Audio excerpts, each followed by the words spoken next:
stuff to talk about. How the heck you guys doing? Doing great, man. Doing great. Great to be in the 817 right here in Fort Worth. I know you guys had a little bit of a trek, but it feels good to have a bit of a home game. And this is a sick, nasty Jake's. How about that? You get a little double-decker action. This is great. This is great. I love downtown Fort Worth. It's a place to be. It's amazing to be here, and we do have Fan Phenom coming up tonight. Zach Wolchuk is going to be hosting. And the dining room already starting to populate with a number of hopeful Tolos here tonight. Wolchuk, you're gonna guide them through this process? I hope so. This is going to be my maiden voyage, so I'm going to be learning just like they are. And we'll really the key here will be how many show up. If you don't have a lot show up, I'll give you more time. If we have a lot of people, I got an hour drive home. So come in ready to rock. Get in quick with your takes, and we're getting the hell out of here, boys and girls. No pushback from Wolchuk tonight? You're not going to be trying to spar in there on some takes? It depends on what the take is. If it's one that I do think is totally foolish, then maybe I'll give him a little, hey, this is what it would really be like if we're going to go back and forth on here. But I'm excited. We had a lot of awesome Tolos who have already stopped by and said hello. Of course, Richie's waiting.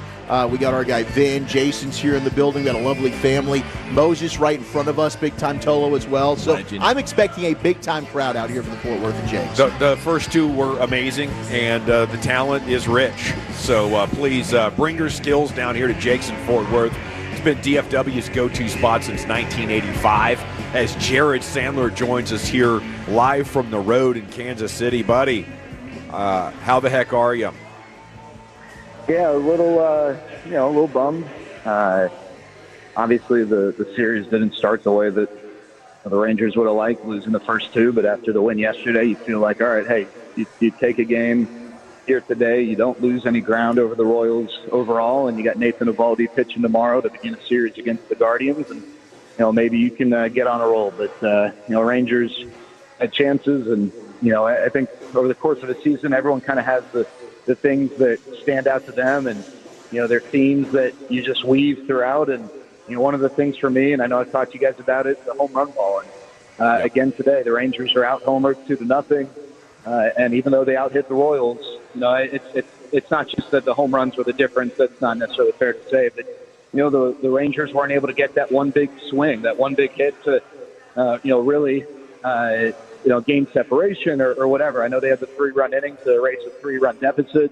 They took advantage of a gift, what should have been an inning-ending double play with the ball that was thrown away or not received at second. But, at the end of the day, the Rangers put some hits together. They just couldn't get that one big swing or, get someone to, help put up a big-time number in a game which seemed like maybe Michael Lorenzen was gettable.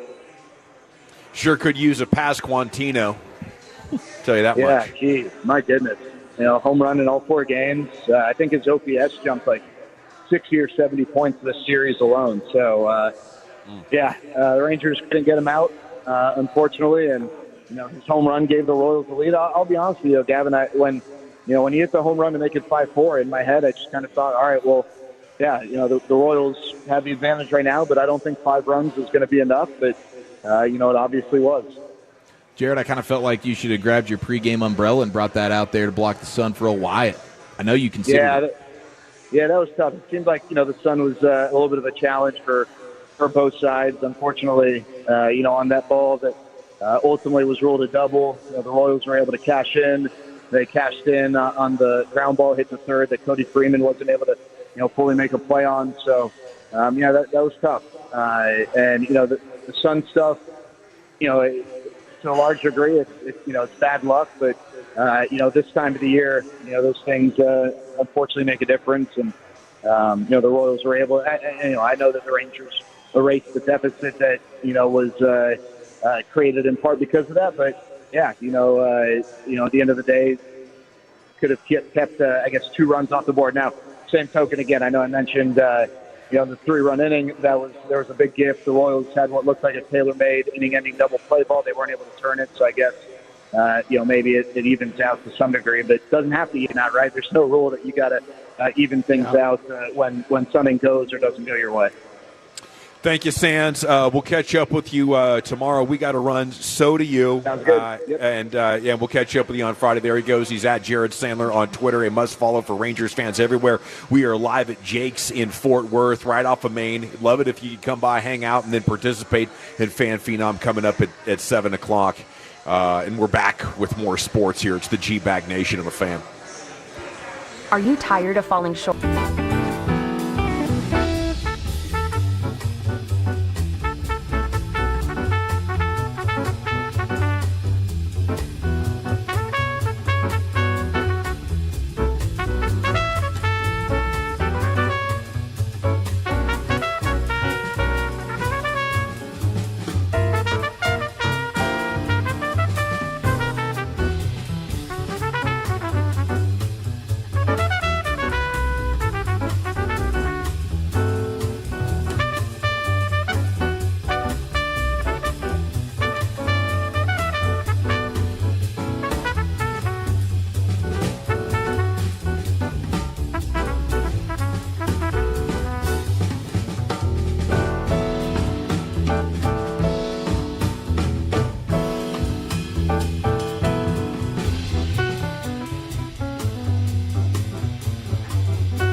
Uber Eats has Lola V products? I gotta remember that. Well, you know, they say in order to remember something, you have to forget something else. Okay, now that is a very cute haircut. That's like a little shag. I've never seen it before. Well, I mean, of course you have. It's the Rachel. Oh, is that your name? No, I mean like your name. No, I'm Jen. Your name's Jen. Right, but I just mean like this is your haircut, but that's hair on your head. I'm not saying this is your hair.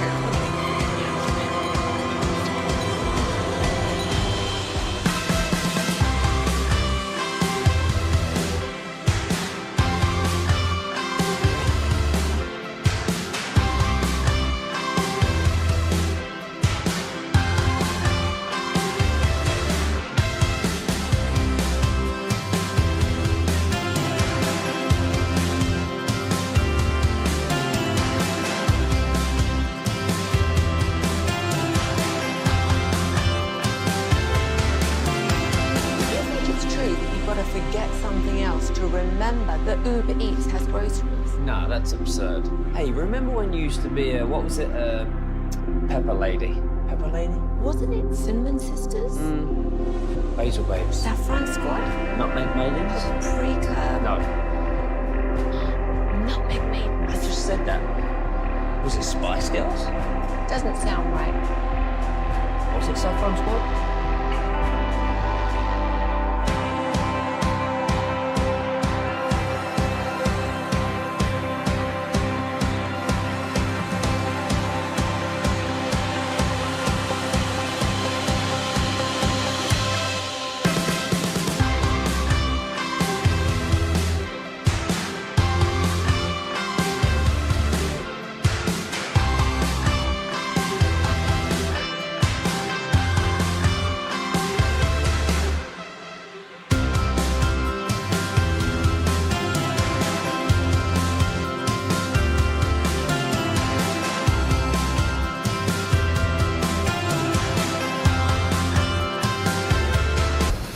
Here we go. Welcome back. It's the GBAG Nation. We're live at Jake's in Fort Worth. And perfect timing with this show getting underway this afternoon because there's just been another round of reporting on the Micah Parsons soap opera.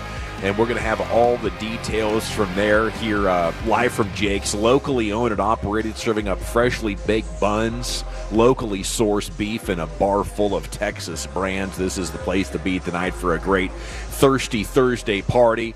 You got GBAG today coming up in about 30 minutes. LA Live coming up at 5:40. But let's take a look at the biggest Cowboy stories of the day as we start to head towards preseason Game 3 tomorrow night. But not before we get some juicy perspective fresh off the lips of Jerry Jones here talking about Micah Parsons. We'll get there when we get back here. It's the GBAG Nation live from Jake's in Fort Worth on the Fan. But Tolos, I love some.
Here's your skipper, Bruce Bochy. Rangers coverage like nobody else, right here on The Fan. KRLD-FM and HD1, Dallas, Fort Worth, an Odyssey sports station. Driven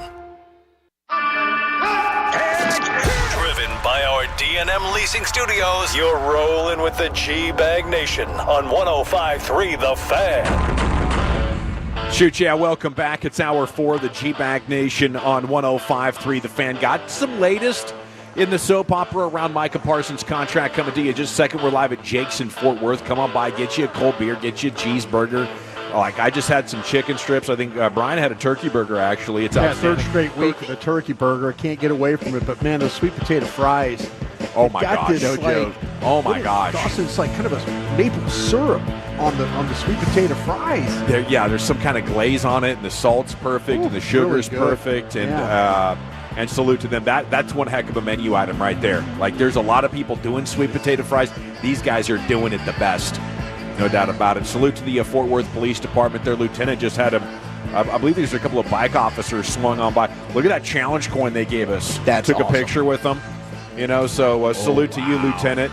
They said they'll be patrolling the area, make sure nothing gets out of hand here. They know people are going to be competing and vying, and sometimes we can get rowdy tonight. I was looking down, and all of a sudden, like, you stood up, and then like 2 officers walk up. I'm thinking, yeah, uh-oh, there he goes. What happened? He finally did it. They finally caught up with him. It's only a matter of time. They waited till he got to Fort Worth.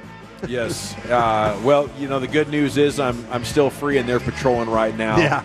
And we're going to have a great time here at Jake's. And, Jake's is growing. They need great people to help. So whether it's your first job or you're ready for your dream job, apply for a gig at jakesburgersandbeer.com if you're, like to work at a great spot, sports on TV, and great food. So what you have basically is Jerry Jones on Michael Irvin's podcast, Joseph Hoyt in the Morning News reporting about it via Twitter.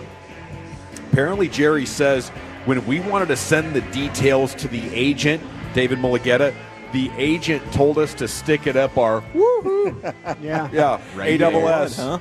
Not so that's a little bit more perspective. He continues saying that Mulligetta told him to not bother sending details because he had to negotiate still. Jones, quote, the least incremental part of the whole equation is the attorney or the agent. He's not the principal here in any way. I just think it's laughable how Jerry Jones has tried to go around the agent and then kind of gaslight people into believing that the agent isn't actually a pretty damn important thing. I'm giving this guy 5% of millions and millions of dollars, but it's okay to just work around him. No problem, Jer. And Jer's been trying to do this with players for decades. Mm-hmm. But the last thing that sort of made Hoyt's report on social is, quote, we really have 3 years to work this out. I did that with Dak. The president is handling it like Dak. In this particular case, Micah comes in and plays on this contract. And if he doesn't, it's very costly.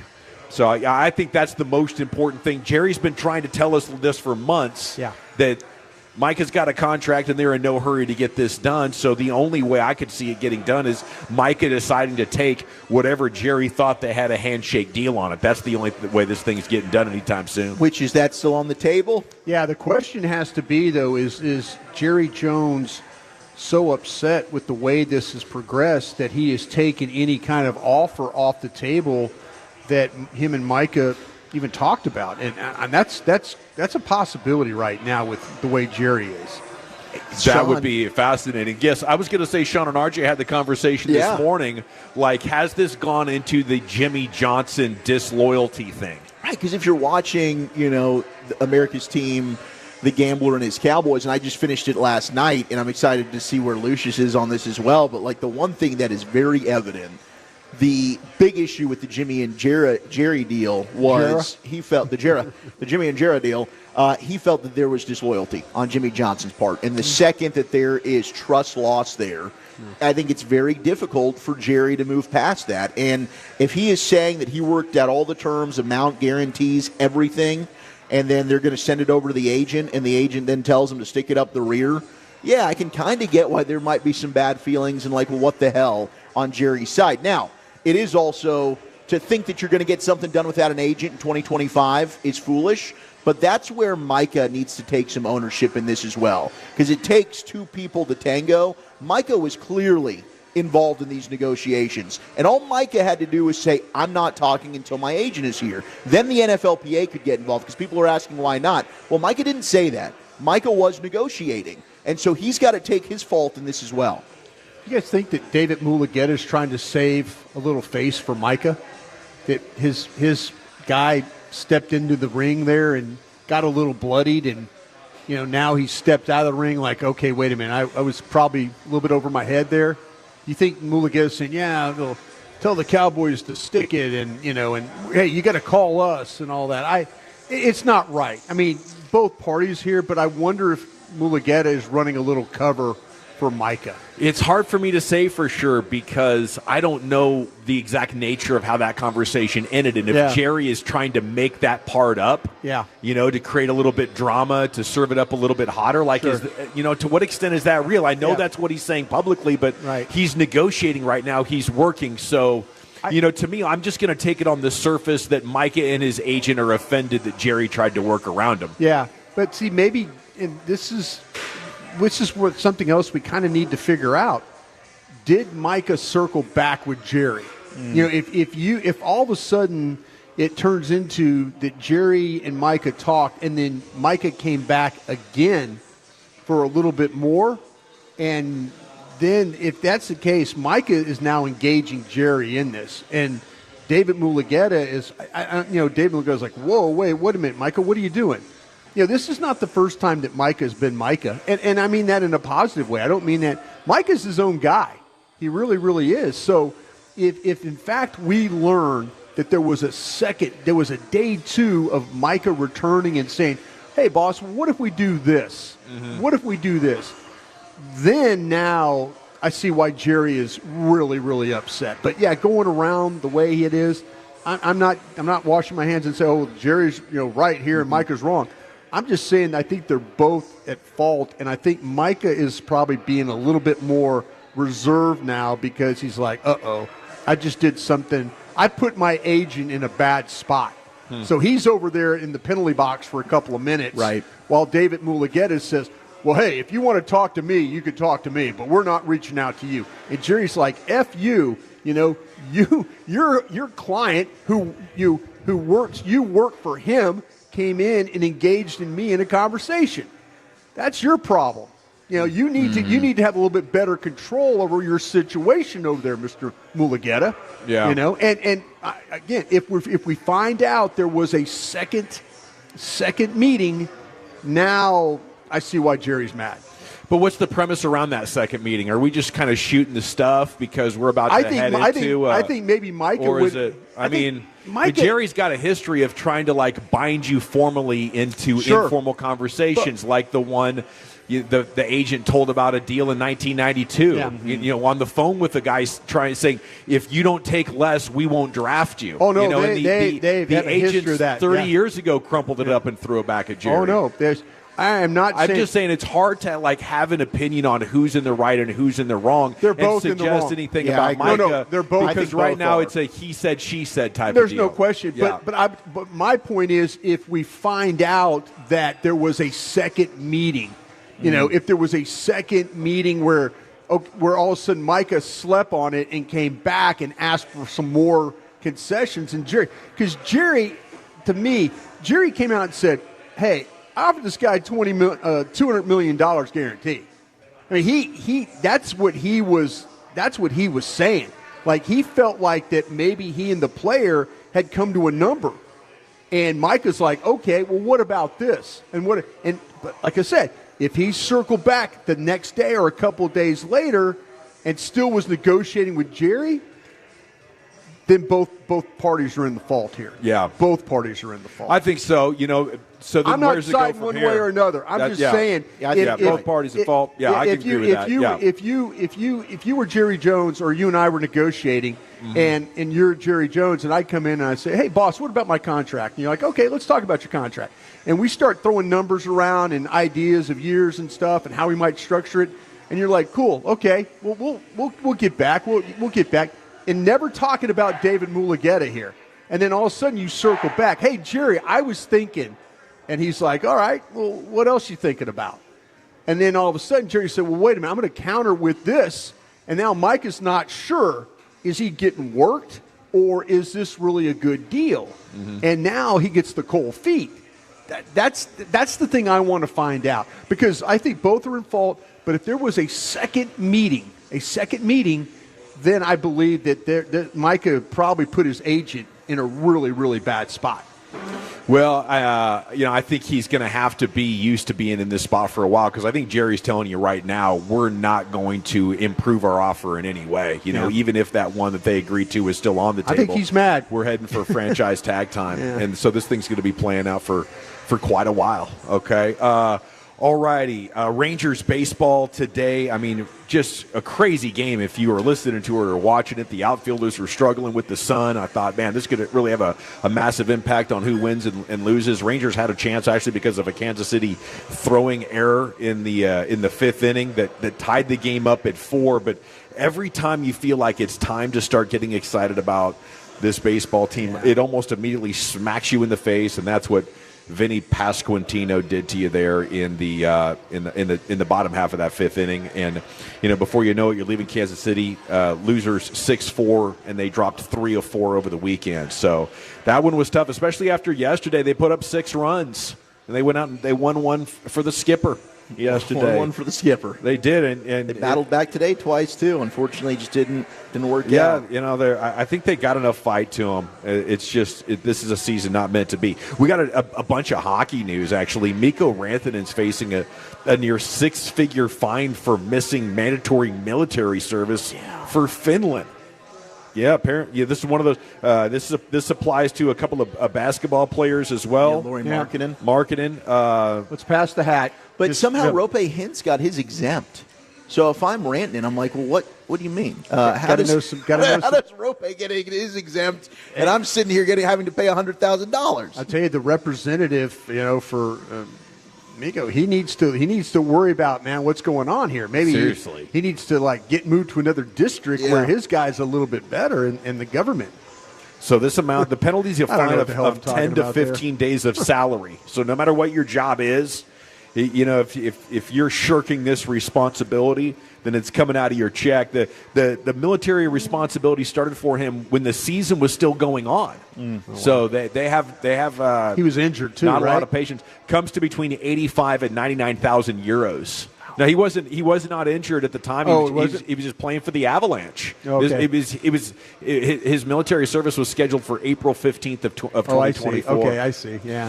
USA Hockey has announced 44 players invited to the U.S. Men's Olympic Orientation Camp, and we got 2 guys, Jason Robertson and Jake Ottinger. So congrats to those boys. And Arlington-born defenseman Seth Jones of the Florida Panthers among the invitees as well. And just an entertainment note, I saw earlier this afternoon, Super Troopers 3 is officially a thing now, with production starting this week, and the entire cast is returning. How were the other 2? Were they pretty good? Yeah. I don't know if I've seen 2. I saw 1 at least 15 times. Funny. The sequel's still pretty funny. Sequel's pretty dang good. But the original, cult classic. Absolutely. Alrighty, GBAG Nation 105 through the fan. We are live at Jake's in Fort Worth. Meatheads Unite. Download Jake's app for easy online ordering and loyalty club points, as well as exclusive VIP perks. Home of the hand-cut fries, 100% Texas double beef patties, and freshly baked buns. And it's home of Fan Phenom coming up tonight at 7 o'clock. All right, we're back. We have the GBAG of the day coming up at 5:30, LA Live at 5:40, and we'll give you some more of the biggest headlines of the day coming up next year on The Fan. All right, it is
truck wreck. Call the Frankels for a free consultation, 214 or 817-333-3333. Go online at frankelfirm.com. We have a happy birthday to Cade, right? Yes, happy birthday to Cade. Over here. Big time Tolo out here. What a guy. With the wife.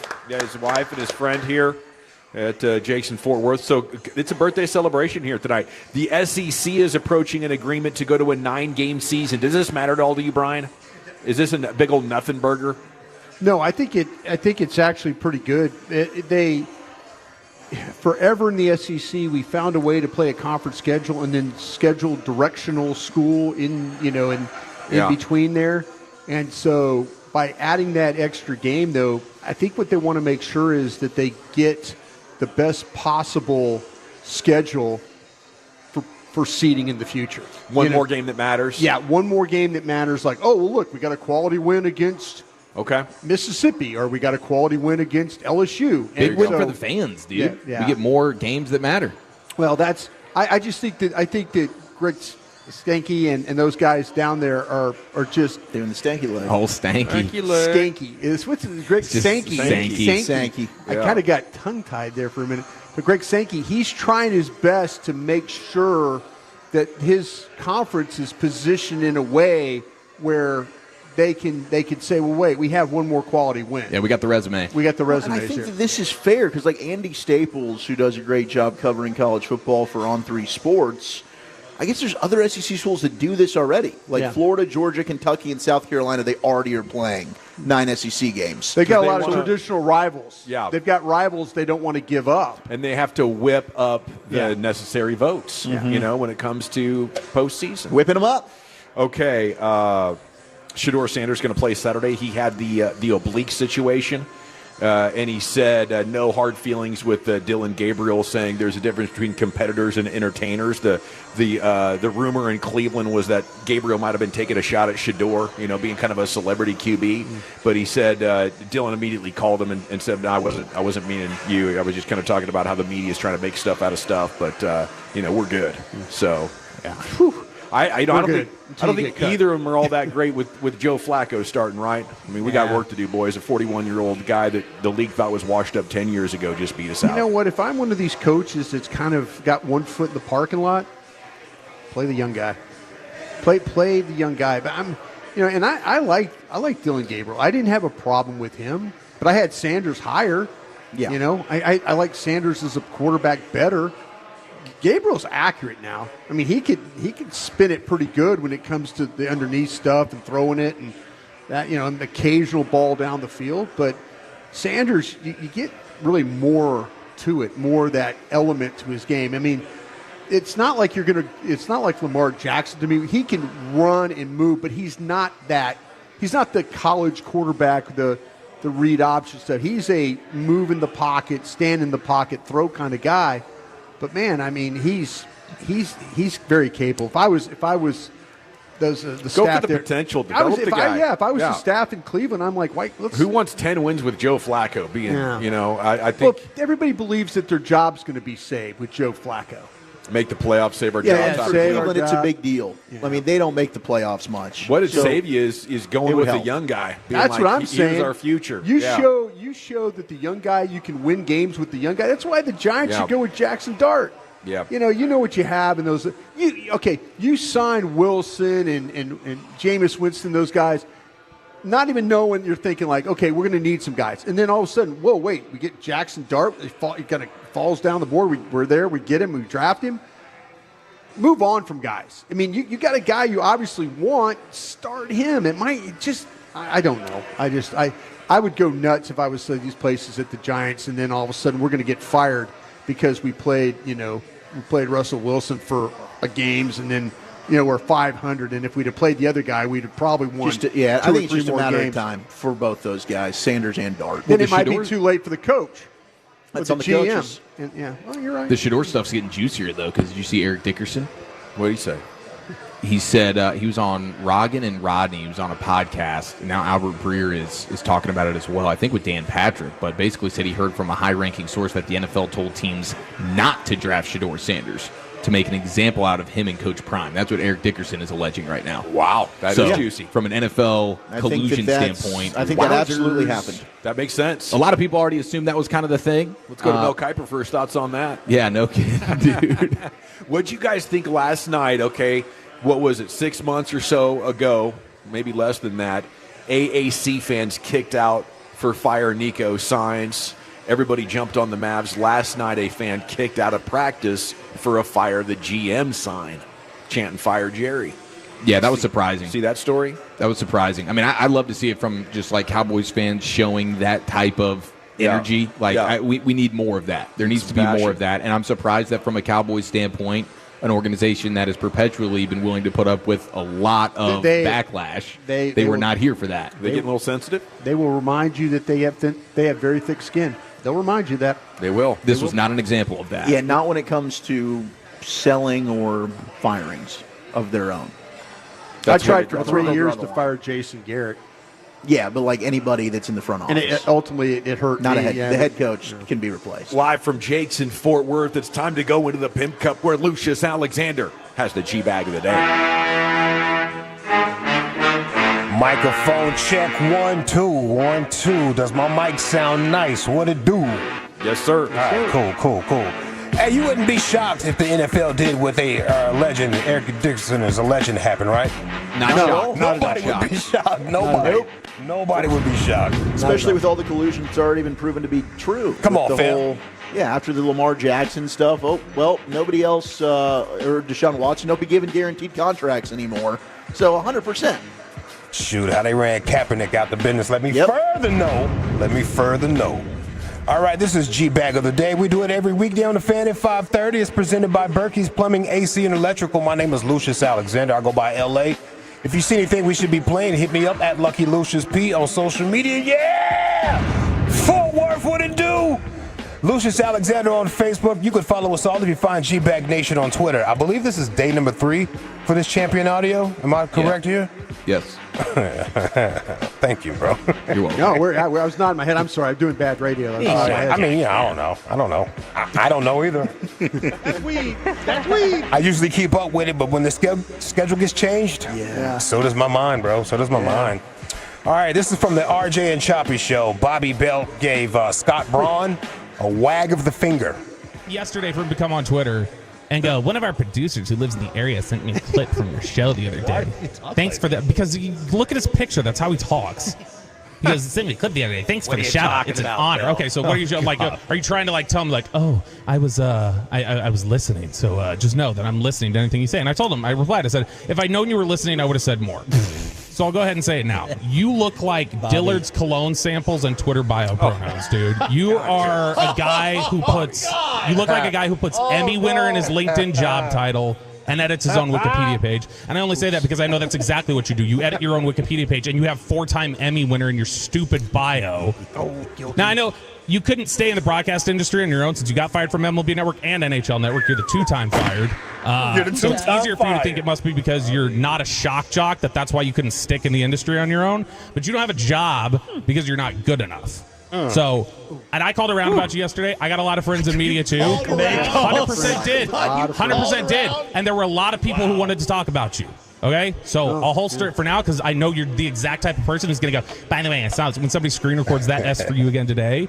And so I'll have it for you with your little passive-aggressive ego because it won't allow you to shut up. Just know people in the industry talk about you, and I'm sure you know what your reputation is. So take that dorky little chain off of your Twitter bio picture and, grow up and be an adult and do something for yourself instead of, leeching off of A.J. Perzinski.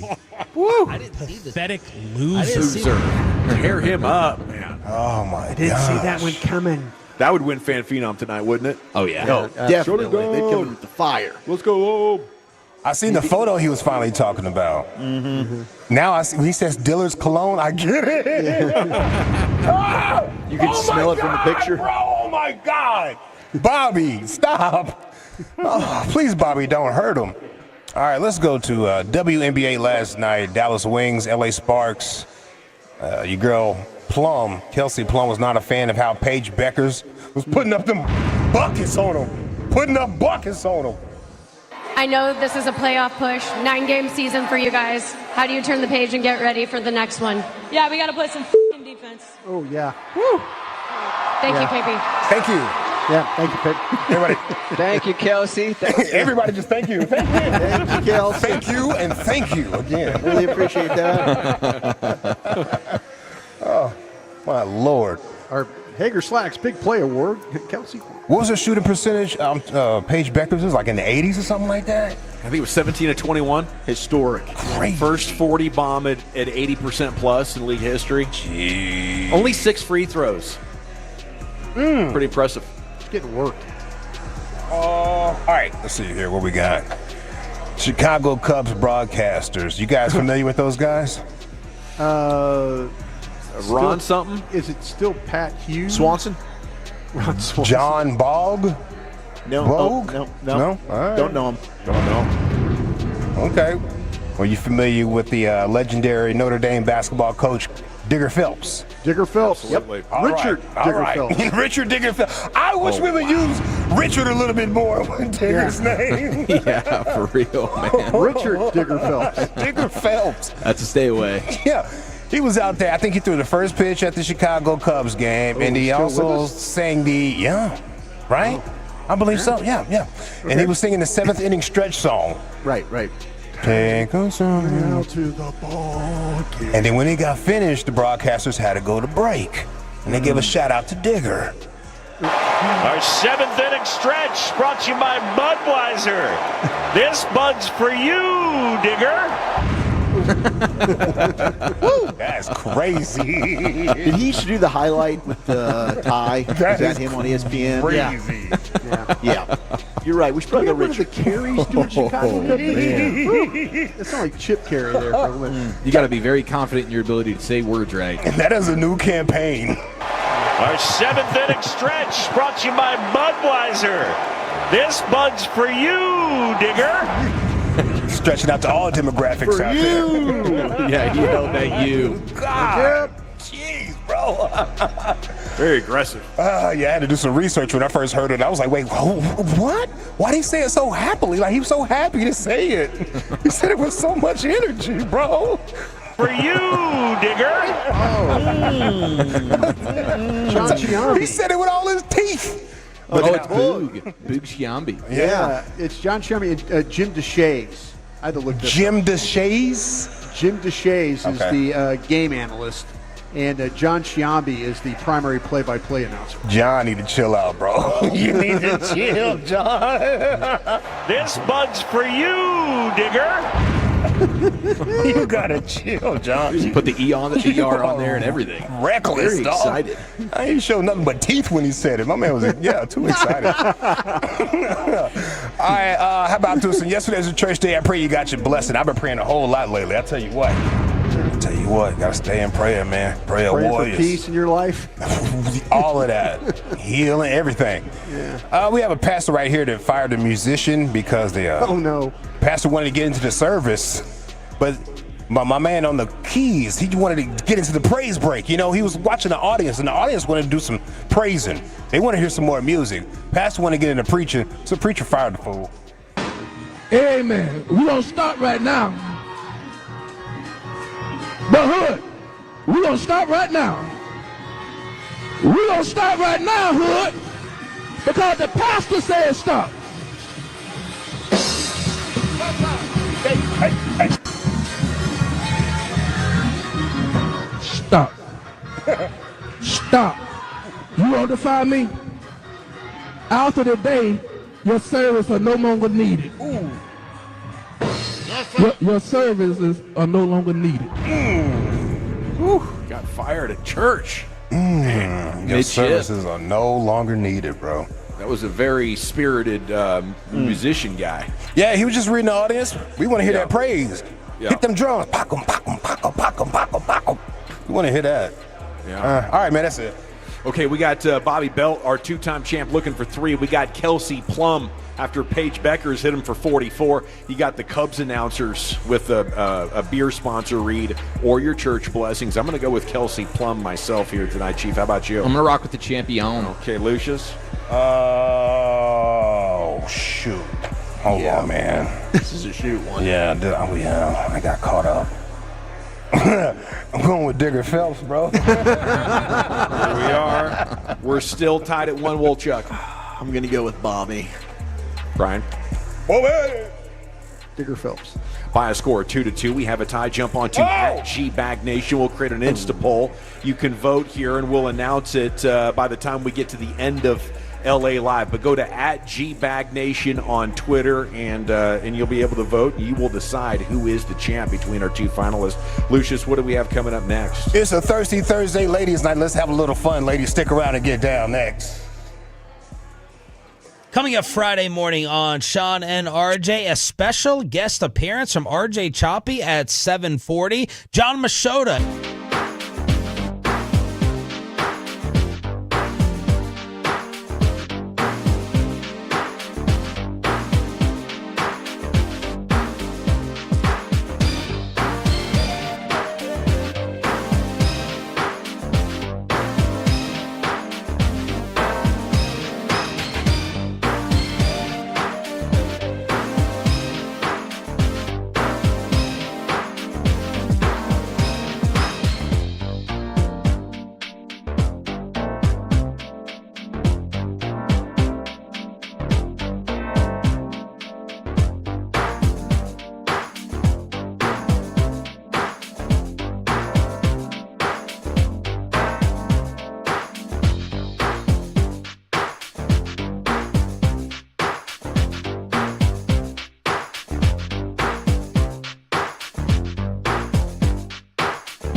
Join us at easterseals.com. DFW Restaurant Week is here. Unforgettable menus, the best dining experience ever, and it all benefits Lena Pope and North Texas Food Bank. Visit DFWRestaurantWeek.com to view menus and secure your table. That's DFWRestaurantWeek.com. Book your table today. Hot damn! Twisted Tea Hard Iced Tea just got harder with Twisted Tea Extreme.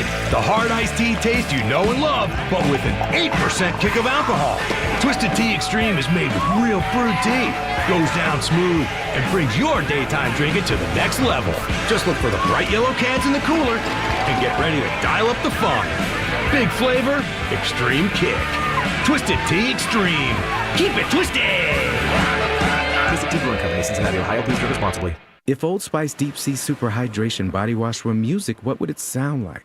Start with the deep sounds of Old Spice's Ocean Waves and Kelp. Layer on the smooth, renewing moisture. You wouldn't hear any parabens or phthalates because Old Spice Deep Sea hasn't got any. But you would hear that vitamin B3 for healthier looking skin. So while your regular body wash sounds like this, Old Spice sounds like this. Sounds like it smells amazing. Our 2025 Firehouse Tour continues on Friday, August 29th, and this time we'll be in Red Oak. Right off 35, Sean, at 547 North Methodist, and stop on by. We have free breakfast from Whataburger, plus with this heat, pick up a Sean and RJ one-of-a-kind cooling towel while they last. We'll see you in Red Oak Friday, August 29th, presented by Whataburger, Fraser Roofs and Gutters, and Firehouse Movers with the Fan. If you're in the market to upgrade your vehicle, get to Classic Chevrolet in Grapevine. Back-to-back #1 Chevy dealership in the world. They've got more new Chevys than anyone in the all-price of sale. Silverados, Tahoes, Blazers, Malibus, Equinox, and more. Visit ClassicChevrolet.com. This is Texas. This is Classic Chevrolet. Together, let's drive, relax, and enjoy the difference. Based on new Chevrolet registrations, 2023 and 2024. Thank you, Lucius. We're live at Jake's in Fort Worth. No Rangers game tonight. They did lose earlier, dropped 3 of 4 there in Kansas City, but we're going all the way till 7 o'clock and the Fan After Dark. And Fan Phenoms coming up at 7 o'clock. If you want to try out to be the next fan host, you need to join us here. Woolchuck's going to be hosting you and interviewing you, talking sports with you, coming up starting at 7 o'clock here, live and in person. You can still vote for the G-Bag of the Day at GBAG Nation. Bobby Belt leads the Cubs Digger Phelps read there, and here's Lucius with some LA Live. All right. It's a Thirsty Thursday, Ladies Night edition of LA Live. Let's get into it. After the ladies' man himself, Rick James. All right, square. It's time to smoke. Fire up this funk and let's have a toke. It'll make you dance to some of everything. Everybody get high. One of my next door neighbors is a 90-year-old man suffering from Alzheimer's. And every single morning at 9 a.m., he knocks on my door and he asks me if I have seen his wife. Which means that every single morning at 9 a.m., I have to explain to a 90-year-old man suffering from Alzheimer's that his wife has been dead for quite some time. Now, I have thought about moving. I have thought about just not answering my door in the morning. But to be honest, it's worth it just to see the smile on his face.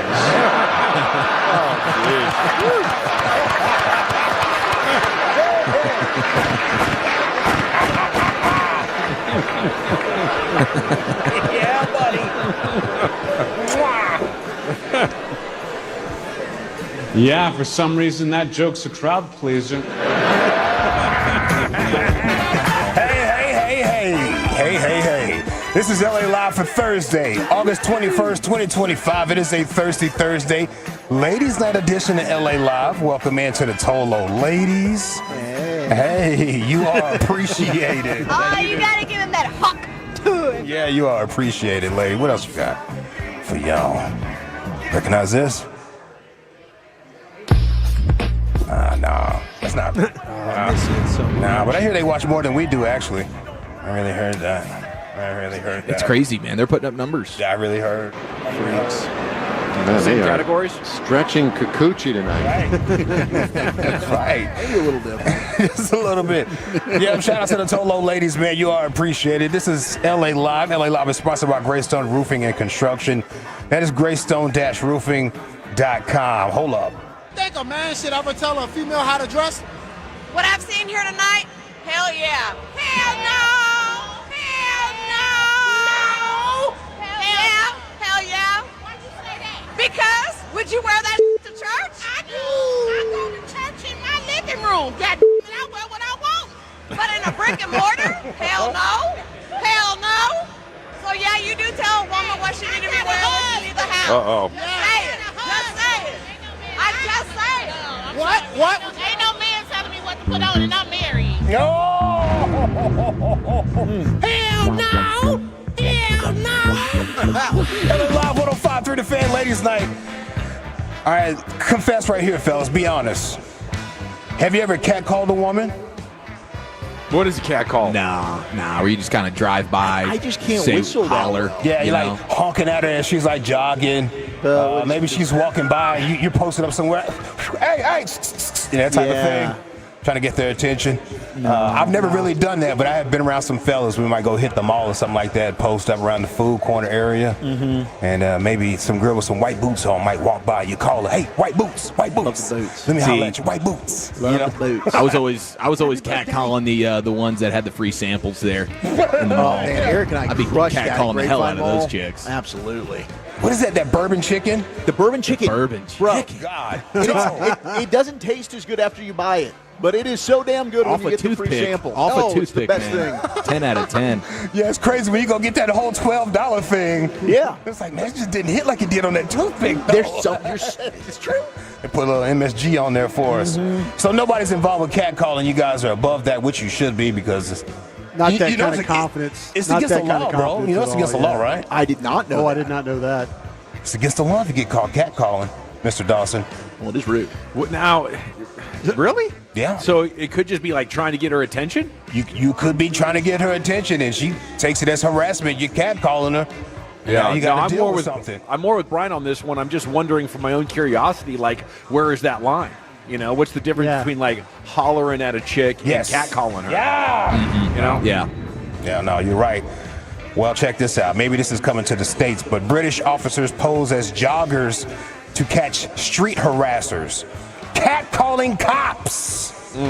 Yep, they deployed plainclothes officers posing as joggers through areas identified as harassment hotspots. What is that? First of all, Construction sites, right? what is a harassment hotspot? Yeah. I agree. I've always thought that it's the construction sites. What an honor, though, to be one of those officers that gets called to be the the one that's getting hollered at. Like, hey, we around the office feel like you're hot enough. Yeah. Go out there and do the Lord's work. Yeah, going out there. You get that dumpster. Now, was that a catcalling? She might be like, well, you're my first perp. Yeah, Officer Jones, walk with me. James Bond is the only British policeman that's in shape, right? Yeah, for the most part. I mean, for the most part, yeah. You don't. There's Bobbies. The British I'm just police telling you, officers are man. in shape. They show a lot of those dudes wearing the Scotland day glow jackets. Look like me out there. Big, maybe triple extra large jacket at the soccer match. Yeah, you lot know of starches. They've got the hats. Yeah, the hat's good looking. But that jacket looks like a tarp out there at Wrigley Field. You know what we're talking about? The rain tarp. Look like they could play first base. I'm just telling you, there's some linebacker-like dudes. So if you're like a jogger guy, show up. Hey, show up. You say that, but in the comments of this story, there was some Americans. I'll tell you what, bro, we are crazy on the internet. They showed the two girls that were using to catch these harassers, and they were like in summer teeth. In England, there may be 8s, but over here, they're 2s. Oh, no. I'm not saying that. That's what the comments said. Yeah, the goal is to catch individuals catcalling, targeting women for unwanted comments, gestures, and behaviors. The operation led to 18 arrests. Jeez, damn. You got arrested for catcalling, bro. Like honking your horn at. That is so embarrassing. Yeah. If you got a girlfriend, a wife, even just a regular old family like your mom, you live with your mom, you embarrassed. Yeah, just have some couth about you. Second only to the rest stop arrest. You know what I'm saying? The shoot, tap, and joy. Stop arrest. I don't think there's any coming back from that one. No. The rest stop arrest is crazy. At a gas station. The old lot lizard. Oh, no. They have those ladies, they're truck drivers on TikTok. Their stories are, man, that's some scary stuff those ladies go through. Man, that's funny, Dawson. Yeah, I thought so. Yeah, 18 people, bro, arrested, so they gotta tell their family. I got caught catcalling a cop dressed up as a decoy. Where have you been? Yeah. Hey, not everyone supports this operation. There's a free speech union. They call it a bizarre social psychology experiment. Yeah. Yep. They said it's messing up the free speech thing. I mean, so if you're like a lady walking by yourself through a busy area, I think it's just terrifying. You know what I'm saying? You shouldn't be allowed to. Yeah. I agree. Nah, I'm with you on that one, bro. I'm 100 with you on that one. Hello. Like, I don't even want my daughter getting. She's 14. She wants to get her learner's permit here in the next year or so. I don't want her going to the gas station to even fill up. You know what I'm saying? Because that's like, I think that's one of those hot spots where dudes are creepy. You know, the grocery store, bro. The grocery store. My grocery store. Around the grocery store. She dresses down purposely, and I be telling her, no, they like that, baby. Now they use it. They like the homely They look. like that. Anything's a kink. Yeah. There were sexuality slurs. Burger King mom. You guys remember Burger King mom at all? No. South Carolina mother of 3, Nakia Hamilton, was filmed working at Burger King solo for 12 hours straight. Yeah. Shout out to her. Yeah, she went hella viral and whatnot. She has been fired from her job. Why? Because she was exposing the bad staffing of BK. Okay, I might think that maybe her manager maybe fired her because I just got showed up. You exposed me. Yeah, I just got showed up. He tattled on me to the world. Yeah, that's how Jerry Jones would do it. Well, who else is going to run the store? Yeah, but she went hella viral. She's been fired. Calling out too much and showing up late. She says she has to take care of her kids. She's got 3 kids. Anyway, she started a GoFundMe, so don't feel bad for her.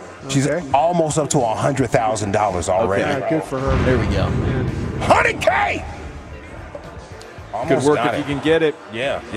Well, it's pretty impressive. You know, doing everything. I guess you don't have to wash dishes at BK. She said she did every single thing, even like the little close down steps you have to do, as well as watching the fries, watching the onion rings, flipping the burgers, getting the chicken, working the register, working the drive-thru. She was killing it. I seen it before over there in Las Colinas. I didn't see it personally, but I seen it on Dallas, Texas TV. Girl was working at McDonald's by herself, killing it. Jeez, killing it. All right, before I get out of here, you fellas familiar with Maury Povich? Yeah. Okay. I think he's married to Connie Chung. I'm so glad you said that. So he has a podcast, and he has his wife, Connie Chung, as a guest. Okay. And he put her business all the way out there, but I can't tell if this is cuck energy or if he's trying to shame her. You became a big star. Well, no, I mean, whatever. And you kind of messed around with stars. Oh, you didn't? No, I didn't mess around with stars. Yeah, I think you can name a few. No, I'm not. No, I did not. I did not mess around with them. I knew them. You messed around. It's in the book. Yeah, it is, but... Warren Beatty. Oh. You know what my sister said about Warren Beatty? Yes. He was Every woman who came to California had to go through him. It was like an immigration system. Oh, goodness gracious. Warren Beatty was out here slaying them. Very weird. It was. That might be a little jealous about your past boyfriend energy. So I'll bring it up on my pod to shame you? Well, so she's trying to sell this book. Yeah. Okay, so Sell 'em, honey. Sex does sell, right? Yeah. I mean, maybe She's this is way more we're trying to famous sell than the him. book. You reported on Hollywood. All those guys have been in your pants. They're all dirty as hell. Why don't you It's rent in the them book. out? Yeah. They're catcalling you, aren't they? I heard. Just give me a minute. I'm going to the bathroom. You are not. You are not the mother. You are not the mother. No. Nobody would claim a W like you as their mother. I used to watch that. It's in the book. Jenny Jones. Jenny Jones. Yes, dude. It was so smutty. Yeah, she always had. I was a nerd in high school. Yes. Now I have muscles and a Trans Am. You can kiss my behind.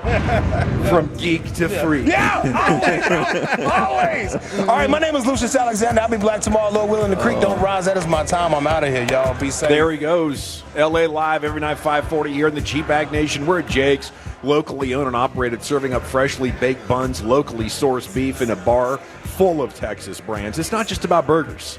Although they crush it, Jake's new menu has something for everyone. And your chance to be the next fan host is coming up at 7 o'clock here live on the scene with Wolchuk. What are we doing next, Zach?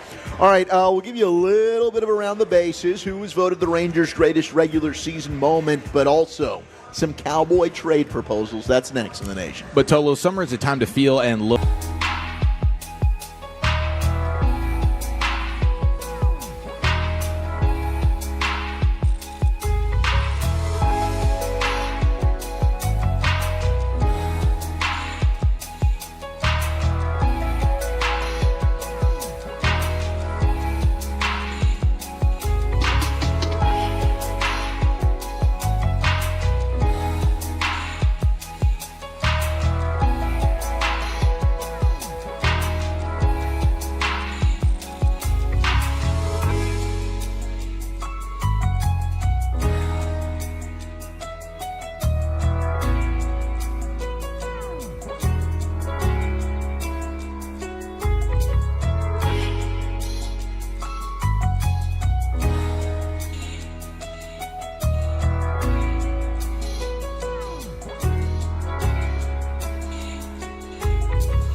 Well, you know, they say in order to remember something, you have to forget something else. Okay, now that is a very cute haircut. That's like a little shag. I've never seen that before. Well, I mean, of course you have. It's the Rachel. Oh, is that your name? No, I mean like your name. No, I'm Jen. My name's Jen. Right, but I just mean like this is your haircut. But that's hair on your head. I'm not saying this is your hair. Okay, freaking me out.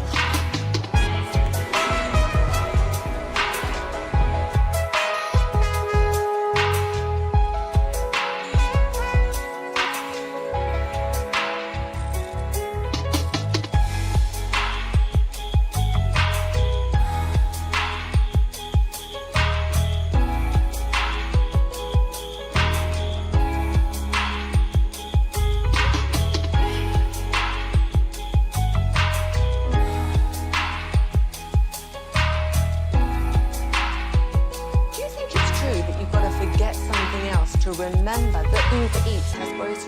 No, that's absurd. Hey, remember when you used to be a, what was it, Pepper Lady? Pepper Lady? What? Cinnamon Sisters? Basil Babes. Saffron Squad?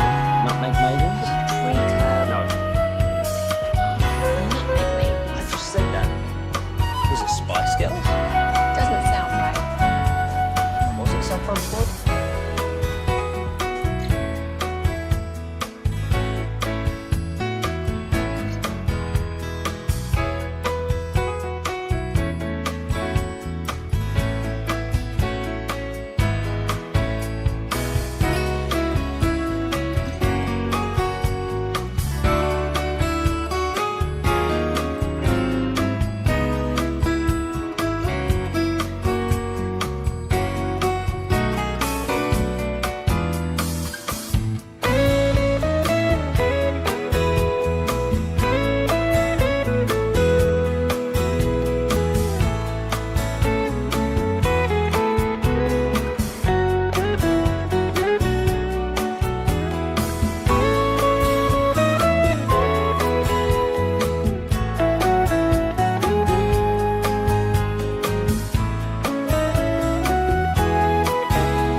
on Saturday.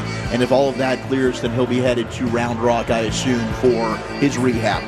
In that bullpen, man, I mean, you're starting to see the fatigue a little bit. I thought Jacob Latz was brilliant last night, stepping up. But today, I mean, it was unfortunate for Webb, who gets recalled off of the IL, and then boom, he had a tough outing today. So Rangers bullpen hoping to get some reinforcements. And we just finished, we mentioned this a month ago, Dallas Morning News put out the bracket. Best Rangers regular season moment of all time. And the winner of the bracket, knocking off Kenny Rogers' perfect game in the final, was the 2 seed. The Rangers clinching their first AL West title in 1996. That ended up beating out the number 1 overall seed, which was the Kenny Rogers perfect game. So pretty incredible. Rangers won in that, and very emotional. And I get it. Like, anytime, first time you're going to the postseason, yeah, that's going to be up there. I mean, for me, Game 2 of the 2010 ALCS, I got to be there, and it was their first ever championship series win. They beat the Yankees to even up the series at 1, obviously en route to their first ever American League pennant. So, I mean, selfishly, that's probably my favorite Rangers regular season memory, Colby Lewis getting the win that day. But I can understand the 1996 AL West pennant. Yeah, that was before I got here, before I was a Ranger fan covering the team. So, for me, I would say you want to talk about an incredible moment, Cliff Lee's first game. Even though he did not get the win, I think it was against the Orioles right before the All-Star break. And I went to the old ballpark that night, and the buzz was just intense, because they'd been playing well, but once they got Cliff Lee, it really felt like it, and that was a special night. It was. The Josh Hamilton 4-home run game, some that maybe didn't mean that much in the context of contending. But, yeah, that must have been amazing in 96 to clinch a playoff spot for the first time. I could see how that could win. Real, actual reporting here, Clarence Hill saying that David Mulugheta tells him that he did not tell Jerry Jones to stick it up as you-know-what. Okay. Yeah, I'm sure he was. Said that didn't happen. He might have been being a bit hyperbolic with the way he painted that picture. A little paraphrasing there from Jer Bear. Yeah. Wasn't quite how it went, but that was that's an amazing tweet right there.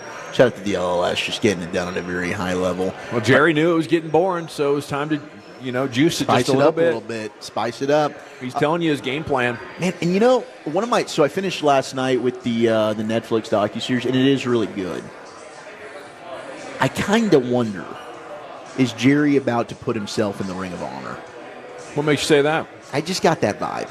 Like it ends with him and Jimmy, and like it was long overdue, and he puts Jimmy into the Ring of Honor, and he's talking about what it means, and he was left with that responsibility, and all the players that should be, and obviously Jerry, he should be. I mean, he for 30 years owning the team, I get it. I mean, he won 3 Super Bowls, but it did in some way. Like, I don't think that he doesn't want to not get in while he's still here and alive. And there was a little bit of talk, like Steven's getting choked up, talking about like, well, what's the succession plan? And he doesn't even want to go there.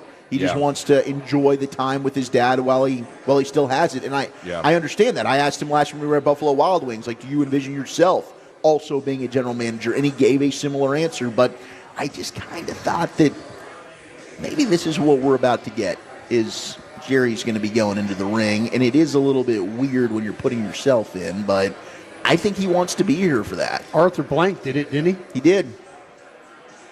I don't think I'd want to put myself in, but I think Jerry's a different cat when it comes to that. Be really interested to see how he handles it, and it would not surprise me at all.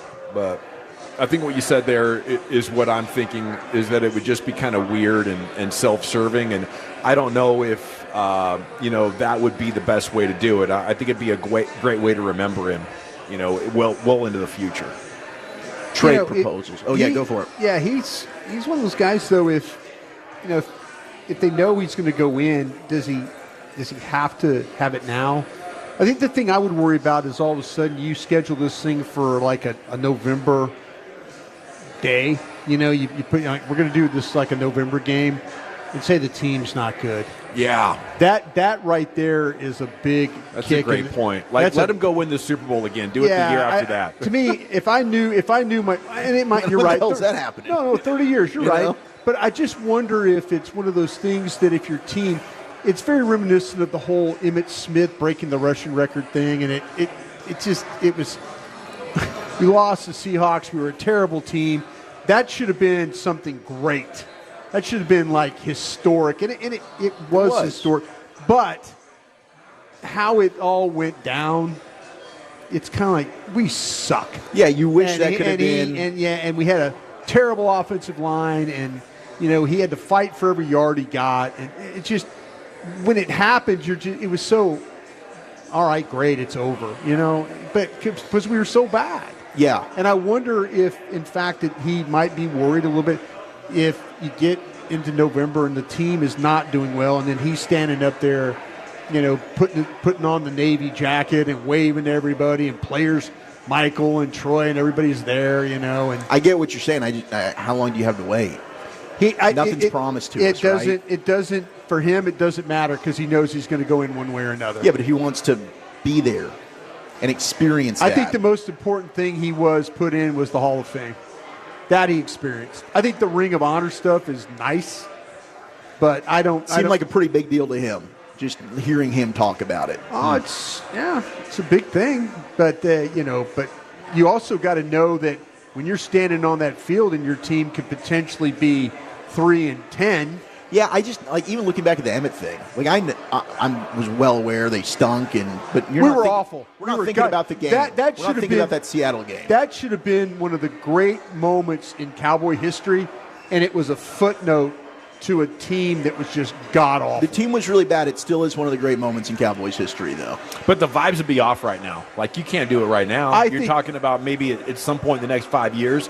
I could see that when the team's winning more, and the fans aren't mad about a player holdout. But I think it's just a matter of time. Oh, I'm sorry. I thought you were saying maybe that he's going to announce that No. November. Not like today. You let this play out. But, as early as next season, you can I could see it. I could see it. I would make sure that my team's not a bag of ass. I don't know. There's no way to guarantee that. Well, he can probably have a better feeling that he's down all these cornerbacks, and he's got his best guy maybe signed up to play the games, and I don't know. I mean, like I said, I just kind of feel like that it would be a little less off-season drama. What year did Emmitt do that? 02. Yeah, it was his last year with the team. Yeah. Okay. Yeah. And it was 21-14. Seattle won that. That was also the Darren Woodson biggest hit I've ever seen in my life. Darrell Jackson. Gosh. Holy crap, that was insane. Bleacher Report has put out trade proposals for every team, and some of these involve our Dallas Cowboys. One of which would be the Baltimore Ravens calling up about Brock Hoffman. Baltimore says, hey, we'll give you a 7th for Brock Hoffman. Now, I'm saying absolutely not. Me too. I think Brock Hoffman is worth more than a 7. I think he could be a borderline starter. Who's this coming from? Bleacher Report. Okay. But you are talking about an undrafted free agent. He lost the starting job for you. I think oftentimes us as fans probably don't know the true value for certain players. So maybe that is Hoffman's value, but I would say I'd rather keep him on my team than take a 7th-round pick. 100%, dude. There's no way.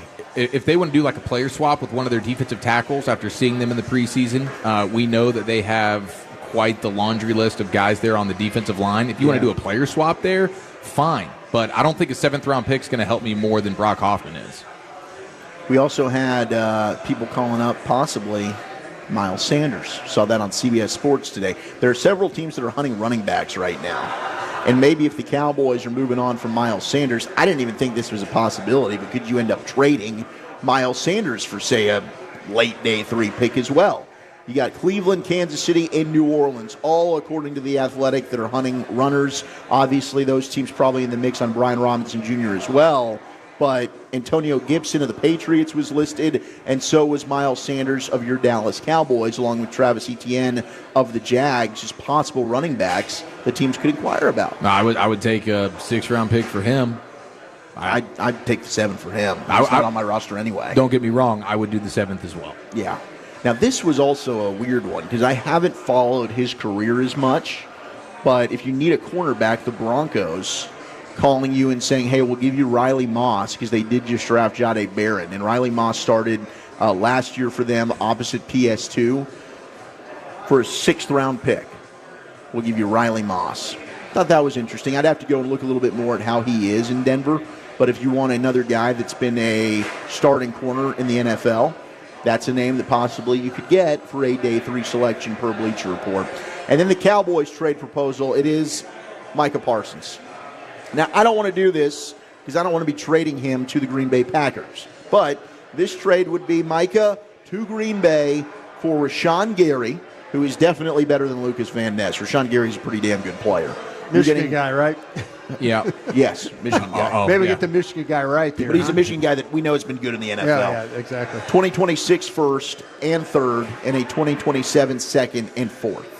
One, that's not enough for me. I still want 3 ones, especially if I'm trading him to the Packers. But I don't want to trade him to Green Bay anyway. But that was the Cowboys trade proposal, courtesy of Bleacher Report. But I am interested in some of these other teams calling about Jalen Tolbert, who possibly could be on the market, and teams need a wide receiver. You just had the Chiefs trading Sky Moore away to San Francisco, and San Francisco is so depleted right now at wide receiver. You just had DeMarcus Robinson get a suspension. The health right now of some of their guys is very up in the air. They don't think Brandon Ayuk's going to be back until week 6. So, hey, for a San Francisco team, I want to stink. That's great news, but there are teams that are looking for receivers and runners. Maybe the Cowboys get into the mix there, trading some of their guys. I just, keep coming back to the idea of what Stephen Jones told you guys or told Brian and Oxnard. I forget which one it was, but the idea we got to do something different. Yeah. And if you want to continue to manage the cap the way that you are, I think something different could easily be when we're not that great. How about we look to trade players for future picks? And when we're really, really good, we trade future picks for players. And that way we can continue to manage the cap, but you could ride the talent wave a little bit more and try to jump in there with extra guys on rookie contracts. I think that's a path to the Super Bowl. Like if Stephen Jones is genuinely wearing it, oh my goodness, everywhere I go, people are reminding me it's 30 years, but we got to manage the cap like this. There's no way we're buckling. Okay, there's other ways to get it done where you can manage the cap very conservatively, but you got to, take bigger swings in some other way. And I think it's, trading right now.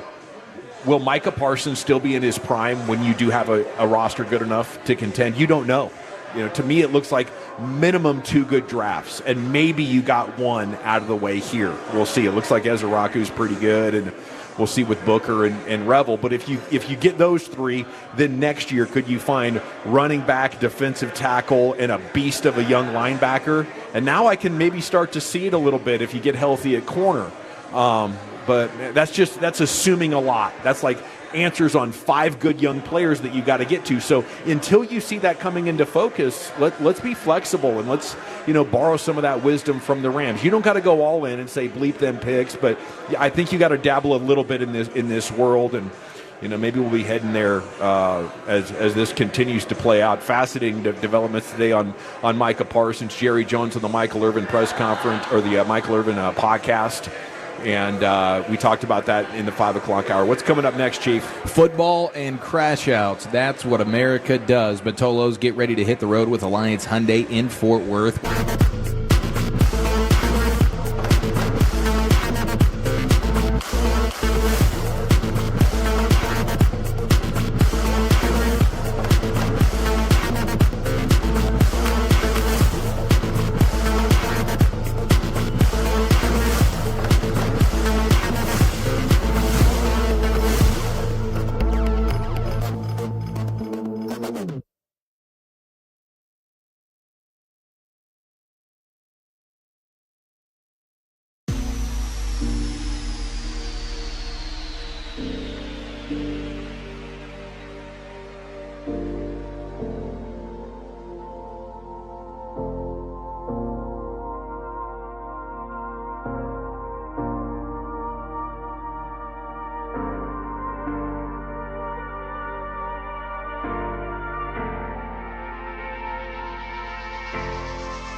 Staples. That was easy. This segment of The Fan is brought to you by Constellation. Switch for good. It's shocking how much some electricity providers charge you. Switch to Constellation for a great electricity rate and up to $600 in annual bill credits. Just call 888-921-MORE to see how easy it is to switch and save. Restrictions apply. PUC 10014. Welcome back, GBAG Nation. We're live. Jake's in Fort Worth. Fan Phenoms coming up at 7 o'clock. Jake's isn't just in the neighborhood. They're a huge part of it, showing up for the causes close to your heart. And salute to Jake's for sponsoring our Fan Phenom event. We'll be in Jake's once a week here for the foreseeable future as we identify the next great fan host. It's time for a sports hodgepodge with the Chief. Segment's brought to you by Cars for Kids. Donate today, carsforkids.org. It's brought to you by the Frankels. If you've been injured in a car or truck wreck, call the Frankels first, 214 or 817-333-3333. There's never an out-of-pocket cost. They only get paid when you win. The Frankels, the go-to car and truck wreck attorneys in Dallas. Eric? We have some all-time crash outs to address here in just a moment, but we start in the world of football. The No Fun League strikes again. It looks like the NFL says sportsmanship is a point of emphasis for NFL officials this season. We're going to get a lot more unsportsmanlike penalties. Yeah. The quote, "There's no place in the game to be standing over your opponent. There's no place in the game to have violent gestures. That's not the game of football." But it's a violent game, Eric. It is. So what they're doing on the field is finable and is flaggable? Yeah, I guess the whole sport, every play should result in a flag, right? Because it's unsportsmanlike to tackle another human being. I mean, that's violence. I mean, Ashton Genty should be getting a flag on every single play with the way that he's demonstrating his skill set, just truck sticking dudes. That's just not fair. It's not fair. We can't be stiff-arming. We can't be running over a mofo's face over and over and over again. That is going to be a personal foul. I mean, running angry. Dude. Hitting people. What a hypocrisy the National Football League is. Unbelievable. It is true, though, because when you think about like the disgusting act years and years and years ago in the NBA when a guy like Allen Iverson stepped over Tyronn Lue, and we were all just so disgusted by that. So bad. And the only way we talk about it now is just because we can't believe the NBA tolerated it. No, it's vulgar as hell. It was a bygone era, thankfully. Really, really going to tick me off when a guy makes a great play, gets up a little bit excited. Excuse him for being excited. No. All he does is just dedicate his life to making plays on the football field at the height of the sport where it's extremely difficult to do. He's going to get a little bit too excited. Is that what's going to happen? And then, boom, you're going to dock me 15 yards? Yep. You don't dock me 15 yards for getting excited. You need to maintain your composure, all right? You're a professional. Act like it. Act like you've been there before. Unbelievable. We're going to love it, though, when it happens for the Cowboys, though. And like somebody pops up, and they throw that screen out in the flat. You know what's going to happen? It's going to be the one game-winning George Pickens touchdown. He's going to end up like homedy, and then the next thing you know, he's going to get flagged. Does he do the hold your D thing? Yeah, I think that I could see him doing it. He demonstrated that. Just throwing that one out there. It's going to be one of those plays that's going to be called. Seriously, it's going to be a flat pass for -5. And they're going to cheer, and we're all going to be like, yeah, get him. He can't do that. That was disgusting what he just did. Unsportsmanlike conduct, number 55, 15-yard penalty, first down, you know. We're going to love that. So yeah, we're doing a real live radio show right now. This is on the air, sir. Pretty amazing stuff here. It's amazing. Shout out to Browns for being glass half full on this, though. Lucius Alexander. Hey, if you watch that Jerry Jones documentary, bro, and they introducing Jimmy Johnson and Michael Irvin, and they showed that Miami squad. Oh yeah. Okay, there was cats getting knocked out on the field, and the Miami dudes were just doing hump dances as these fools was on the ground like, got him. Yeah, crazy. We got him. That's what they did? They were straight hump dances, bro. And they weren't just doing the 3 pump stuff. It was 4, 5, 6, 7, 8, 9 double-digit pumps at one point. I counted. We don't know if the guy on the ground's got a concussion, a tibia broken, or anything. We just doing hump dances. Got you. Right. That entire team leaves in handcuffs if they're playing in the NFL these days. I mean, that's basically what the NFL is talking about right now. Yeah, it's disgusting what the NFL is doing. There's a crackdown on humping, and there's a crackdown on. I think players have now officially lost their fight with the gun gestures. Yeah, okay, so I did get an update on this. So we talk about like the arrow thing, like you pull an arrow out of your back. Do an arrow? Bang. Okay, so here's the deal. You can't aim it at anybody. If they're doing what they call a Cupid arrow, where maybe you're sending it off into the heavens a little bit at a touchdown celebration. That's Cooks, That's right? fine. So it's all about the launch angle. The archer. Good to know. We're bringing the launch angle into the NFL as it pertains to the arrow celebrations. This okay, is too you aim much that to puppy. keep up with. Aim that puppy down.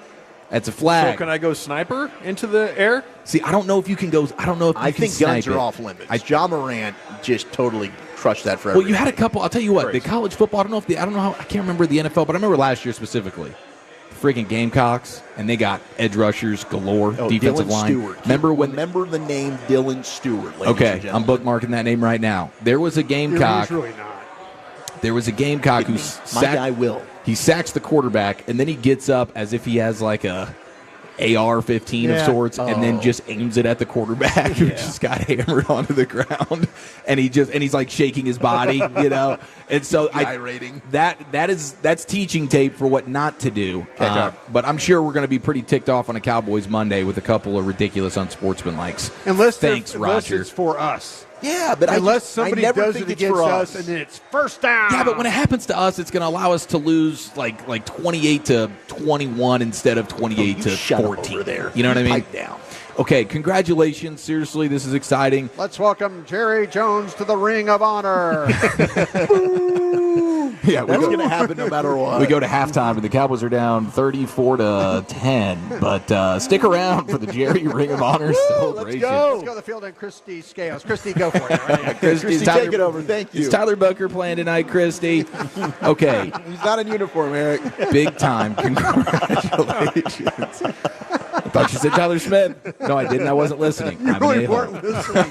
What were you doing? I was gloating in the fact that we were 1 for 1 with Let's see Sham. what tailgate party I want to be at. Somebody's cooking some dino ribs. He's probably talking with Tolos. No, people They're were in putting studio. menu items in and stuff like Doesn't that. have that excuse. He's talking to Babe. I was basking in the ambiance of not having Brad Sham shark my face off in the first interview of the season, okay? And I got ahead of myself. Back to you, Eric, you idiot. That is quite an accomplishment. Yeah. I'm proud of myself. I'm proud of C.J. Stroud right now because he's officially been given the opportunity to be a real-life NFL quarterback. Can you believe that? Only took him 2 seasons of football. Is he playing preseason week 3? What are we doing? No, what he's allowed to do this now. Oh, call his own plays? Stephen Ruiz of the Ringer got a nice little C.J. Stroud article up, and one of the things that he points out there is that for the first time in C.J. Stroud's NFL career, he will be able to get this, change protections, and audible at the line of scrimmage. Well, not everybody's allowed to do that now. I mean, what? I don't understand in what world. Like Bobby Slowick. First of all, Bobby Slowick just lost his job. There's a reason for that, because from the sideline, he didn't know what the hell he was doing, okay? And so I understand maybe not day one. We kind of liked Bobby at one time, didn't we? Yeah, he's a hypocrite. He loved Bobby. Now he hates Bobby. I thought there's a lot of things we like, and then, I mean, heck, Walchuk didn't never evolved. Walchuk didn't like C.J. Stroud. Now all of a sudden, C.J. Stroud's the man. Now I've got him in my top 10. Walchuk believed in Dak. Yeah. I mean, Broadus was a Will Levis guy. We don't talk about it, okay? We don't talk about it. That's my guy. Okay, don't talk about him like There's that. plenty of things we like, and then we learn more. We realize we were wrong, and that's how I am on Bobby Slowick. We just admit we were wrong and we move on. But, like, Bo Nix, that guy shouldn't have the ability to go ahead and audible. I want to stick with whatever Sean Payton's calling. There are outlier situations. When you have a Sean Payton, Super Bowl champion, guy who knows what he's doing, one of the best offensive minds in the league, who has to basically be a babysitter for his quarterback and throw nothing but line of scrimmage throws and pray to God one of his skill players can go make a play.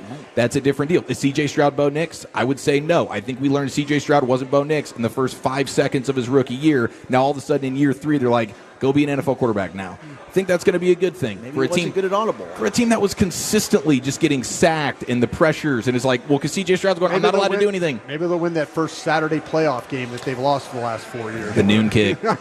No, they won it last year because Justin Herbert's so bad. I think that was the case with. Oh, that's right, they did. Okay, I think that was the case with Dak Prescott till about the end of year 3. You get Amari Cooper. Amari Cooper is confused as to why they're not changing the route at the line. That was the story, right? And Amari Cooper had to convince Dak, next time they give us this look, please change the play. I'm going to score a touchdown. Dak's like, dude, I just run what Linehan says here. And I think around the time Brian told us a story that Sean Payton was jealous because he had a quarterback in Dallas that wasn't audibling out of everything. Because what will happen is quarterbacks will start audibling into nonstop passes. They're neglecting the run game. And I think with a young quarterback, that was the case with Jared Goff with McVay. So I would be curious to see how common that is and how overwhelming it is for a young quarterback to try to get set pre-snap. Well, for the Cowboys, it was Travis Frederick in that Wall 2.0 that just came out. Frederick would be overriding Romo and Dak's calls and the coaching staff's calls. And, hey, eventually Romo just said, I trust you. Go ahead. Dak, same thing. But sometimes it is the center if you trust the center. Yeah, but we know the Texans, not really anybody on that offensive line you can trust, right? Right. Yeah, I would say so. Okay, so let's get to the crash outs. Did you know, Broadus? Because this was news to me last night as I was watching episode 2 of the Cowboys documentary. So you're saying I have to watch this thing? That when Charles You Haley, should watch it. You're going to love it. Yeah, it's pretty cool. When Charles Haley was with the Niners, he wanted to trade so bad that he went into the general manager's office and then took a leak on his desk and said, trade me. Yeah. That's all time. And punched the head coach. Yeah, and I haven't even punched George Seifert? Yes. George Seifert. I'm surprised. Turned to dust. I'm surprised he survived that. Yeah. Charles Haley is amazing. I love listening to him talk on this documentary. The self-awareness is so real with him. It's like, dude, I'll be honest with you. Yeah, I mean, everything that I said probably was wrong, but whatever, I mean, I think that's just scratching the surface with some of the stuff Charles Haley pulled off, too, throughout his career. Oh, for sure. Yeah, I mean, the amount of stories that we probably don't know about Charles. Like Michael Irvin's on there going like, hey, you guys are doing this documentary. There's a lot of crazy personalities and things like that. No one is on the same tier as Charles Haley, who talks about having 3 different personalities and the rage that would build up inside him and how he had no ability to control it and really no desire to. I mean, a truly, truly frightening human being. And now he's singing "Happy Birthday" at the fine Charlotte Jones. What a turnaround! It's a testament to probably his hard work and some help from different medical industries and pharmaceuticals that he's so functional as he is today. Yeah, that's true. So that's, I would call it crash out number 1. That's a legendary story from Charles Haley. Then today you get the news. I'm not even going to say the NBA player's name because it's really not fair to him. But there's an NBA player whose dad went scorched in a parking lot due to a door ding situation. It's a door ding situation. Apparently the dad here who ends up totally crashing out is the one that dinged the door. Now he's in a verbal spat with the guy. and then they get into a bit of an altercation, and then bam, stabs him multiple times. Multiple times. The dinger was also the stabber. The dinger was the stabber. There's no recovering from this in front of a judge. Yeah. No way. No. Especially when you hear the graphic details of like witnesses saying like they saw the guts of the guy like coming out and he's in critical condition now and all that kind of stuff. Ooh. Really, really bad situation. Andy Reid, we found out today in 2024, almost got struck by gunfire at the Chiefs facility. Yeah, this is a crazy story. He's in his office, and then pew, bullet comes and hits the wall or whatever. He's totally fine. They don't think anybody was aiming it at him necessarily. It was just, shots fired, gone awry, and it hits the facility. So now he's got like bulletproof glass around his office, and I'm assuming throughout the facility they probably have to deal with that a little bit more now. Okay, a couple of thoughts on that. Number one, do we know the date on that and where Hagee was on that particular time? That's a good question. This might have been during the Germany trip. Does he really? He hates Andy, right? Yeah, he does. He hates Andy? He thinks he's a bad person and, He thinks and a the bad Chiefs father. organization just Covered up his son's crime. Okay. And then number two, this was probably over 10 years ago, right, Lucius? Matt Stack's office kind of got shot up. Was that down on 5 or was that 10? Sure was. It was all over the news, man. Yeah. Yeah, 75 and Fitzhugh took some gunfire. Yeah, somebody rolled by and gave a pow to the station. Which is wild. Was it? So that wasn't shots awry. That wasn't intentional. Do we know? I mean, maybe they were just shooting to shoot, and our building happened to be in the way. Yeah. Maybe they didn't like some of our promotions. Yeah, that's what Matt threw a hell of a party. That's what Matt said. Matt said, "Yeah, I'm pretty sure they were trying to shoot me." I was like, oh, "Okay, yeah, Matt." Taking over DFW radio Okay, promotions. bro. Nobody throws a party like me. Too much of a threat to iHeart. You also have, how about this for a headline here? Pro Football Talk, Texan safety Jimmy Ward has been sued by the mother of his 3-year-old child for an alleged meth-fueled physical and sexual assault. Wow. I mean, it's messed up. Wow, bro. Wow, what are we doing? Jimmy Ward Went full Diddy. with a little meth action going on. He's being sued and not arrested? I think he's already been arrested. Yeah, he's been arrested twice. Okay, and just recently. And now the suing is, I think he's got a criminal suit and a civil suit that he's now in the midst of. Really bad. And apparently a meth problem. And a meth problem. No question. Full plate. And everybody's trying to figure out what happened to Lil Nas X, who was hospitalized after being found half naked roaming the LA streets in a very bizarre video. He was straight up whitey-tidying. He's got up and down the white cowgirl boots and the whitey tighties, and that's it. It's quite the image. And I can't tell if it's he's promoing something for interest or if he really like smoked something and got out there, got turned out. You get into the bath salts? I would think, because the only thing that gets you like naked like that is tequila. Angel dust. Oh. When you get dusty like that, you'll get a little naked and start walking the groove. And that's what he was doing. But you never know with him, because he'll pull some antics. So I don't know if he's off into the drugs and he hit the blade or whatever. Because it happens with people. Martin Lawrence one time out there in LA lost his mind in traffic, and I think he was like waving guns and whatnot. Blue Cantrell, who's connected to Jay-Z, she's got a pretty cool song back in the day. She took off all her clothes, got butt naked in the middle of traffic. So it happens, but Hell yeah. I don't know, bro. That's great. I guess it's a new game we could play: Crash Out or Roll Out. Yes! Crash out and roll out. So I like good. it. That's good. That is strong. Yes, that's good radio instincts there from Eric Giafalo. And maybe that explains, Wolchuk's appearance in that Speedo last year up there at That was meth induced. That was my for choice, sure. man. at What can I Southern say? Leisure.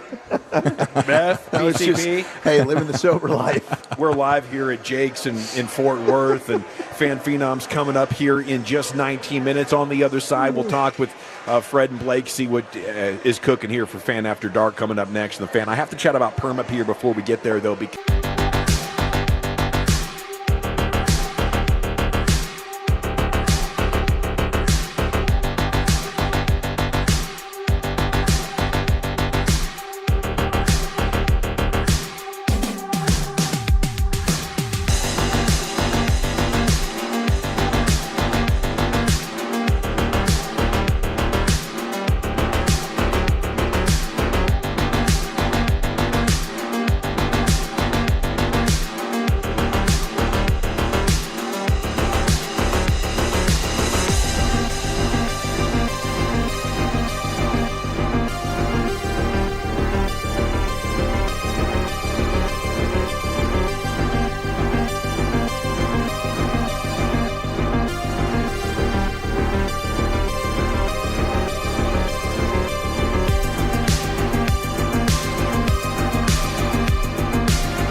Uber Eats has lower fee products? I gotta remember that. Well, you know, they say in order to remember something, you have to forget something else. Okay, now that is a very cute haircut. That's like a little shag. I've never seen it before. Well, I mean, of course you have. It's the Rachel. Oh, is that your name? No, I mean like your name. No, I'm Jen. My name's Jen. Right, but I just mean like this is your haircut, but that's hair on your head. I'm not saying this is your hair. Okay.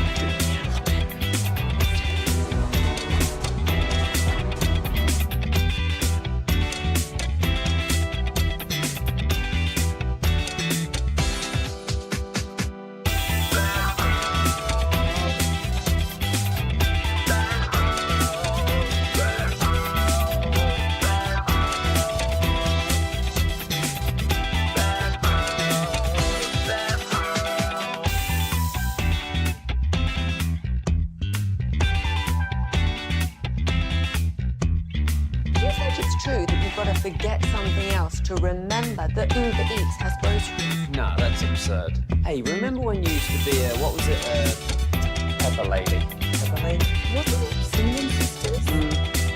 Razor Babes. Saffron Squad? Nutmeg Maidens? Pre-curb? No. Nutmeg Maidens. I just said that. Was it Spice Girls? Doesn't sound right. Was it Saffron Squad?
maintain, and elevate your total wellness goals across key areas of men's wellness like hormones, weight, muscle mass, movement, and sexual wellness. It's individualized and comprehensive total wellness through Men's T Clinic's method, and it's yours for the taking today. 5 DFW locations, flexible hours, and affordable plans. Call 972-GO-MEN'S-T today or visit menstclinic.com. That's menstclinic.com. Our 2025 Firehouse Tour continues on Friday, August 29th, and this time we'll be in Red Oak. Right off 35, Sean, at 547 North Methodist, and stop on by. We have free breakfast from Whataburger, plus with this heat, pick up a Sean and RJ one-of-a-kind cooling towel while they last. We'll see you in Red Oak Friday, August 29th, presented by Whataburger, Fraser Roofs and Gutters, and Firehouse Movers with The Fan.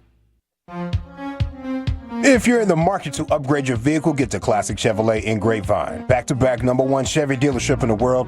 They've got more new Chevys than anyone, and they're all priced to sell. Silverados, Tahoes, Blazers, Malibus, Equinox, and more. Visit ClassicChevrolet.com. This is Texas. This is Classic Chevrolet. Together, let's drive, relax, and enjoy the difference. Based on new Chevrolet registrations 2023 and 2024. Yes, sir. Thank you, Lucius. We're live at Jake's in Fort Worth, and Fan Phenom about to get underway.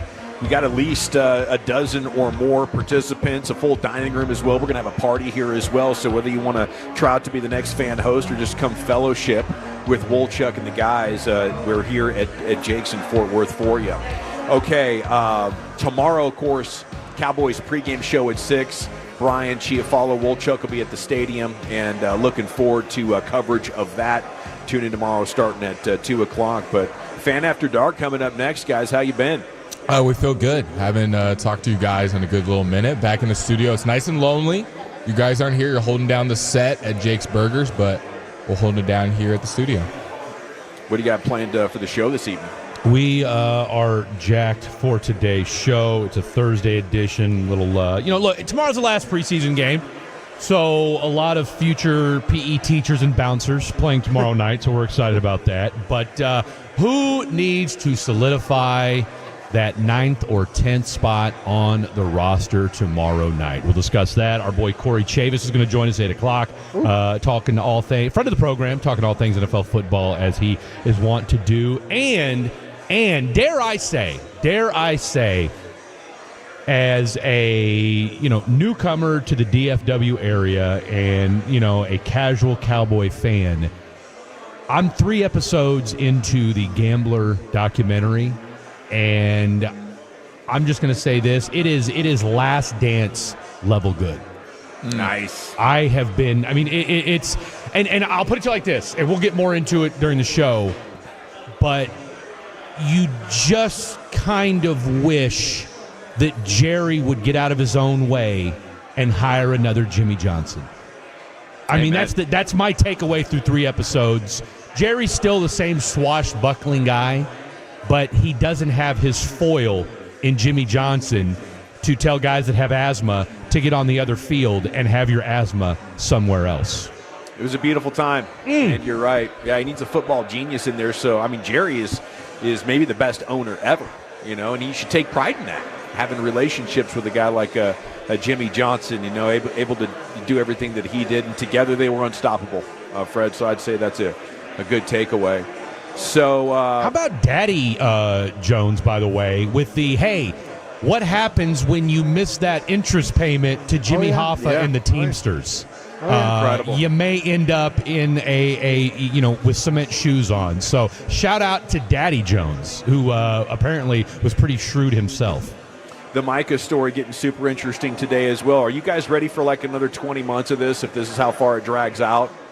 Can we just stop talking about it? What's the strat there? I'm not sure what the strat is because we did the same thing last year with Dak and CD. Obviously, this is a little bit different, but we're used to this is personal, Cowboys stars getting strung out. I think at this point, it looks like he's just going to play, and there's not going to be some brand new deal that comes in the next couple of days because how many times do we see players negotiate in the middle of the season? We don't.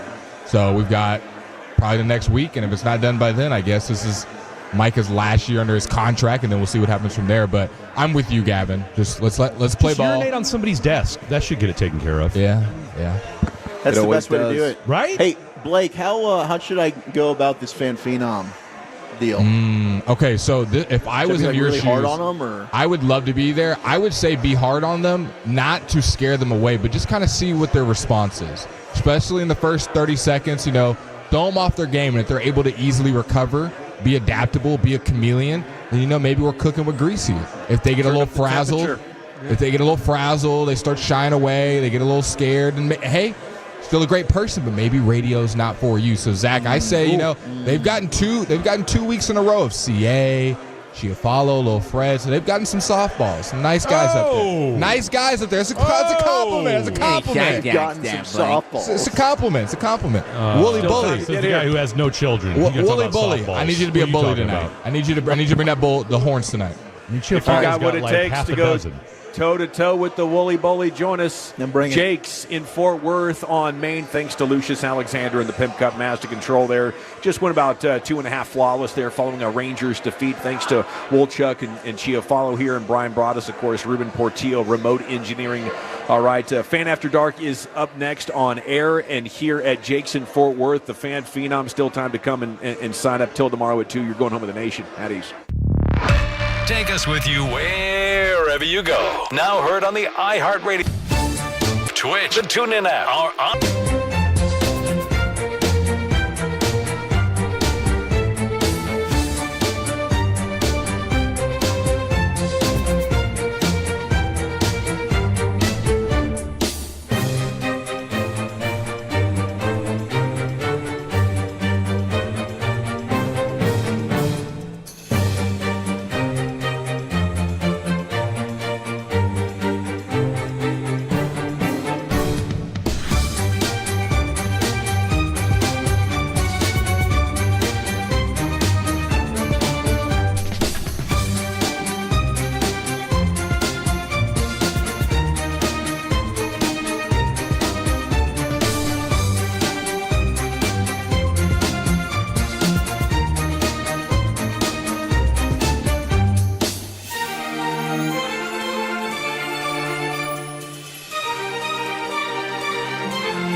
Basil Babes. Saffron Squad? Nutmeg Maidens? Paprika? No.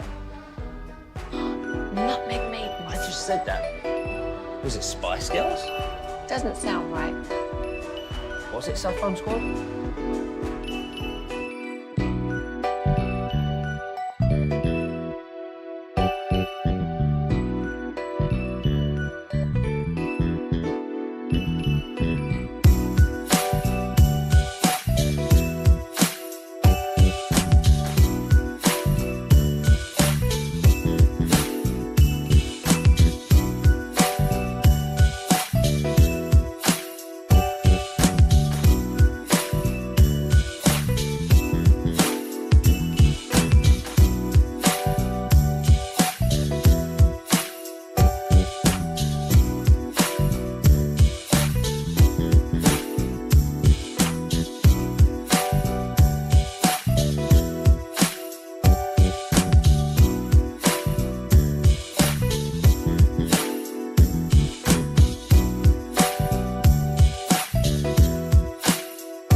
have each and every one of you on board on a Thursday evening, August 20th, 2025 in the August 21st, 2025 in the year of our Lord. That's how long it's been since the last time myself and the only fan phenom that I will recognize have been on these airwaves, one Mr. Blake Elliott.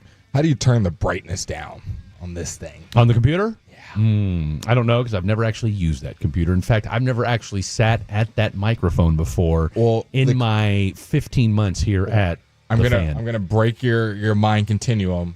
Fun fact, we have the same computers in front of each other. So sitting at this station would not change how to change the brightness. Again, I've never sat there, and because of that, I don't know what you're doing. I don't know what the buttons look like. Okay, for sure. And as a result of that, completely different set of buttons over here. Completely different set of buttons. Yeah. I'm not familiar with what you're working with over there. Okay. That could be a Mac for all we know. It could be. Okay. It's a placebo. That could be a Macintosh because only the best here at Odyssey. Is that what Mac stands for? Macintosh? That's correct. Yes. So MacBook is Macintosh book? I just learned something in the first 30 seconds. You didn't know that? No, I've heard the word Macintosh before. Well, I know you've heard the word Macintosh, but I didn't know that you didn't know that Mac was short for Macintosh. Every single time. Yeah. Interesting. Yeah. 877-881-1053. Did you learn with me or did you already know it? And yeah. Also Macintosh Apple. Yeah. Someone said no more thick Thursdays, Fred. That was first text. Oh, it is absolutely a Thursday today. It's been a long day today. It's been a long couple of days, the last 2 days here for your boy Freddie D. It's been a long couple of days for Mr. Blake Elliott. Just grinding outside of the radio world, all right? I'm at a new gym right now because my gym is under construction. Just still don't want to work out with me, huh? I mean, our schedules haven't really mixed up yet or Elaborate a time you texted me and I said, can't make it then. I don't know, 6 o'clock in the morning. You texted me? You said I don't bother because I know you're not up at 6 a.m. No, you're not. That's an assumption. Tell you what. All right. Well, I'll tell you what. Let's shoot for tomorrow morning then. At what time? 8:30. 5. 8:35. I know where this is going to go. I know where this is going to go. I'll wake up at 9:30 and say, let's go at 10. Here's what's going to happen. I'm gonna be en route at 8:30. You're so old. You just said en route. What do you want me to say? You're going to have a paper map out too? Circling checkpoints. Have my almanac with my pencil and my just going to the gym and my protractor as I'm mapping out the perfect route to get to absolute recomp. No, 8:30. But you're not going to be there. I like going to the gym early, so 8:30 isn't that bad. If you were going to say 5:45, 6, I'd have said you're by yourself. We're on late tonight. There's no way I'm going to the gym at 5 o'clock. That's preposterous. Okay. How about just 9 flat? Can we compromise the middle? Because I usually go around 10. See, I need to do 8:30 because I've got a well. Tell you what. And we're over here mapping out plans. Real quick, we'll get to this in a second. Welcome into the program. It is Fan After Dark. I'm Fred. That's Blake. Trevor, the creator behind the glass on the 1, 2s, and 3s. What a day to be a Rangers fan, huh?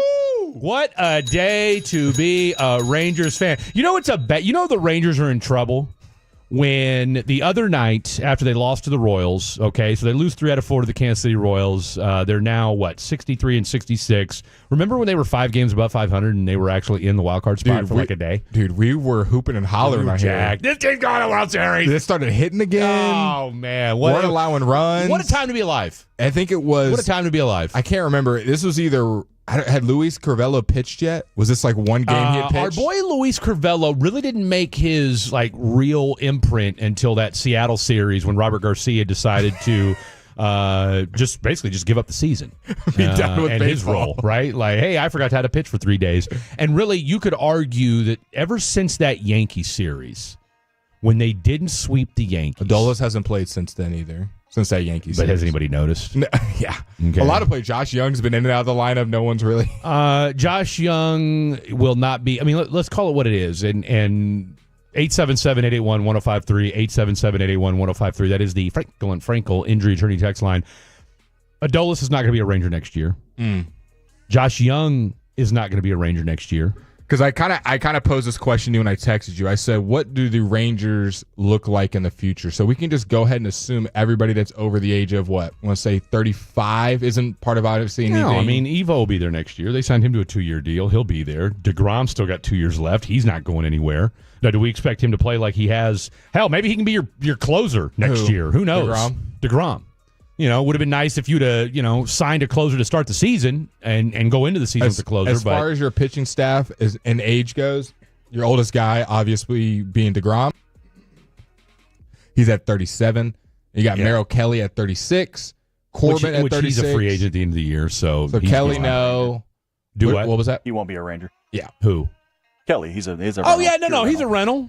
Now you never know. I could see him coming back on a team front. I mean, look, it's not like he's going to get some stupid offer when the season's over. Does the age scare you at all? Patrick Corbin, 36. We just talked about Evo, 35. I mean, Corbin, you picked him up off the scrap heap anyway. I mean, he's been solid for you, okay? And again, let's call it what it is. You've reverted back to the fact that you can't hit anymore. All right, and that's been one of the issues, right? Is that you've got a roster that, oh, by the way, think about it this way: this is a $241 million roster. Mm-hmm. All right, and look, I lambasted Ray Davis for not going into the luxury tax. They did go into the luxury tax. Hell, you texted me last week. I mean, they put John Gray on waivers. I didn't even know, and nobody did. I don't even think the beat reporters tweeted it out. I mean, because I saw he went unclaimed. Well, of course he went unclaimed. He there? hasn't been good since he came back. And it's sad because you think of the John Grays of the world. There's a lot of World Series heroes. We're not that far removed. It's not as if it was a decade ago. It was a 2 years season and a half ago. And we're looking at guys. Our boy Nathaniel Lowe getting DFA now. He got picked up by the Red Sox, hit a home run. He actually ended up at a decent spot. Yeah, hit a home run the other night. But still, just like a lot of these heroes from the Rangers team now, just like, of course, now, in fairness, so you traded Nathaniel Lowe. No, of course. I'm just saying the fact that a lot of these guys are either not on your team, out of the league, getting DFA. Like, time moves quickly in all sports, especially. Time waits for no man. Blake. It doesn't. As far as your infield goes, you have 4 guys under 30. Who are those 4? And do you care that do you have obviously most of your roster is a little bit of an elder roster? Who are your 4 infielders under the age of 30? They're all on the big league team right now, so there's no like trick question, a AAA guy. I mean, I'm guessing one of them is Ezekiel Duran. Yep, Ezekiel Duran at 25 is your second youngest. I mean, Josh Young is like at 27. 28, but I mean, he's going to be gone. So there you go. So if we say he's gone, you got 3 players under 30. You've mentioned one, Duran. The other 2 being Cody Freeman at 24 and Josh Smith at 20. Well, and they're both utility guys, right? And so the rest of your roster, 30 plus, Rowdy Tellez, if you want to, Corey Seager, Jock Peterson, and Marcus Semien. Well, Jock Peterson signed a 1-year deal, right? So he's got. There's no way he's back next year. Okay, so he's done. It's been real. Rowdy Tellez ain't coming back next year. It's been real. I mean, here's the question: do you bring Jonah Heim back? So I'm not going to sit here and act like I know all of the baseball free agents coming up and let this guy go to get this guy. But I will say, as far as this conversation goes, 877-881-1053, it is seeming like a lot of these Texas Rangers, barring their contract, if their contract is ending, nobody's really proved their worth. It's like, oh, you got to bring this guy back. Trevor, correct me. Who's going to be a free agent for the Rangers this upcoming offseason that we would actually care about? Like somebody like, hey, you don't want to lose that guy. I think Josh Young would be a guy that you don't want to lose, genuinely. Is there anybody else, really? though? We'll debate Josh Young. Is there anybody else, though? Or is it just Josh Young as far as guys that are getting... Yeah, but is he a free agent or is he just arbitration eligible? I want to say he's arbitration eligible. Yeah, I mean, you can finagle That's what something I'm saying. there. And then I would argue Adolis. Those are the only 2, though? I would argue. What would you argue? That he could... What would you argue? What are you arguing? He's a defensive juggernaut, and I think that is something that we lack here in baseball that we care about. We want to just see offensive numbers, which I agree, and I think that's great. But he does a phenomenal job in the outfield, and when you've got your other guy is Osuna, who can't hit his welly out of a wet paper sack, I would rather have Adolis. And Adolis can? He at least he'll hit one time. You can find a right fielder. I'm sorry, his glove isn't that good to where I need him. Look, he's not on this. He's been. I mean, what is he? Is he 10-day IL'd or what? 10-day IL'd. Yep. And we know what the deal is. Well, yeah, of course, it's a mental thing. And here's the thing. I mean, he's not going to get any less mental moving forward. If these stats on ESPN are showing correctly, Adolis Garcia only has 3 errors this season, so still. Well, look, I'm with you Trevor, in the sense that yes, great right fielder. Mm-hmm. Okay, outside of right field. I mean, we can go find anybody for right field. I mean, but who are we going to find? That's my only thing. How confident do you feel? I mean, here's the thing. I'll be leave it to Chris Young. I should say. Let me say, who are we going to find and be competitive? Let me say that. What, are you any more competitive with Adolis? I think if he can get his head right, he's got to hit his head right. If for a fifth, we'd all be drunk. You know that. I mean, wishes were horses. Here's the thing, bro. Adolis has done. What has Adolis done since the ALCS? Injured, honestly. I mean, that's my point. I mean, look, I like Adolis as much as the next person, but it's more the idea of Adolis. Power hitter, Gold Glover, he's a power step hitter up, that big hits moment. for power. That's what I'm saying. The idea of Adolis, like this power hitter who's a Gold Glove right fielder, who's your cleanup hitter, shows up in clutch moments, and like he was his maximum potential in 2020. What clutch moment outside of Houston has Adolis Garcia shown up in? He's been in a bunch. He's hit a bunch of walk-offs for the Texas Rangers in the last couple of years. I'm not saying he's consistently been clutch, but more so than anybody else on the Rangers, him and Corey Seager, obviously. I mean, I would say I'm not vouching for Adolis to stay. I'm just saying Adolis has been your clutchest player with him and Seager, as far as at the plate. Over the course of look, I've been here for 2 years, and I can count on one hand how many clutch hits Adolis Garcia's had. Corey. Adolis has probably had I think he's had 3-4 walk-ups just this year. So I mean, I would count those as clutch hits. He's had a couple games that tied games. Okay, those are clutch though. If you tie the game in the bottom of the ninth, that's clutch. But that's okay. Yeah, I agree because everybody gives, and I'm still doing it. Everybody gives Corey Seager their flowers for that tie and the home run. Yeah, and we don't call that clutch. Adolis won the game with his clutch home run, so it's clutch.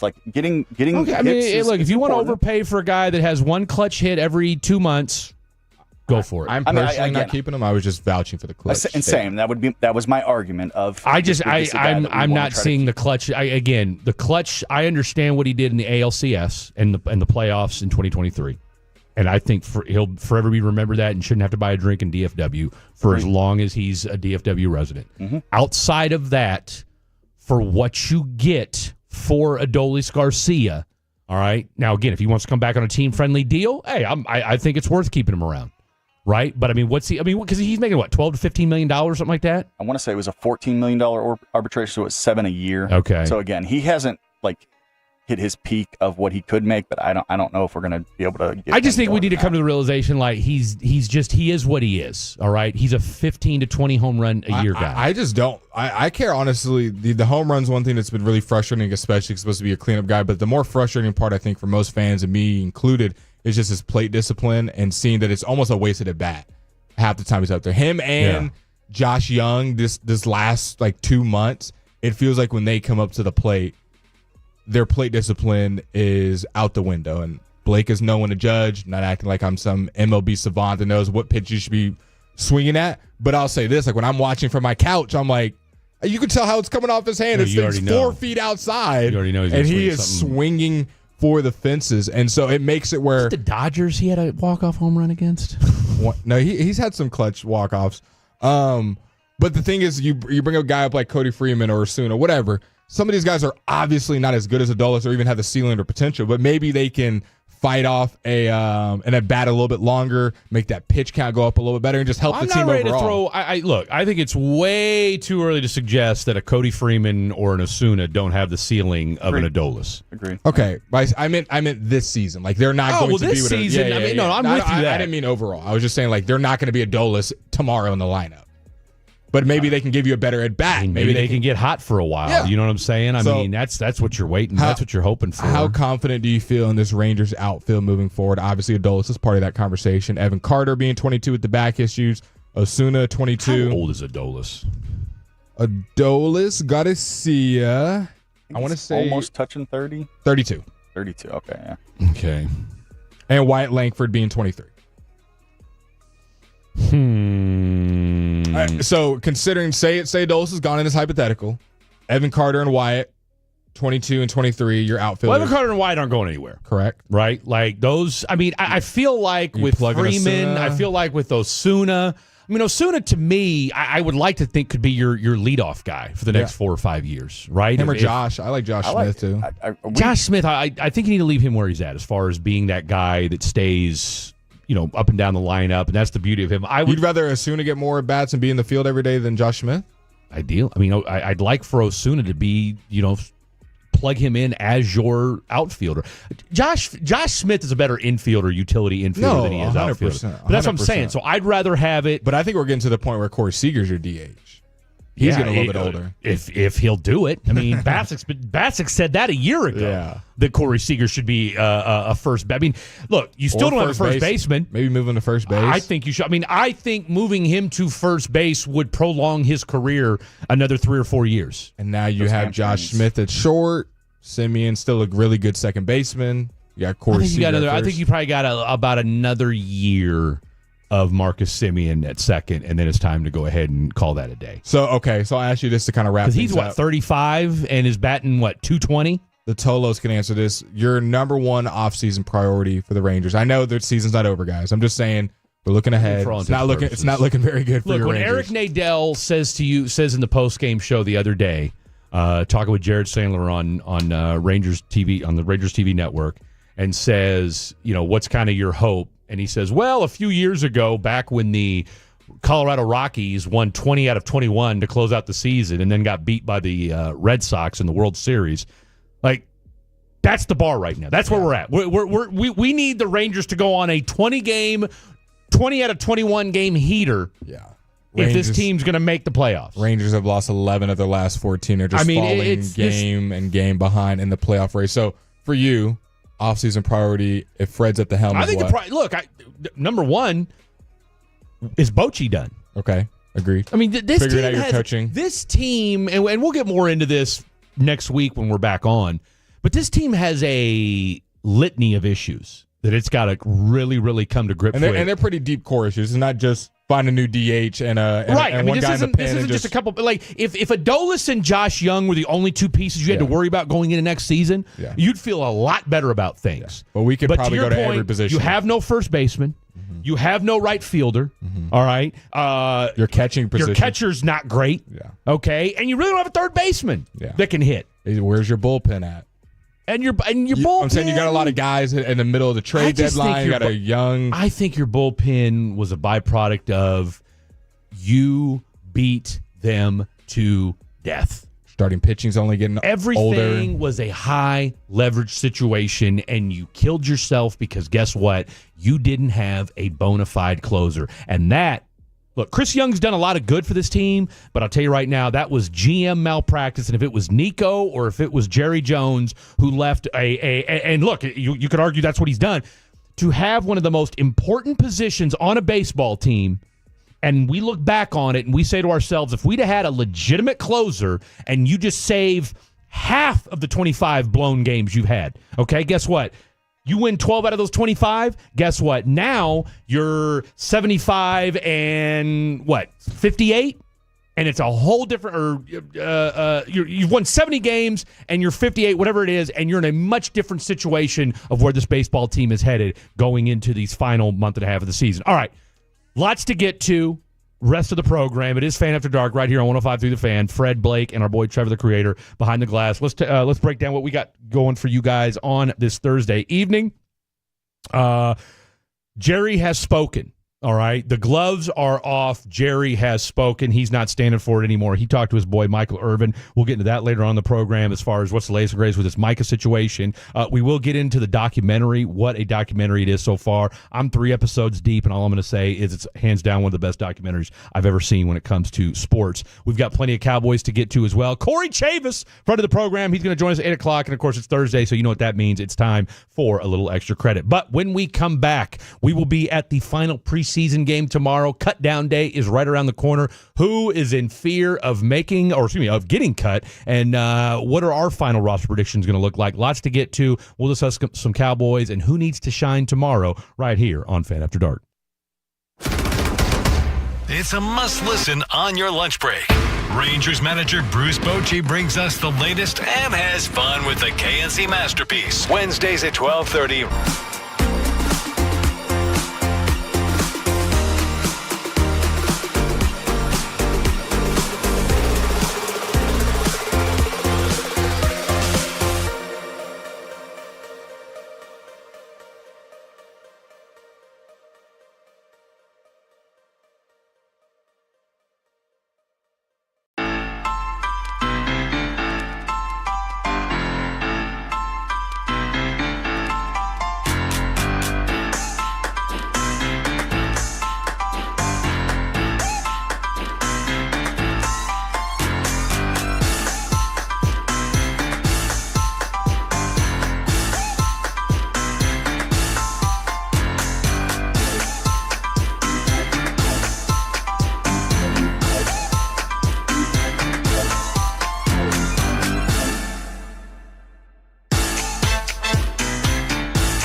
the Atlanta Falcons at AT&T at Jerry World. So if you want to come and check out a preseason game tomorrow, will be your last chance to do so. The finale is tomorrow. We got Fan Phenom going on currently at Jake's Burgers in Fort Worth. Fort Worth. I've got a young man there that I test drove a car with yesterday, our boy Ethan, who I am handicapping to win the event tonight. So when Ethan goes out there, if Woolchuck's listening, curious to see how he does. I'll tell you how that went down yesterday. But real quick, we misspoke. Jock Peterson. Yep. So Chris Young, maybe he's not as good a GM as we thought. Okay. He signed Jock Peterson to a 2-year, $37 million deal. 2 years, 37. Are we serious right now? I mean, in theory, it sounded good at first. No, it never sounded good. What is this elevator music, Trevor? What's going on? You don't like my lo-fi, bro? What's going on? I mean, this is like, we need this at like 10:15. Not right now. I need some energy. And I'm going to give Alejandro Osuna an offseason to get his mind right. I mean, I knew he was struggling, but my God, this dude's batting 154. What do you think we could bat? Oh, 0-0-0. You don't think you could get a bunt? I don't know that I want a bunt with a 100-mile-per-hour ball coming at my head. Come on, man. No, look. If Jock Peterson can stand up there, we can Jock do Peterson, it. take nothing away from again. Jock Peterson. I respect the fact that Jock Peterson at one time was a serviceable Major League Baseball player. Unfortunately, he has not been that for you this year.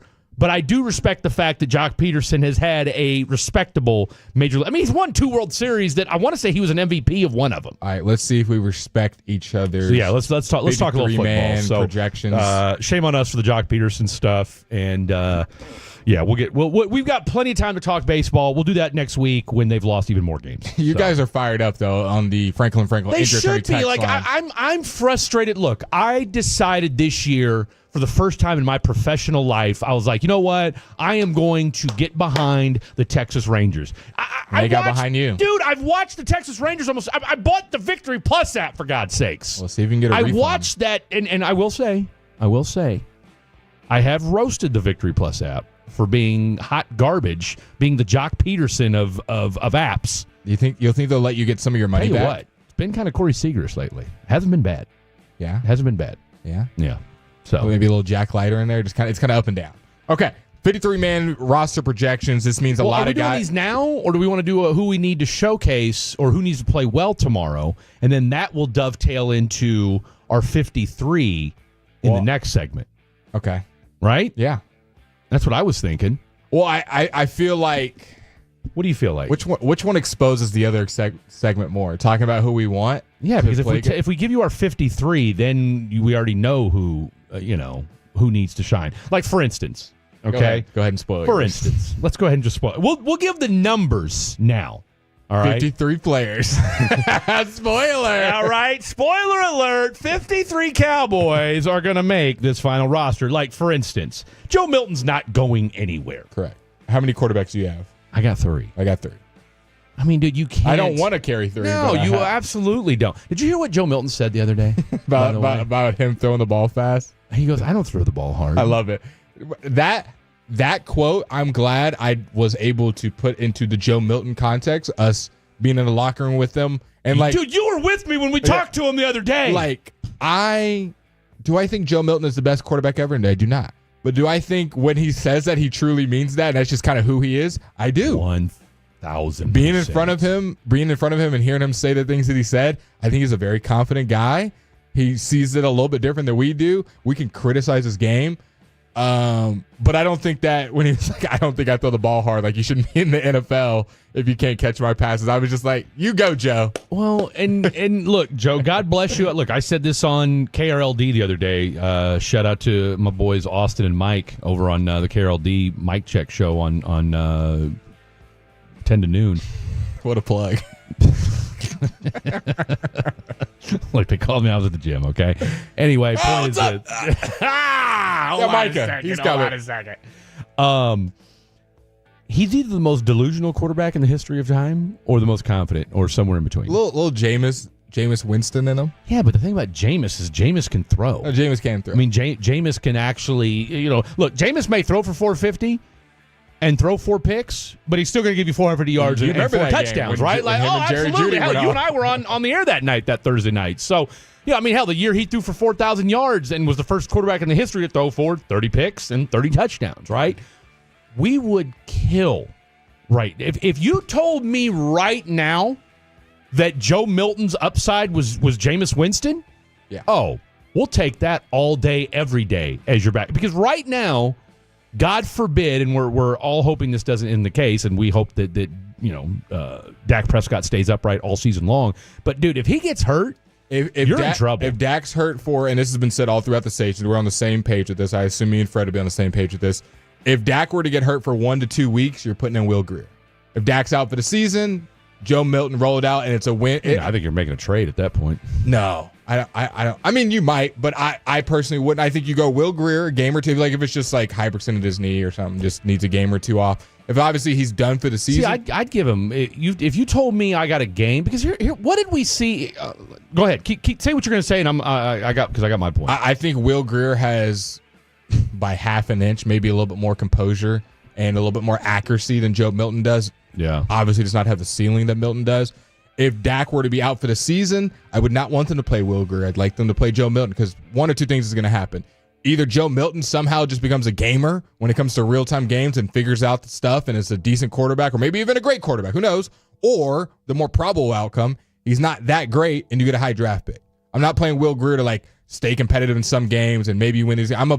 We traded a 4th-round pick for Joe Milton, so I'm going to have some return on investment. I'm going to play him. I'm not just going to sit him on the bench. But like I said, if it's a game or two, it's week 9 and Dak gets dinged up, give me Will Grier. I'm still playing Joe Milton because here's my thing that I don't understand about the Will Grier. Why is he on your roster? Cut him then. I'm not opposed to that idea. All right. My point in keeping him on the roster is because Joe Milton, because for 2 reasons. One, Dak is wildly. I'm nervous about injury Dak's averse. Okay, no, he's not injury. We wish he was injury averse. No. I don't want to call him injury prone. That would be unfair. But for a guy, I mean, there is genuine and real concern about Dak's health. I think we can all agree on that, right? You keep 3 quarterbacks on the roster because, again, God forbid if something does happen to Dak and you do play Joe Milton. Because look, Joe Milton, right, wrong, or indifferent, did look halfway decent in the last game of the season last year against the Patriots game? The Patriots, right? Yeah, I don't know what happened. I was in the shower thinking about that. I said, okay, do we remember how good Joe Milton was for the one game of the Patriots? And he hasn't looked even a fourth of as good. And maybe it's one of those deals where, because here's my pushback on if you got one game to play, you play Will Grier. Look, I watched Will Grier in that game the other day. All right, neither are great. First throw to our boy, who was that? Fairchild or Fairweather hits him down the seam. Boom, beautiful throw. All right, we're all like, oh, and then looked like he'd never seen a football before in his life on the next 4 plays. Okay, Joe Milton is the epitome of, hey, let's roll the dice. Because here's the thing about Will Grier. Will Grier has no big play upside. Correct. Okay. I mean, he had his little scamper. Remember the first touchdown against the Rams? At the end of the 4th quarter when, again, it was, the Freds and the Blakes of the world playing, okay?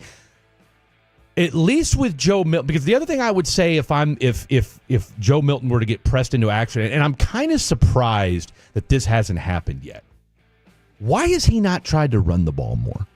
I mean, I'm sure they're telling them to throw it. Well, I'm sure that's what they're working on. I'm sure they know he can run. You know but how do we know? Like, you know what? Sometimes, and you and I talked about this the other day. Sometimes just if you got a layup instead of a 3-point shot, sometimes you just need to see the ball go through the hoop. Of course. Okay. Of course. Sometimes if you're Joe Milton, rather than firing off an inadvertent howitzer from 10 yards away when you've got nobody in front of you, how about you just go ahead and scamper and move the sticks? Do you think he does that a little bit now in this game tomorrow? Because I'm sure he was trying to impress the coaching staff that, hey, I am a pocket passer. I can throw. I feel like they've seen him run in training camp like, hey, I'm going to show y'all I've worked on my accuracy. But here's the thing. Have they? Because that's what I'm saying. Like he had some scampers in training camp where he's 30, 40 yards up the sideline. I want to see Joe. I'm not saying I need to see Joe Milton go Mike Vick, but I would like to see you run the ball every now and again as opposed to throwing an ill-advised throw. I just want to see some positive quarterback play from him. Just composure. Which that's what I'm saying. And I honestly, I don't need the 80-yard bomb. I know you can do it. We've seen it in training camp. We've seen it in the game. If I have to see one more video of him throwing a bomb off his left foot and hitting a guy, in the corner of the end zone. And the only thing I hate about those videos is my friends will send them to me who don't keep up with sports on a day-to-day. What I tell you? Dak's days are numbered. Yeah. I told you. The Joe Milton fanboys come out. This dude's the future. No, he's not. Watch more than 3 snaps. Thank you. Okay, like enough with the clickbait. Just stop for a second. Give me another player that you're. But we're in agreement. For. We need to see Joe Milton have a good game tomorrow. I'd like somebody in the offensive line, not named Brock Hoffman and TJ Bass and Nate Thomas. Yeah, those need 3 to guys show are themselves. locked. Those guys. Nate Thomas is definitely a lock because he's your starting left tackle anyway. Those guys are in there. The Corneliuses, the Akeem Adenijais. All right. Okay, so you've essentially got. I've got. How many offensive linemen do you have? 10. I've got 10 as well. So Guyton is, my guess is going to start the season on the 53. All right, you're not putting him on the PUP list because he said he feels good, but as we read earlier, it's going to be up to the training staff to decide whether he's going to play week 1. I say he probably doesn't. Yeah. But you're not going to put him on the PUP list because if you put him on the PUP list, that's 4 weeks. He's out for sure, right? So you and I are both in agreement on the 10 guys.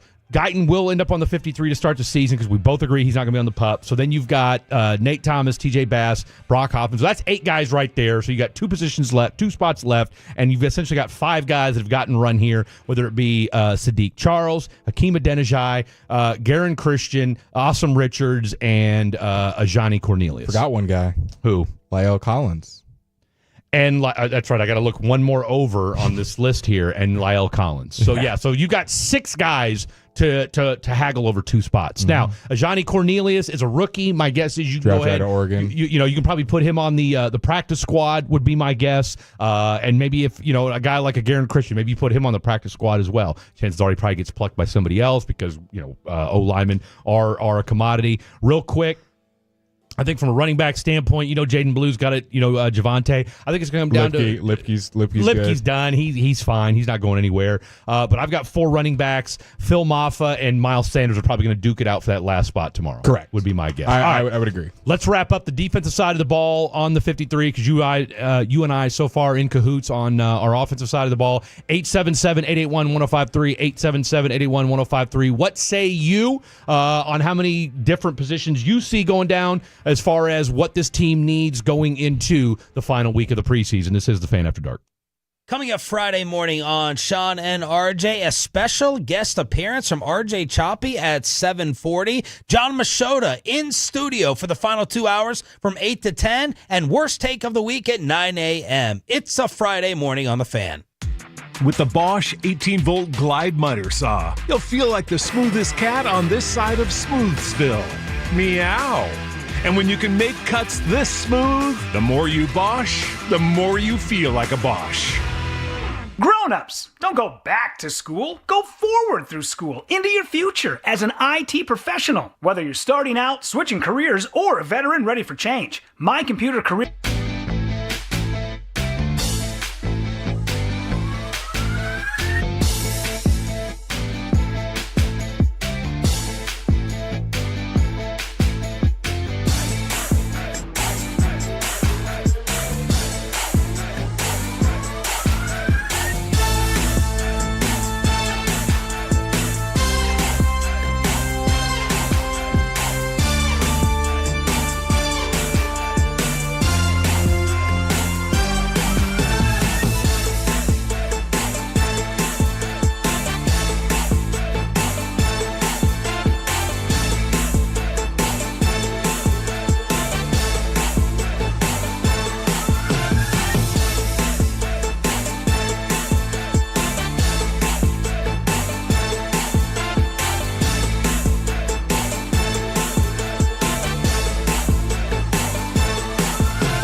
groceries.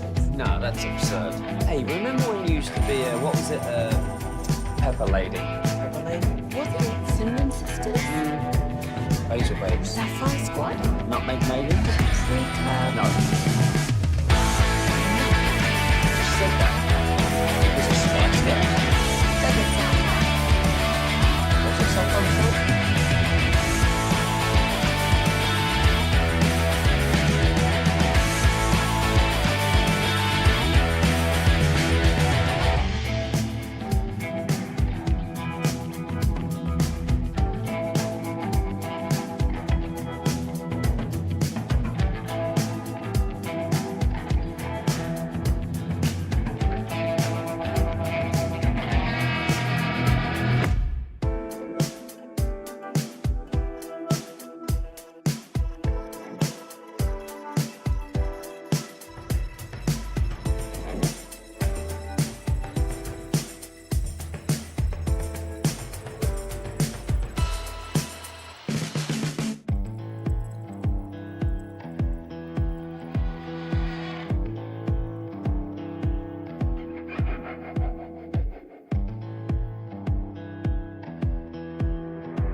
Plus, with this heat, pick up a Sean and RJ one-of-a-kind cooling towel while they last. We'll see you in Red Oak Friday, August 29th, presented by Whataburger, Fraser Roofs and Gutters, and Firehouse Movers with The Fan.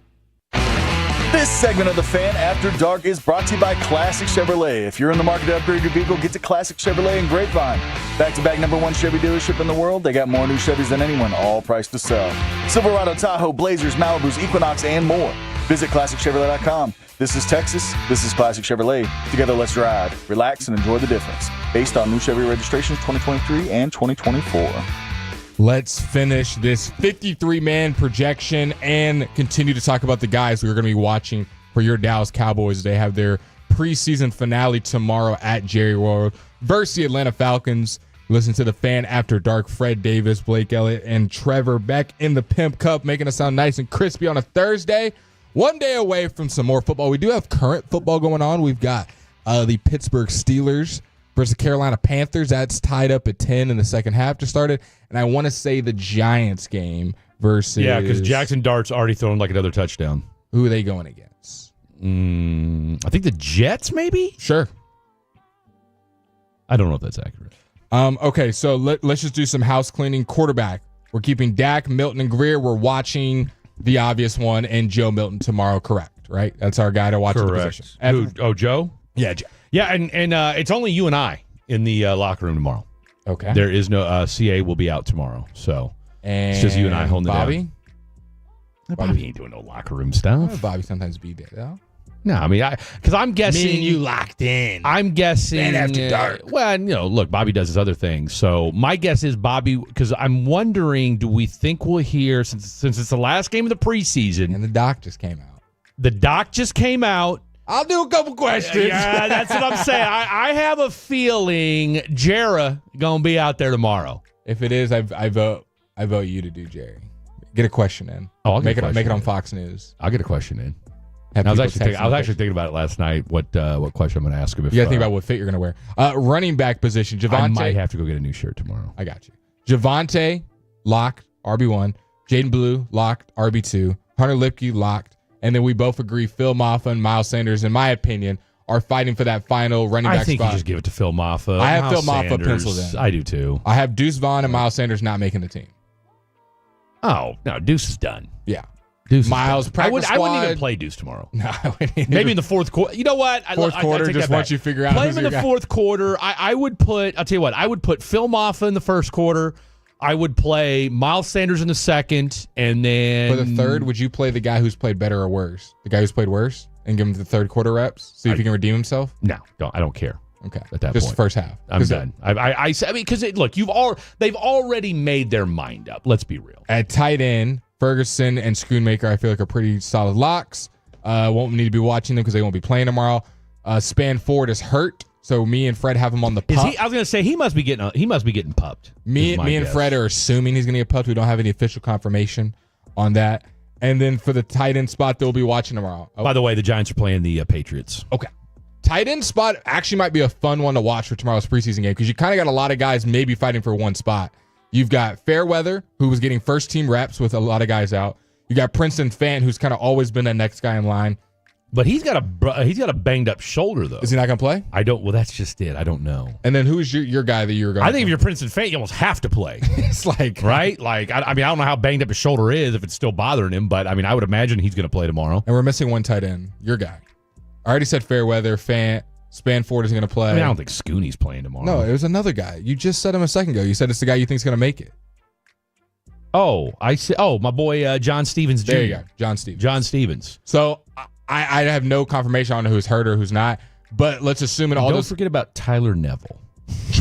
I already forgot about that. Don't forget about the catch machine that is Tyler Neville. That'll be a fun position to Do you see. think he's related to Aaron Neville? Which tight end gets first team reps? I would have to guess if Spanford's hurt. I'm guessing Princeton Fant probably, right? If he's healthy, yes. I would think it's I think it's a toss up between. I mean, look, I think it's between Schoon, Spanford, and Ferger are going to play. So your top three tight ends aren't playing. I mean, if Spanford was healthy, those are your three tight ends. But he's not. He's not.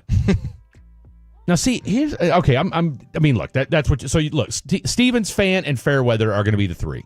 And I think honestly, it'll be a fun watch. I'm actually excited. I know that. I mean, that's a worthwhile position group to watch tomorrow. So, and for those of you wondering, tomorrow, John Stevens is number 49. He had a couple catches in that first game that against the Rams. Not so much this last week. Princeton Fant had that big catch down the seam last week, and then Rivaldo Fairweather, who's been getting first team reps. People hurt. You know, I mean, Rivaldo Fairweather. That almost sounds pornographic. Let's be real. Okay. Tim texted me and I had to make sure it wasn't something bad. Parking pass. What do we do? Hey!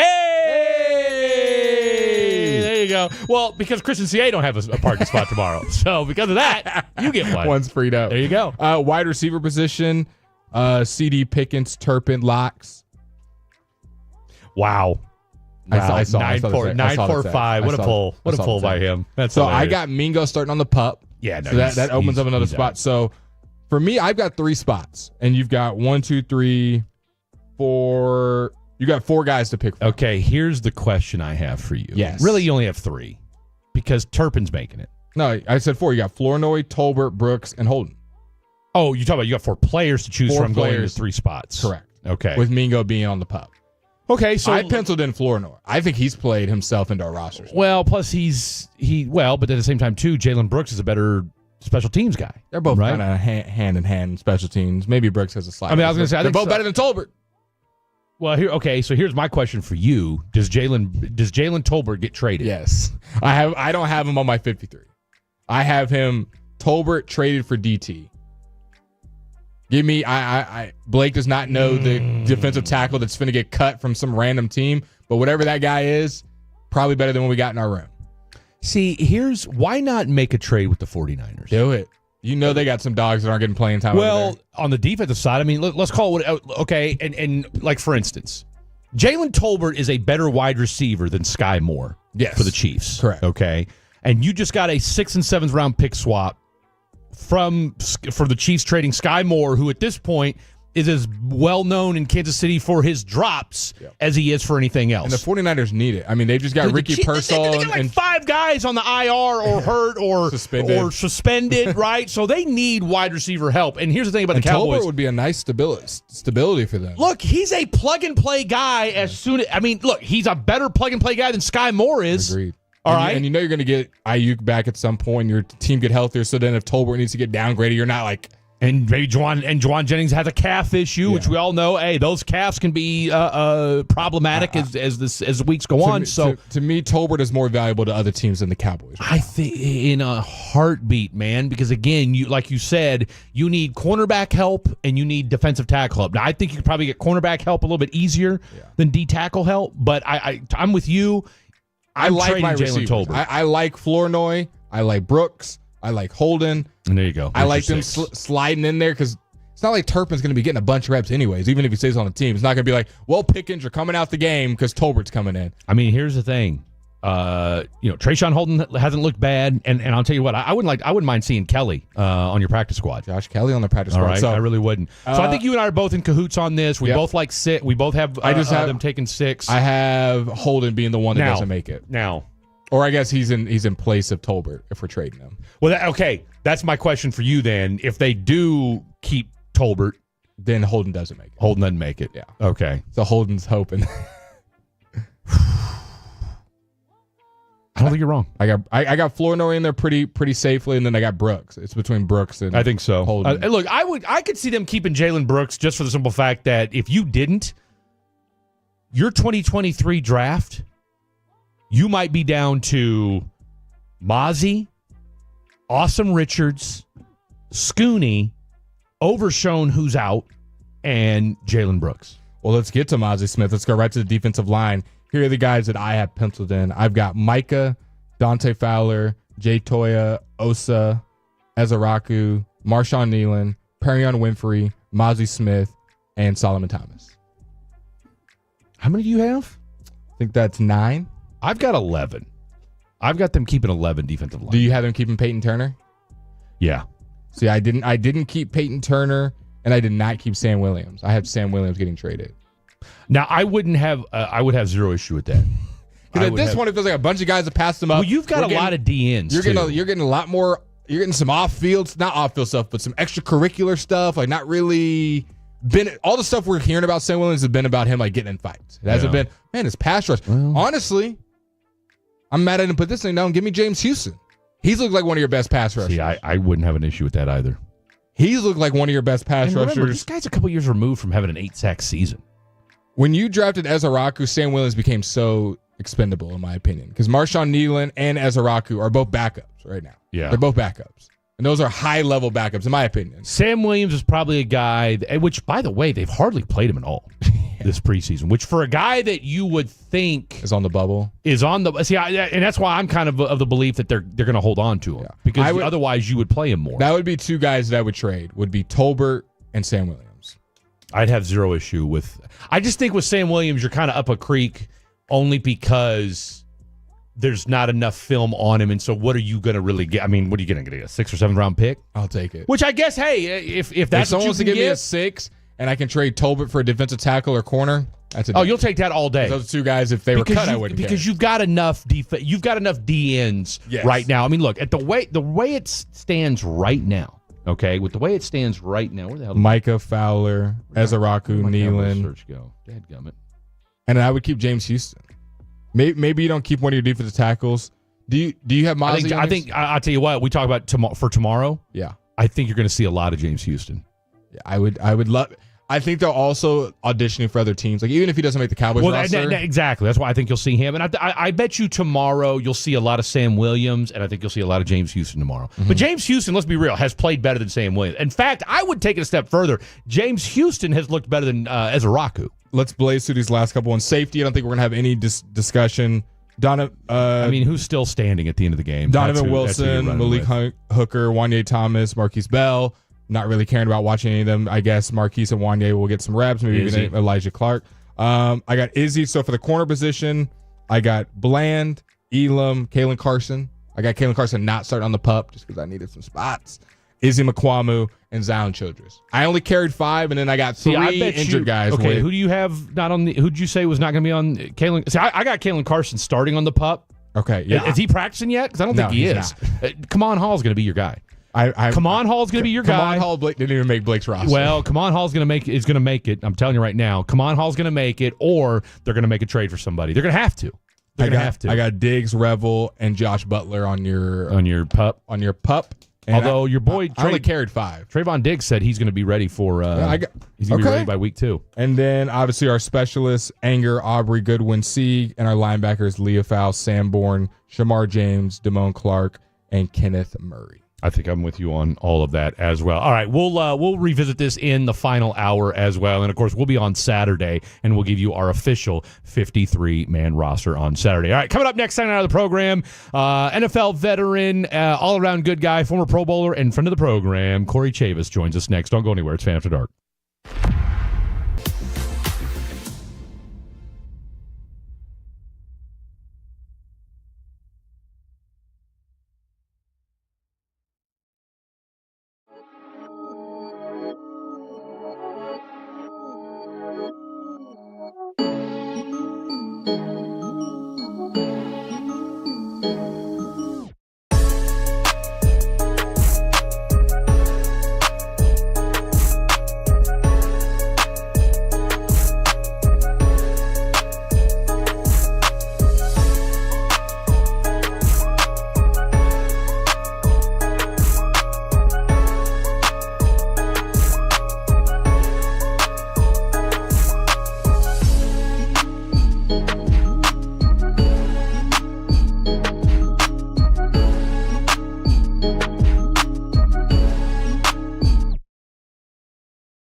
just mean like this is your haircut, but that's hair on your head. I'm not saying this is your hair.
Of the Rangers, 105.3 The Fan. KRLD-FM and HD1, Dallas, Fort Worth, and Odyssey Sports Station.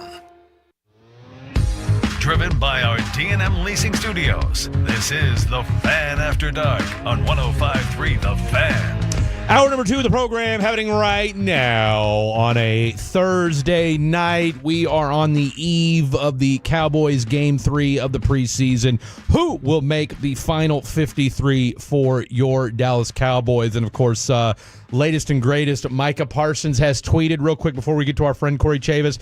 For the folks at home that have not seen the latest tweet from Micah Parsons, this thing's not getting any friendlier, people. Micah just tweeting out a Bible verse, Micah 7:8, that reads, "Even if I fall, I will rise. The Lord is my light." He did the peace sign emoji with the picture of the Bible quote. He made it his profile picture. And if you look at his Twitter and his Instagram, he has scrubbed anything that is Cowboys related. In his bio, it just now reads TBD instead of player for Dallas Cowboys or whatever. Yowza. All right. Well, with that said, let's jump out of the D&M Leasing Hotline. Welcome to the program. Friend of the program, 11-year NFL veteran, former Pro Bowler, and just all-around grade A human being, the one, the only, Mr. Corey Chavis. And Corey, when you left the NFL way back when in 2008, Twitter was just getting started, so I'm guessing you never tweeted out anything quite like that. When you start throwing out Bible quotes, what does that mean as far as negotiations are concerned? I don't know. I mean, I probably don't have as much of it. Y'all kind of, I feel like that happens nowadays when people go through some of these contract negotiations, or if somebody has something that they want to say to the team, they oftentimes will use it. I do think it means something. I don't know if it's that, detrimental in the contract negotiations, to be quite frank. I don't think it'll have much of an impact. I still feel like Parsons will end up being a Cowboy. Corey, when you see, I don't know if you got a chance to see the documentary that just released on Netflix with Jerry and kind of documenting how he acquired the team and kind of his role in the team and whatnot, and it obviously glorifies kind of his upbringing with the Cowboys. If you were Micah Parsons and his agent and you're sitting at home waiting for this contract, waiting for Jerry to reach out, and you see they're more worried about this Netflix show coming out and now doing some media PR touring about it, would you feel any kind of way about that? Would you just say it's part of the business? Do you think this is going to affect kind of the way that just things have gone with these two? I think it could have an effect. I did get a chance, by the way, to watch some of the documentary, and I was very impressed. I say it was very well produced, and I guess if Netflix has something, it's going to be good. But it certainly was intriguing, and I hadn't been able to get through all the series of a year, but I plan on watching more of it. And I could understand your point. Maybe you feel a little bit sideways because this is an important deal. It's an important year for the Cowboys in terms of really just when you lose somebody, to me, that is a staple, like DeMarcus Lawrence, certainly you would think that would help you at the negotiating table. That said, look, you've been around the NFL for a long time. Were the Wilfs, had they bought Minnesota? Had they bought the Vikings when you were still there? Yes, they did. Actually, it was like right around the time before I left and went to the Rams. They did buy the Vikings around that time. And so, look, you've played for the Wilfs, you've played for the Cronkies. Mahomes, Bidwell. Hey, trust me, I know about contract. I've had my, so yeah, no doubt. So, okay, and that beautiful. Okay, so that segues beautifully into what I'm about to ask then. So, when you look at how Jerry goes about handling his negotiations, all right, is it detrimental to getting deals done? Is this guy still stuck in the 90s? I mean, look, you've been watching the documentary. You see that it's a celebration of the early 90s. I mean, what is he gaining by negotiating the way he has, to where even if he does get a deal done with Micah, you've now got three players that are going to be 1, 2, or 3 highest paid at their respective positions? Yeah, and I think he's gotten exactly, eyes. I think that's kind of the point of maybe drawing some of this out to the 19th, 23rd hour. Yeah. And then you get it done. I think that's kind of what happened with some of the other situations, not only back then, but even more recently. And I think it'll end up getting done, I believe. I mean, unless there's, so much angst that has been created between the two sides that it becomes nearly impossible to, believe it could get done. But it's not really like when I was playing, there was holdouts. Now we got hold-ins. I mean, it's like the same thing with Trey Hendrickson. I mean, you're on the sidelines. Are you really holding out? I don't know. I mean, it's a little bit different now. So I do believe that something will get done. I think this is the time for both sides to posture, and I think they're both doing a good job. Corey, what do you think that locker room's feeling like? Obviously, having the experience that most of us have not been able to feel, especially with having a guy like Micah sitting out or holding in /out, not being there on the field, working out, the best defensive player on your team, I think pretty Everyone would agree with that. What's that thought process of when you're another D lineman over there, when you're another corner out there, and just knowing that the best player that's going to be the biggest puzzle piece is not out there for us, and it's coming closer and closer to September 4th versus the Eagles? Well, I mean, I was at the game the other day, and one of the things that I noticed is he wasn't the only guy that wasn't out there. There are a lot of guys that weren't playing. In fact, Hooker wasn't playing, a veteran. I saw Lamb wasn't playing. And I mean, just the list of names goes on and on. Obviously, Dak and some of those guys are obviously in camp. You're more or less talking about on a day-to-day basis, but he is there day-to-day. So, or at least to my estimations, it's been that way. So I feel like there is something. I don't think that it'll really pick up until the week of the season.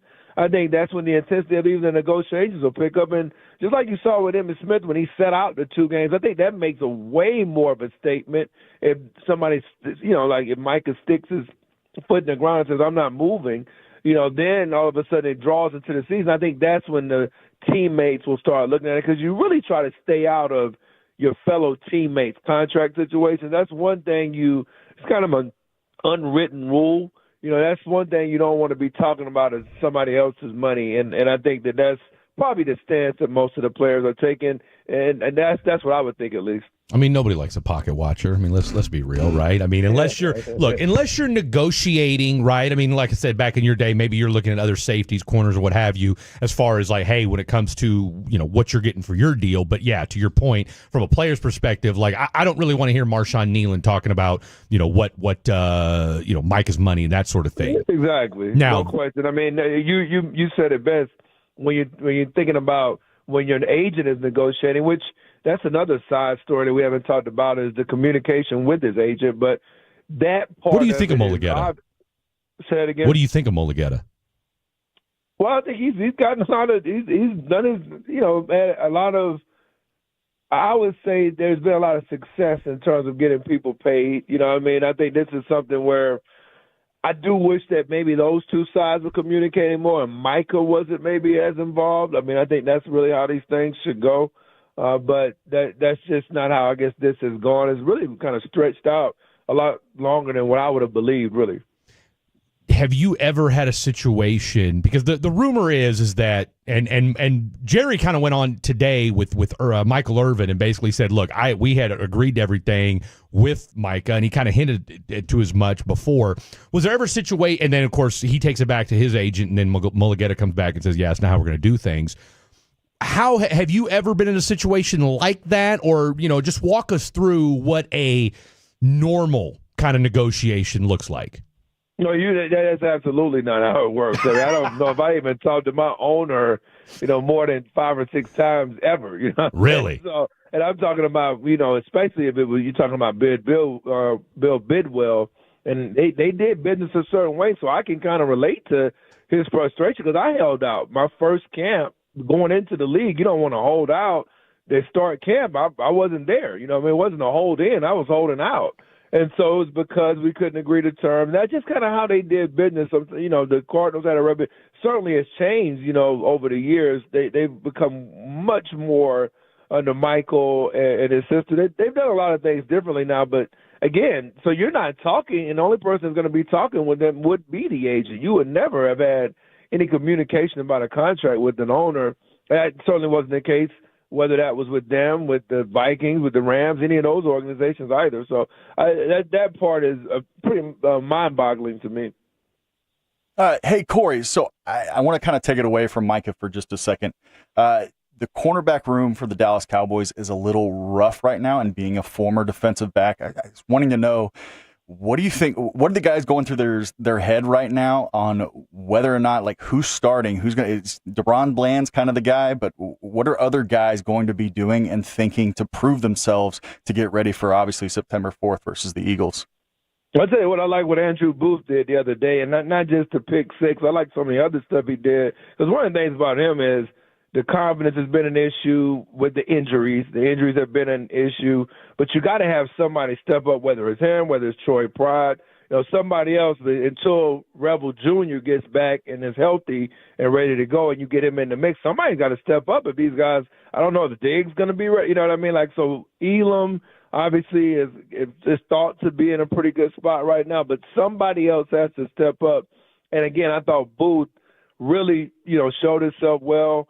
I like Childress's play as well. I think he's kind of flashed. Now he's not a corner; he's more of a nickel type. But you just got to get some depth. I actually like Kamon Hall. I thought he, has flashed a little bit. So I think what they're trying to do is find another outside guy.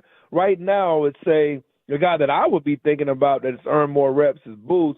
And again, it's beyond just the pick six. You look at some of the breaks. He had an earlier break in that game on an out route, nearly knocked that down. Then he did break up another out route, tackled relatively well. I thought he even ran down on special teams, hit the punt returner one time accidentally. He was energetic, and it was after he had left the game he had to go back in because I think somebody got hurt. So he's a guy that's kind of flashed to me, and I definitely think that they're going to have to get good play out of Elam early in the year. If you had one thing to say to this cornerback room or defensive back room, what would it be to kick them in the rear to get them ready to go here? So it's opportunity. You got two guys who were draft picks by other teams that gave up on you. So there's nothing more that just needs to be said for those two guys. I'm talking about Elam and Booth. And then you've got a number of other guys who are talented, who are obviously like a Troy Pride, who's kind of just hung around the league as a fourth-round pick back in 2020. You just kind of making your way and trying to start a game last year for the Cowboys, but he still has some ability. The sprint champion, a guy that's got a lot of what you would want in terms of the ability. I thought he played okay the other day. Had one play that may have been a little bit off, but he's another player that is in this competitive mix. And I feel like Bland, we already know what he can do or what he has done. So I think they've got the potential to have a competitive room early until Diggs gets all the way back maybe. But right now, the guy that has to step up, in my opinion, is Andrew Booth. He's got to take last week and build on it. Corey, real quick, before we dive into some other NFL topics, you mentioned starters not playing, and the Cowboys, one of the few teams that have had hardly any starters play at all on both offensive and defensive side of the ball. I mean, hell, you would think they were the defending Super Bowl champion. Does that bother you, considering you're 2 weeks away from going into Philadelphia? Not really. I feel like that's kind of changed in terms of every coach has their own philosophy with that, and I think that's something that you look at. There's certain teams that have decided, like Cincinnati, for example, to play Joe Burrow and not just play him with the starters, playing them with the backups, and then you're giving guys an opportunity to maybe shine, just so you can kind of see. Although actually, some of the guys that shine for them weren't even playing with, wasn't even on the field with Burrow. But I do think that when you look around, for example, if you got some situation like Anthony Richardson and Daniel Jones, you got to let those guys have to play. So every situation is a little bit different. But I feel like, particularly with Dak, you want to make sure he's healthy. Some of these other guys, I guess, Malik Hooker's been around. You kind of know what he's going to do. So it just really depends on each individual situation. Last one from me here. There's a lot of bubble guys. Schottenheimer talked about maybe there being some surprise guys that are not on the 53-man roster. So three that came to my head, and Fred, and we've kind of been discussing as the show's been going on. Miles Sanders, Mozzie Smith, and Jalen Tolbert. And Tolbert, not because we don't think he's the worst wide receiver in the room, but just as far as maybe some value you can get if you were to trade him. Those three guys, will they be on the Cowboys roster September 4th? It'll be tough, I believe. I think it'll be tough. Tolbert will make it. Mozzie Smith, that's a tough one. I don't know if I've seen enough from Toya right now to justify you just saying, okay, he's off the – and the King Bassetti as well. I was watching both of those guys the other day. I don't know that they have necessarily out – but both draft picks. So if you're going to go the route of saying, okay, we've got enough, and you re-sign a Digazue, that could mean Smith is really, really not just on the bubble, a possibility to get cut. And then that's tough, right? I think Miles Sanders, him and Phil Maffa. The other day I thought he had his moments. The last couple of runs were a little bit better. I just wonder whether or not you believe in Phil Maffa enough to maybe get him some reps. Special teams will be a big factor. If Sanders can't contribute on special teams, that could be the potential nailing, the nail. But Deuce Vaughn, I don't know. I mean, for me, if it came down to those two, I would probably pick Sanders over Vaughn at this point. Oh, look, Deuce Vaughn, if his dad wasn't a scout, he'd have been done. Mozzie Smith, real quick. First-round pick, year 3, the old adage that we've heard time and time again from the one, the only Bill Parcells. If the light doesn't click by year 3, it's never going to click. What, I've told our boy Henry Thomas, I said, man, you need to work with this kid, do something for God's sakes. Is there anything to do to help this guy out? I mean, is it just and our boy Brian Broaddus is like, maybe he just doesn't love football. When you watch 58 out there, when your first round pick is playing in the second half of a preseason game, what's that tell you? It says a lot. I think it says a lot about maybe you're not necessarily, you're trying to get an evaluation from him to see how much is ticking in that second half. How much is that energy still going? That's really what the big thing has been for him from the beginning. It's been all about more or less the energy, and that's understandable. Anytime you had the issues with the asthma, he's been able to overcome and stuff like that. So I do feel like right now it's an inflection point, and unfortunately, some of the same things that I saw. Like sometimes when he's playing inside, sometimes measuring up his ability to fight some of those double teams allows the blocks to actually push him into the covered up linebacker. Stuff like that is frustrating, particularly if you're going against zone type schemes. That's a lot of times where you end up affecting linebacker play. So those things are kind of inexcusable at that weight and size. And those are just some of the things that really kind of go back to school, because he was an off-and-on contributor for the better part of 2 seasons, and then he maximized that off-season into maybe his best season for them back in 2022. But he's got a level of power and explosiveness that just hasn't shown on a consistent basis up to this point. But it's going to be tough when you look at their depth at that position. Look, he's going to have to play. They got to find somebody. All right, real quick, 60 seconds or less. Handicap the NFC East for me. Well, I tell you what, I think Washington is strong. I like some of the pieces they've added. You're talking about your situation with Parsons. I think McLaurin's situation is huge in terms of whether or not they're going to be able to sign him, and the age there, whether he can get the money that he wants. I like the Giants. I like what they've done on that defensive line. I think they're going to be a little bit better than people think. As long as that defensive line is as dominant as I think it can be on a pass rush perspective, they're going to give some people problems on third downs. And then Philadelphia, really surprised that their backup units were kind of dominated the other day completely by the Browns, who are a little bit underrated on both sides of the ball. They're second-team offensive and defensive lines. But I think at the end of the day, you know what you're going to get from the Eagles. They're going to be a formidable team that is still going to play physical football. It's going to be tough if the Cowboys cannot stop the run to beat the Eagles. How long do you think it will be before we see Jackson Dart? I don't think it should. I think he should be going now. I think he should be week 1. But certainly, they're going to try to take this thing slowly. But I think he got the reps. So important for these college quarterbacks to get the repetitions. You're seeing it over and over. The guys without the reps, whether it's Richardson, whether it's Trey Lance, Jackson Dart got the reps. He got 3 straight years starting in the SEC. It's a very important factor, and that's kind of showing up to me in the preseason. Doesn't mean it's going to translate to the regular season, but those reps make a difference. Corey Chavis, 11-year NFL veteran, former Pro Bowler, and all-around grade A human being. Corey, next time we do this, let's do it in studio. We will, man. No doubt, man. Definitely. Always a pleasure, Mr. Chavis. Thank you so much for having me, man. 100%. The one, the only Corey Chavis. Go give him a follow on the socials. You will be glad that you did. All right, he mentioned Jackson Dart. Jackson's in action tonight. Let's take a trip around the National Football League. This is Fan After Dark. Take us with you wherever you go. Now heard on the...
be a, what was it, Pepper Lady. Pepper Lady? Wasn't it Cinnamon Sisters?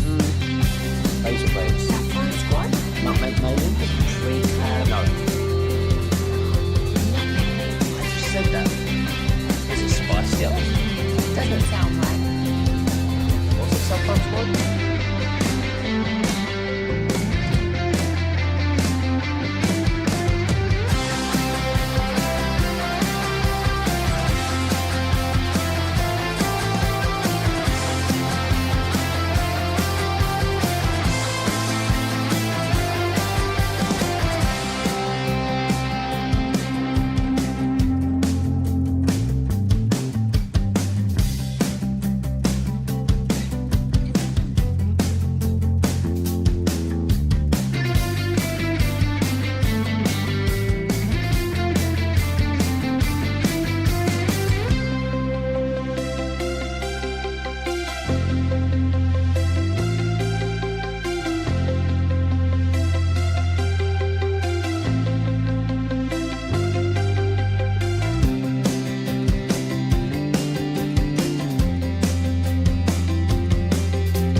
I don't know how you're wearing a beanie. I'm burning alive in here. It's so hot in here, for real. I can't.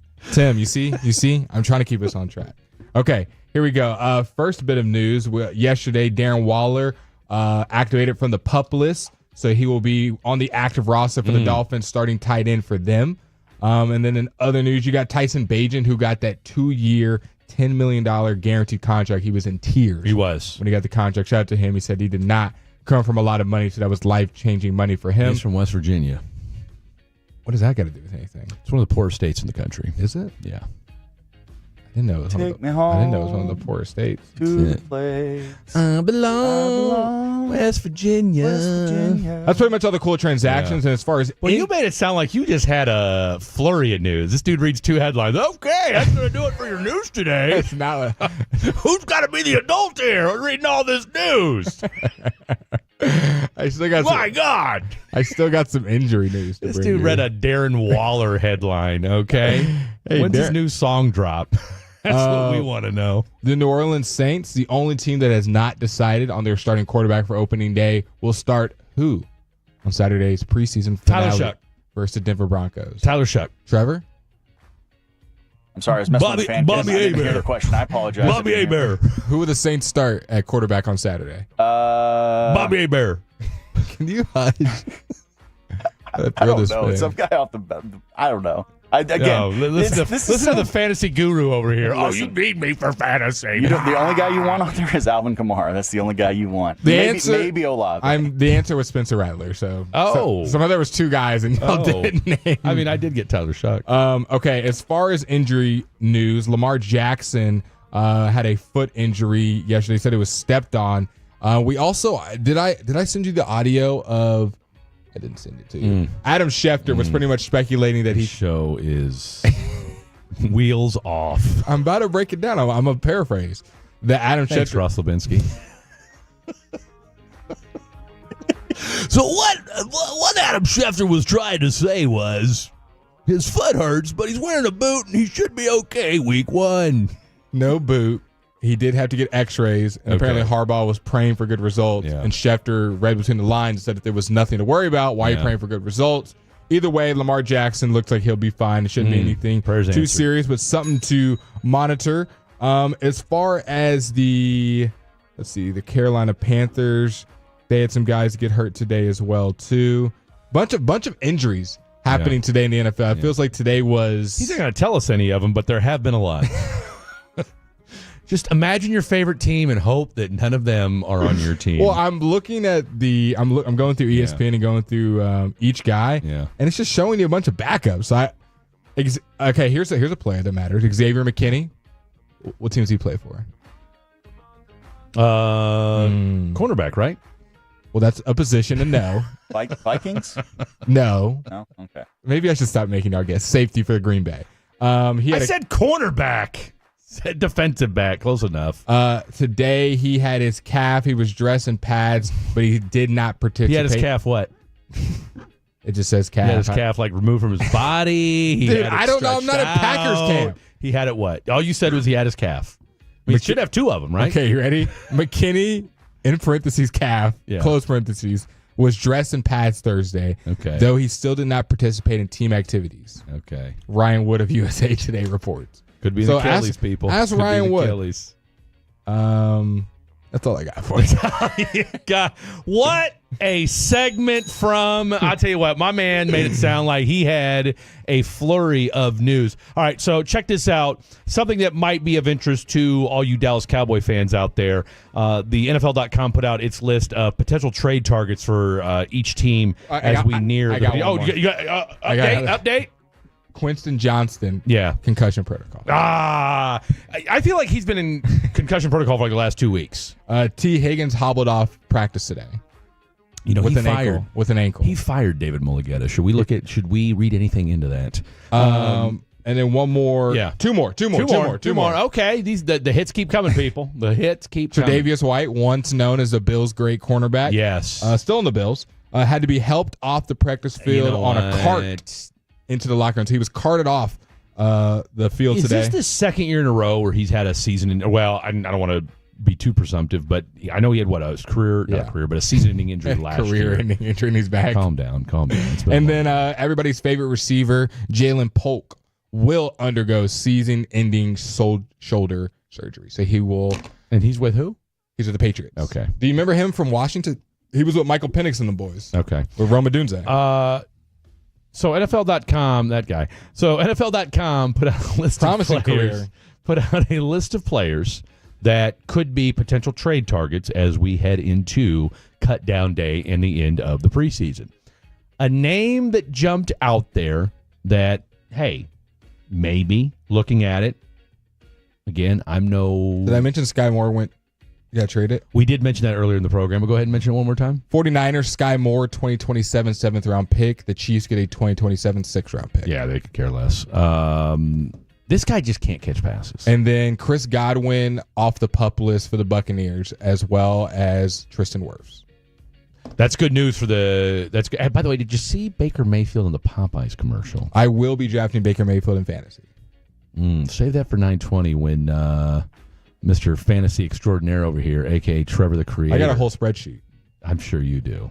Do you have a spreadsheet, or is it all just up here for you? Depends on the day. Where's it at today? It's up here today. You're downloading. You're downloading for 920. I'm trying to get all of y'all's bad takes so that way I can make sure. Bro, I'll tell you what. Let me just interject real quick. Travis Hunter will not play in the preseason game, so we didn't see him in any preseason games, did we? I think he played a little bit in the first one. Yeah, in game one he played, but I think he had like one catch or something like that, or two for like 9 you're right, because I remember he had some defensive stats too. How many leagues are you playing in this year? Only one. Oh, so Mr. Fantasy Extraordinaire over here is only playing in one league. I've got more news for you. I'll tell you what, the news just keeps coming. That's why you stay tuned. Matthew Stafford, for those of you who have been keeping track, Sean McVay said Thursday that Stafford with the back has been a full participant at practice this week and has looked like the stud we all know. Me personally, I think the Rams are going to win the NFC. I'm glad he's back because that take will sound a lot better. Well, he has to be there. Yeah. He has to be. All the Puka drafters were getting real nervous. I'm wondering if his back was even that bad. Well, he's a gamer. He'll play through stuff. Well, that's what I'm saying. I'm wondering if it was one of them deals where they were just kind of using it as a kind of ploy. Because I wouldn't put anything past Sean. I'm going to tell you right now, Sean McVay, and I said this years ago, Sean McVay is this generation's Bill Belichick. All right? And I would not put it past Sean McVay. Are you good with that? You good with that? I like that. That's not a bad take that I will take in. It's a good take. Thank you. Got more for you. Jalen Wright, starting running back for the Dolphins today with, Ollie Gordon starting running back with Jalen Wright and Devon A-Chain being nicked up with injuries might be interesting for that 920 fantasy football segment. I could see the Rams and Sean McVay, little cloak and dagger, saying that Matt Stafford has had a bad back just to kind of put the NFC West and just the haters at ease or get them all worked up into a tizzy. By the way, let me get this out before more news just comes out of nowhere. Dwayne Carter, Buffalo Bills defensive tackle. He's a player to watch as far as a potential trade target, according to NFL.com. A 2024 third-round pick. Carter found himself playing far deeper into the last preseason game against the Bills than either of the Bills' two rookie defensive tackles, T.J. Sanders or Deion Walker.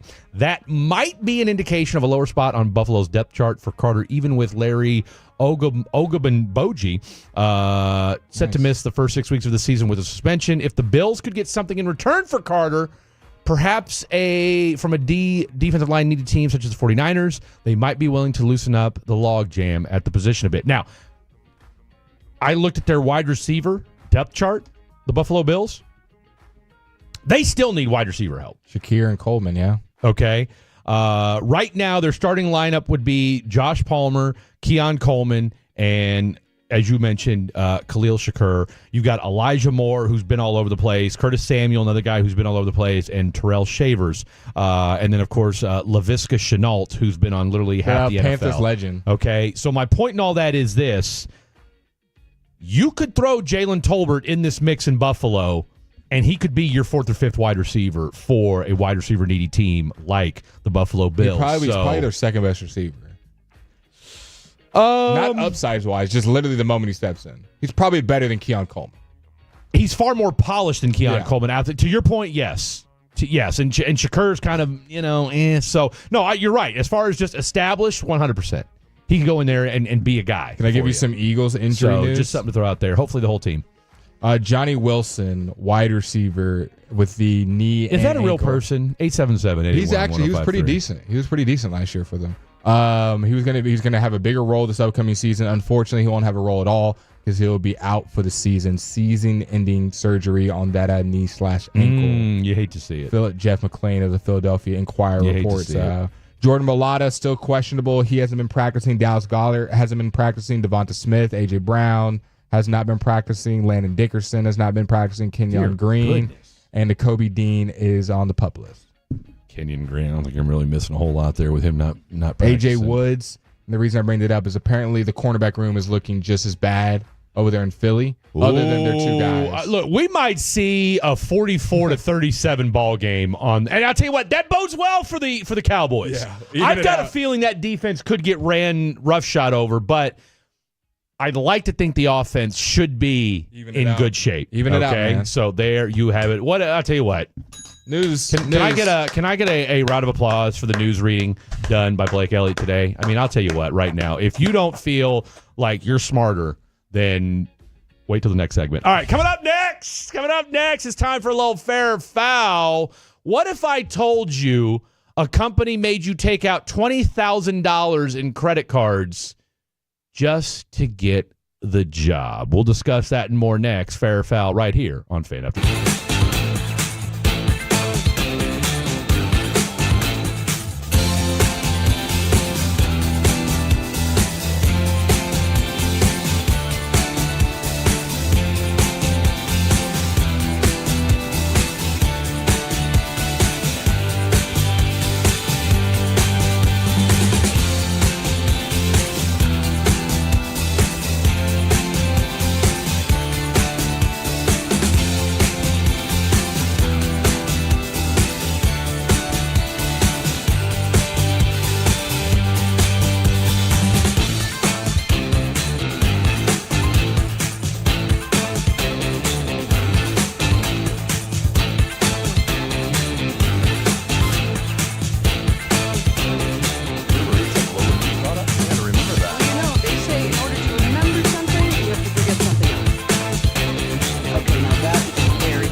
147 North Methodist, and stop on by. We have free breakfast from Whataburger. Plus, with this heat, pick up a Sean and RJ one-of-a-kind cooling towel while they last. We'll see you in Red Oak Friday, August 29th, presented by Whataburger, Fraser Roofs and Gutters, and Firehouse Movers with The Fan.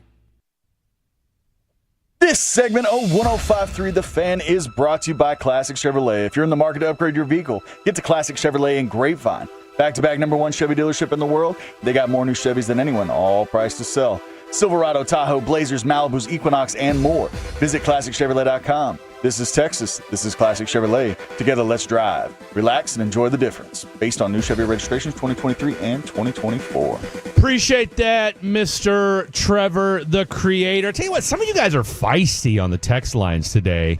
And I certainly appreciate the people that that know everything, especially the guy from the 214. You guys do any kind of preparation before the show? This is pathetic. You guys not knowing bleep and thinking it's funny is terrible. So I said, what are you referring to? Do you know what it is? When we're not on consistently, we're a shock.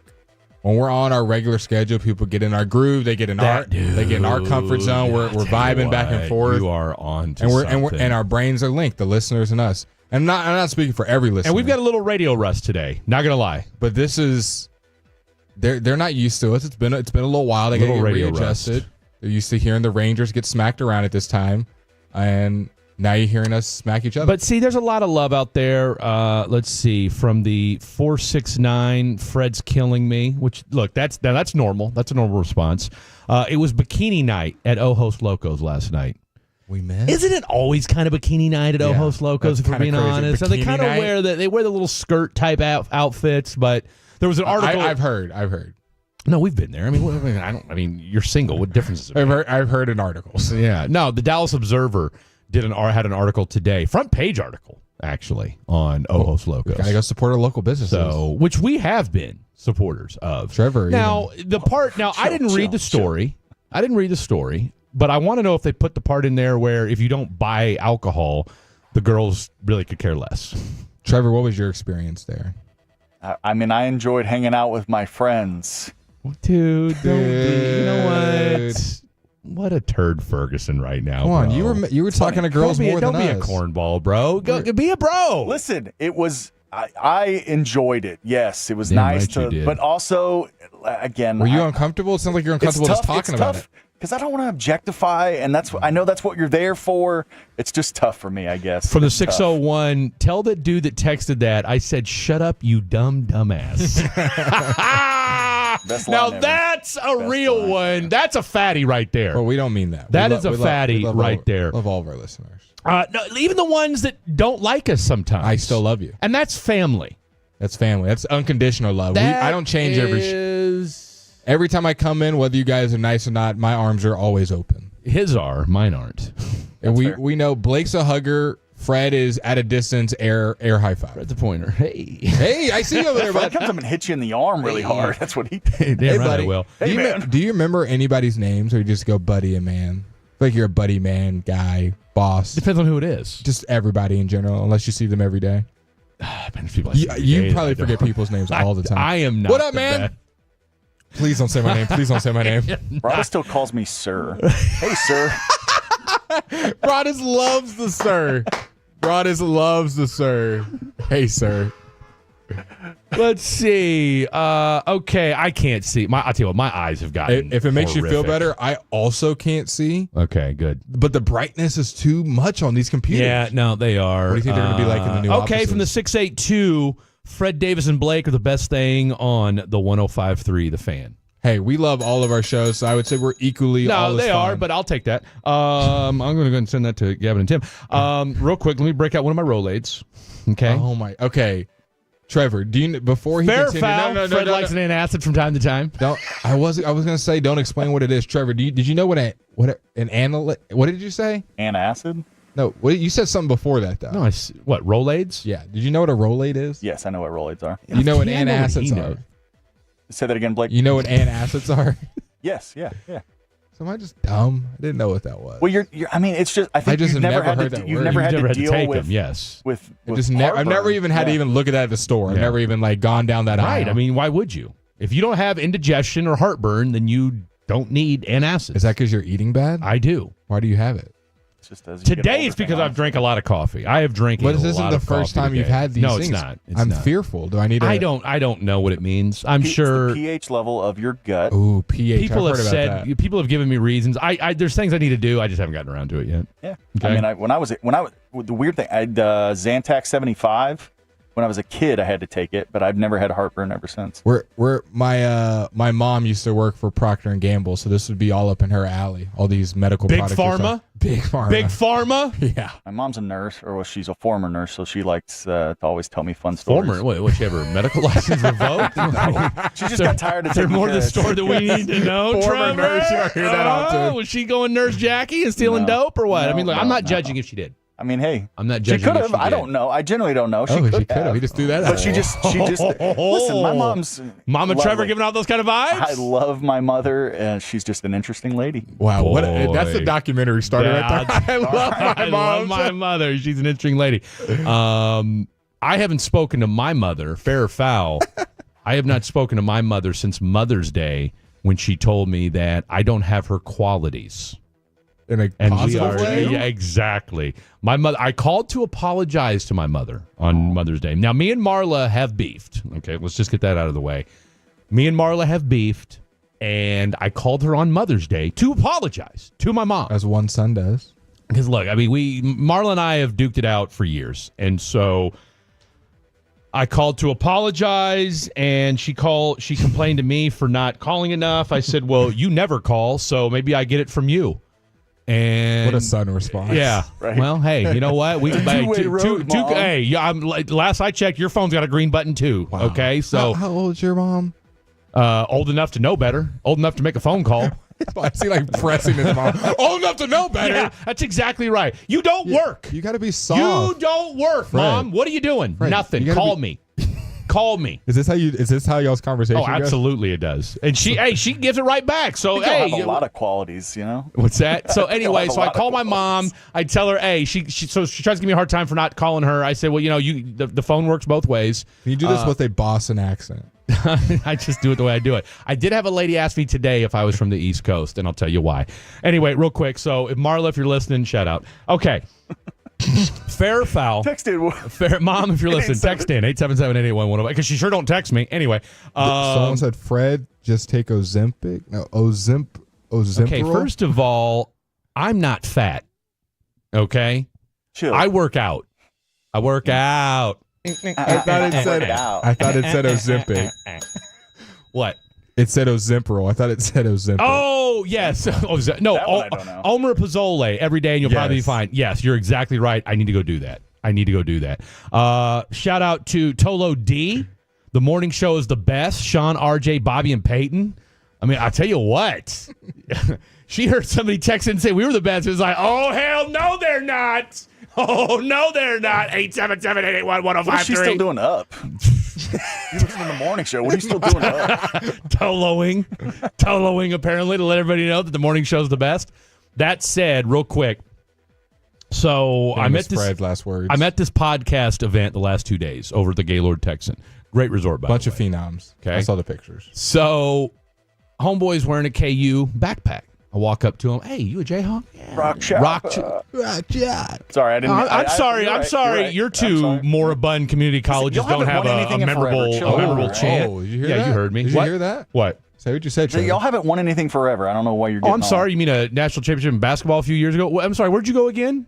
Where'd you go? Hey, chill out. Where'd you go? Collin Navarro College, Community College? Get the hell out of Collin get out of my College, get out of my right. face. Anywho, homeboy got his KU backpack on. We get to talking. Da da da.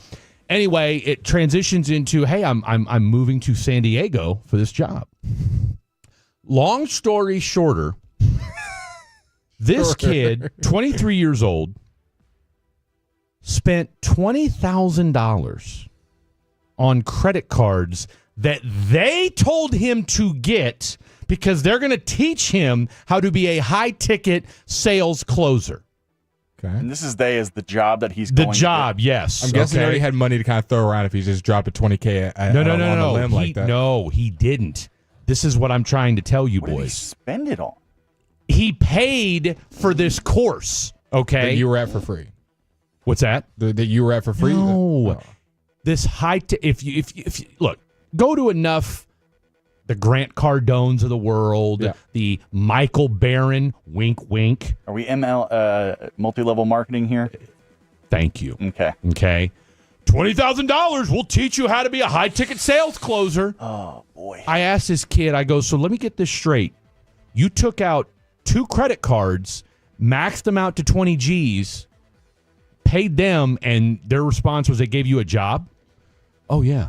So you just paid for a job, eh? And so I go into dad mode. I said, you realize you're getting scammed, right? Was he hearing you? Oh, look, this poor kid went from kind of nervous about it, like, hey, I'm ready to take on the world, to today I had my girl Laura look at the contract, and I was like, bro, you realize that you're an at-will employee and they can fire you at any minute. Oh, by the way, no relocation assistance, and you're basically there to get high, leads that you may or may not be able to get. That, oh, by the way, you've already spent $20,000 to go do. Sounds like this business is booming, man. I want to get in business with them. They know what they're doing. Google it. First thing it sees, is this a scam?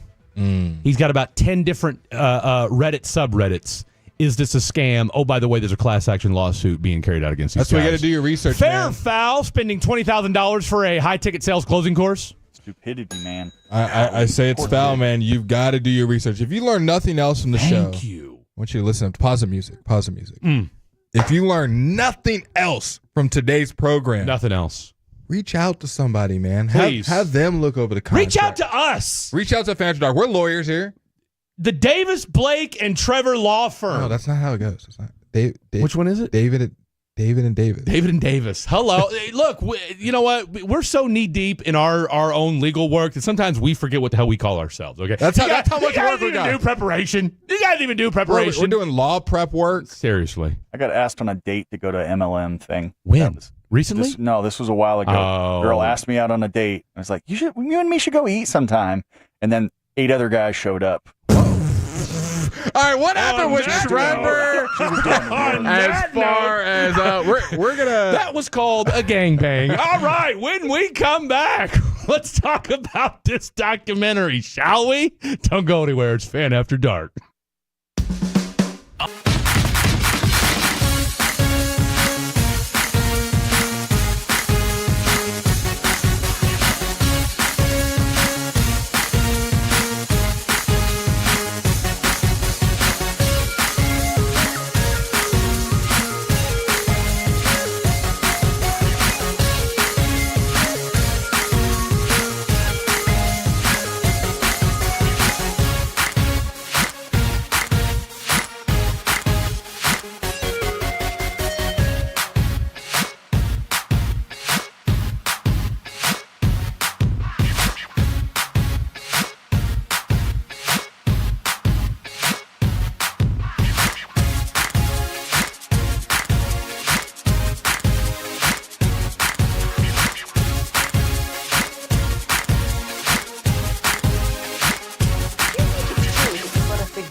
have each and every one of you here on a Thursday night here on 105 through the Fan. I'm Fred Davis. That's the phenom, the only phenom I will ever acknowledge. How do we think the contest is going tonight? It's 9 o'clock. We should be heading towards the back end of the Glad you asked. Glad you asked. We'll get to that here in just a second. Don't forget, we got Trevor the Creator, who is apparently a C-level list porn star when he's not, behind the mic on the 1s, 2s, and 3s. To the guy who sounds like a real fun time at your average party night. Let's see, where's he at here? Where's he at? Where'd he go? Where's the guy that said you can't say you're a lawyer? Okay, here we go. From the 860. Only took him 20 minutes to find that text. Glasses, brother. I do. No, I'm going to get some next week. Saying you are a lawyer is a felony. I highly suggest you guys don't do that. I'm not a lawyer. Okay. Aspiring. So I chat GPT'd it because that's what I do now. All right. I took a page out of my young coworkers. I've kind of stopped using it. Tool belt. I haven't used it that much. Like, I still use it. It's not like I don't. I just haven't used it. I was definitely on a spring where I was using it like 3 times a day. You were on one there for a while. I don't use it quite to that extent like you did, but it's very helpful. So I said, hey, ChatGPT, is saying you're a lawyer a felony? And it said, in the U.S., it can be a crime to say you're a lawyer if you're not licensed, but whether it's a felony depends on the state and the circumstances. Okay. I said, and it gives a whole bunch of other reasons. I'm not going to get bunch of lawyer stuff. A bunch of legalese. Don't got time for that because, after all, we're not lawyers. So I said, what if you're saying it in jest? If you're clearly joking, that's a different situation. Criminal charges for unauthorized practice of law or false impersonation require intent to deceive or actual harm. If you're just making a sarcastic remark like, yeah, I'm a lawyer in casual conversation, which I think this qualifies here on 105 through the Fan, and there's no chance someone reasonably thinks you're serious or relying on that statement for legal advice, it's not a crime. Well, text into the program. Did we lead you guys astray? So, David from the 860, I hope that suffices. And you know what? While I do appreciate, because it sounds like you might be a lawyer for you to say that, I join the team. If you want to join the team and actually, if you want to be the actual Fan After Dark legal team, we're here for it. We'll be the face. We won't actually go to court. We'll be the hype men. We'll be the hype men. Okay? We will be the hype men for it. Right. You guys are awesome. It's a win-win. Lighting up the text line. I want to know from the Tolos, what was your favorite sporting event that you watched this week? Whether it was a baseball game, whether it was off-season, like training camp stuff, whether it's a preseason game that's going to happen, a WNBA game. Is there any other sports going on that I'm missing? I feel like there's like some arm wrestling stuff going on, but I don't know. There's a lot of fighting, whether it's MMA, UFC, boxing. Look at these two slobs up here in the PFL, Romanov and Popov. I mean, it sounds like is this Russia-Ukraine right now? Have they decided they're going to end the war in the octagon? Is that what's going on right now? The last 7 days, your favorite game you've watched? I mean, I don't know that there's been one.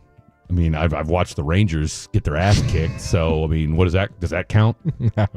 You know, I watched the Chiefs last Friday against the Seahawks. That was a waste of my time. I got mine. It was Paige the other night versus the Los Angeles Spartans. She dropped a 40-piece, didn't 44 burger. Yeah. Kelsey Plum did hit the game winner though. She did. And it just shows how much the wings stink. The wings are bad. But we knew that. They didn't get the number one pick. That's why they had the number one pick. But usually you don't get it back to back years. Sure you do. And Paige is generational. I almost went back. I went back and listened to our conversation we had when she got drafted just to see how ahead of the time I was. But I was pretty much just projecting. So I didn't say anything too definitive. I think I said she's already better than Caitlin Clark. You did. How do you think that take is aging? I mean, considering I said it, I literally agreed with you 2 Saturdays ago. What? I agreed. And then she just dropped a 44 burger on 80% shooting? Remember, because that was the day where I want to say that, as a matter of fact, that was the Rams Rams Cowboys preseason game. You and I were doing the pregame to the pregame. That was the day we went and played basketball afterwards and did not play well. That said, that was the show where I said, I think it's safe to say Paige Beckers is better than Caitlin Clark right now, and the text lines blew the you-know-what up. I don't think it's a hot take anymore. Remember, me and you joked around. I said, oh, this is the new Jordan versus LeBron debate. And we're going to get more into the Saturday, but who's the face of the WNBA, but it's heating up. When you drop 44, people are going to take notice. She's only the second player ever to drop 40-plus. She's the first rookie to ever do it. Second rookie to ever do it. Wait a minute. No, she's the first rookie. It's the most points by a rookie ever, right? I thought that's what I heard today. Someone else dropped 44, but it was when the WNBA first started. I have to double check her name. And so some people counted because she'd already played professional and everyone else was rookies. Yeah. But if you want to take it out, then yes, it's the first rookie to ever drop 44. The more impressive part to me was only 4 threes. She did it on 80% shooting. 80% shooting. Like on a terrible team. Dog. I asked you guys what your favorite sporting event was that you watched this week, and keep texting it in. 940 said Tuesday night, watch my 9-year-old softball belt to ass 17-1. There you go. We got from the 817 Paige Beckers dropping 44 last night. 469 says Rangers. Which one? Look, I mean, I'm still watching them. I mean, I'm hoping that something miraculous happens. I mean, I'm not holding my breath, but you know, I mean, you're still within. You're holding out hope that you can go on like a 9-game heater, and you're right back in the mix. 501 said, I enjoyed. That's all it takes. I enjoyed seeing the Bears depth chart show out, or the depth show out, I guess, in their preseason game. They look good with Ben Johnson. Caleb Williams. He says they're about to take over the NFC for the next 10 years. Caleb Williams looked good. I don't know. Did you get a chance to watch their preseason game against the Bills? I did not. What night was that? That was what, Sunday night, I think? Sunday. I think it was like Sunday evening. Caleb Williams was dicing. Like, honestly, it was like really good game planning. He was hitting his, I think he was 5 of 6. Yeah. Like a 92-yard drive or something like that. It was very surgical from Caleb and Ben Johnson. So Bears fans are feeling good. 214 said, watching episode 4 of The Gambler, it was cool to see the Cowboys actually do something in the postseason. Yeah, no, I mean, watching that documentary, I guess if we're going to get into a sports, what I've enjoyed most sports-wise, it's definitely been watching the documentary of and we'll get more into that at 9:20. Me and Fred and Trevor. I thought we were doing fantasy at 9:20. We were actually going to do it this segment. This is supposed to be it right here? This is supposed to be it right here. I mean, okay, let's get into it. We teased it several times. This guy over here, he read so much news that his brain is mush at this point. To keep the news up. I thought this was, no. Yeah, remember? Because that's when, Mr.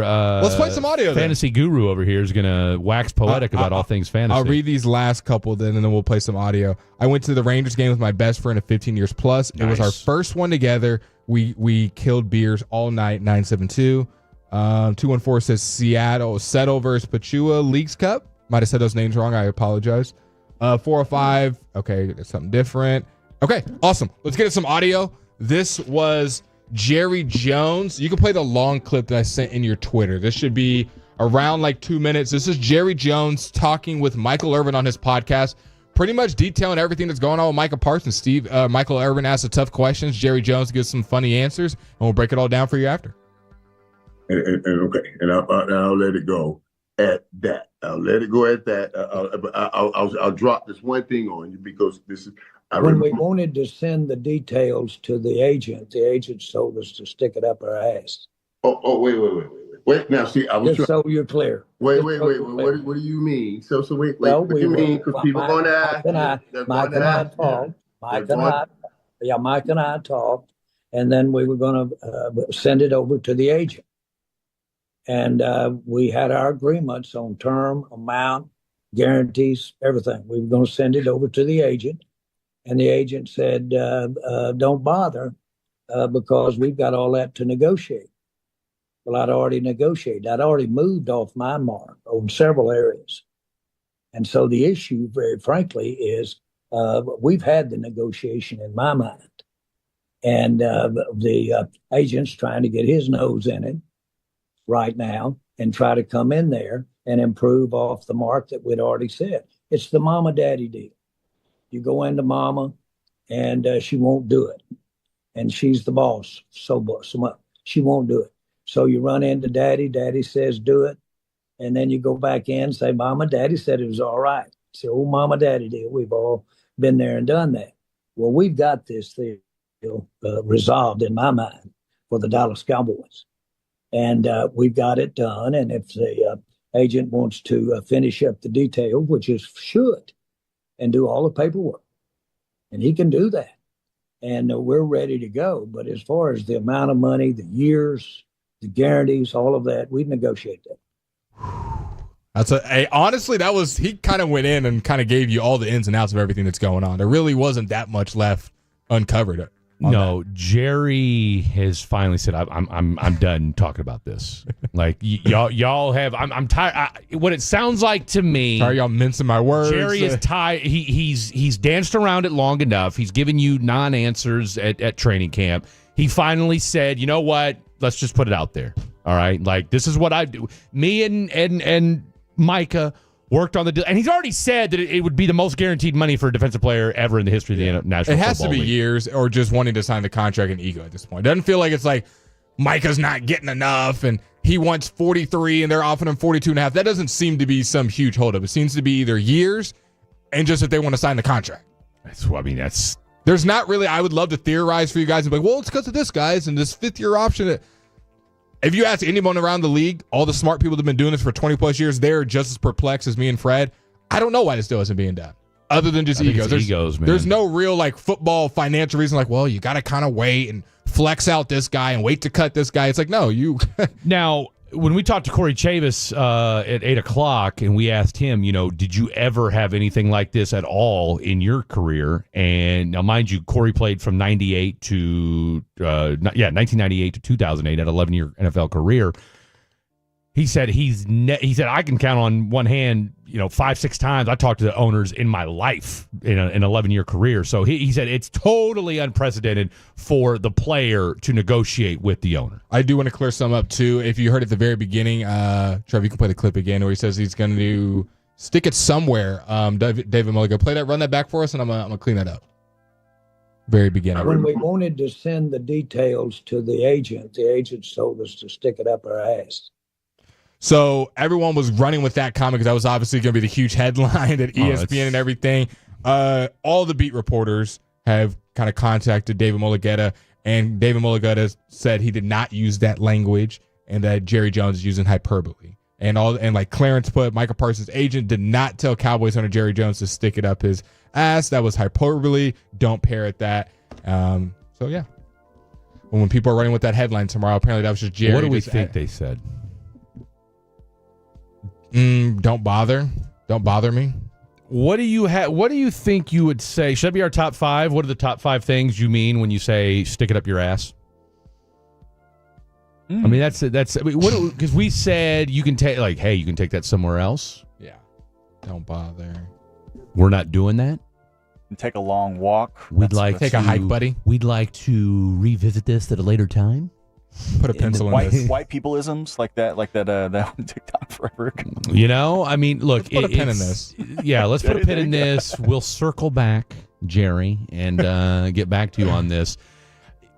Let me load up the wagon. This is...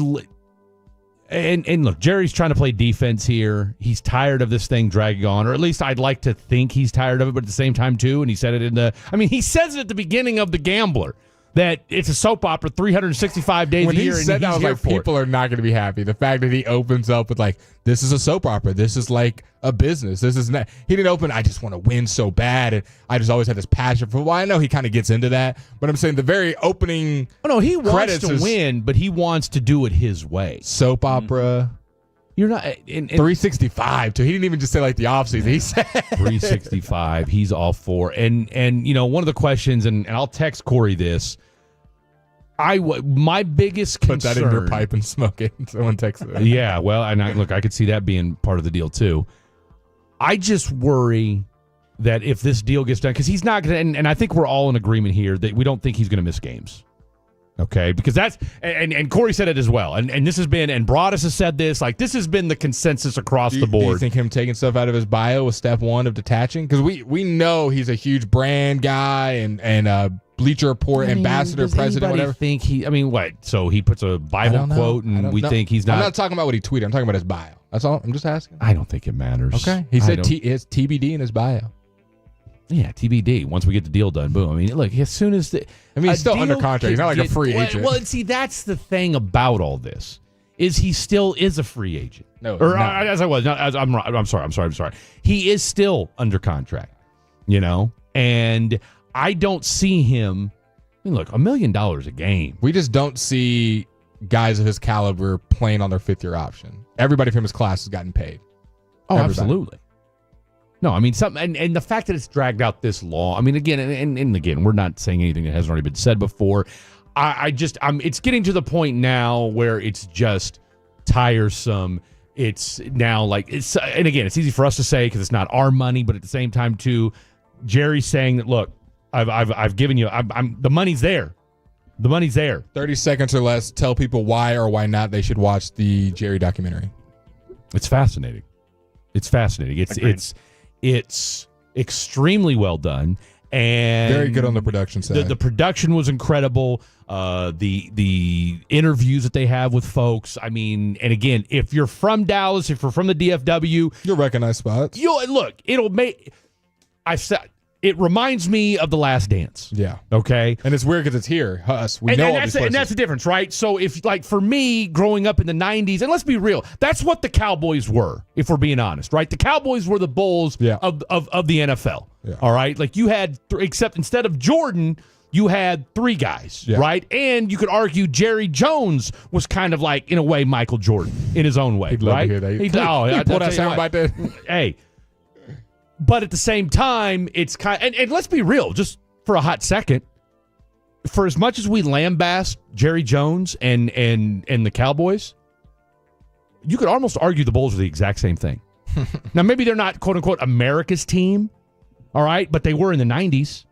Okay? The Bulls were America's team in the 90s. And guess what? They've done squat since. They've done as much in basketball as the Cowboys have done in football. I'll give you my thoughts. We'll get Trevor's and yours about the Jerry documentary if you've got a chance to listen to it on the other side, as well as some fantasy football help. We got drafts around the corner. Who are the guys I have to have in my drafts, and who are the guys I'm staying far, far away from? Next on The Fan After Dark.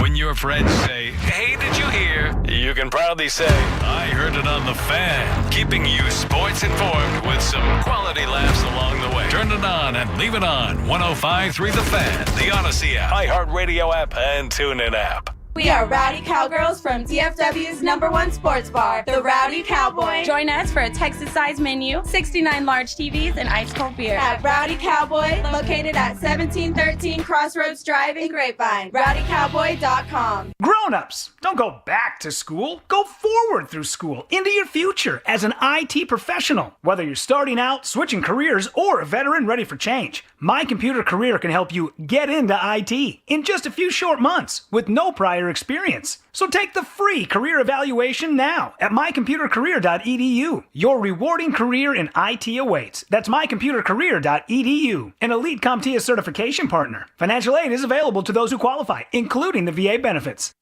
Hi, it's Eric Thomason from Blue Nail Roofing. We've been serving North Texas homeowners for decades. And with every one of our customers, our job isn't complete until you're satisfied. Here's what several of our clients have said about Blue Nail. I thought that they were extremely detail-oriented. They went back to the insurance company and worked with them and got them to pay for doing the extra stuff that had to be done. Blue Nail personnel worked with the adjuster and did the work is superb. I recommend them to anybody. We had real good communication with them. I did not have to hunt them down. They usually came hunting for us to see what needed to be done. I am totally pleased with what they did. If you have storm damage, call Blue Nail Roofing today for a free, no obligation inspection of your property. Call 855-255-1975. That's 855-255-1975 or online at bluenailroofing.com. Wind or hail, call Blue Nail. With a Bosch 18-volt 2-in-1 impact driver, you'll be driving bolts and screws with ease. And when your work feels like sending a flying elbow from the top turnbuckle, the more you Bosch.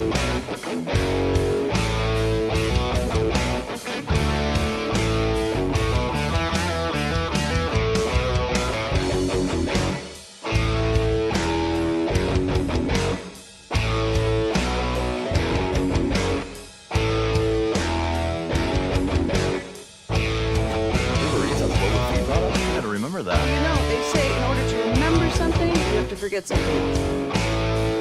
Okay, now that is a very cute haircut. That's like a little shag. I've never seen it before. Well, of course you have.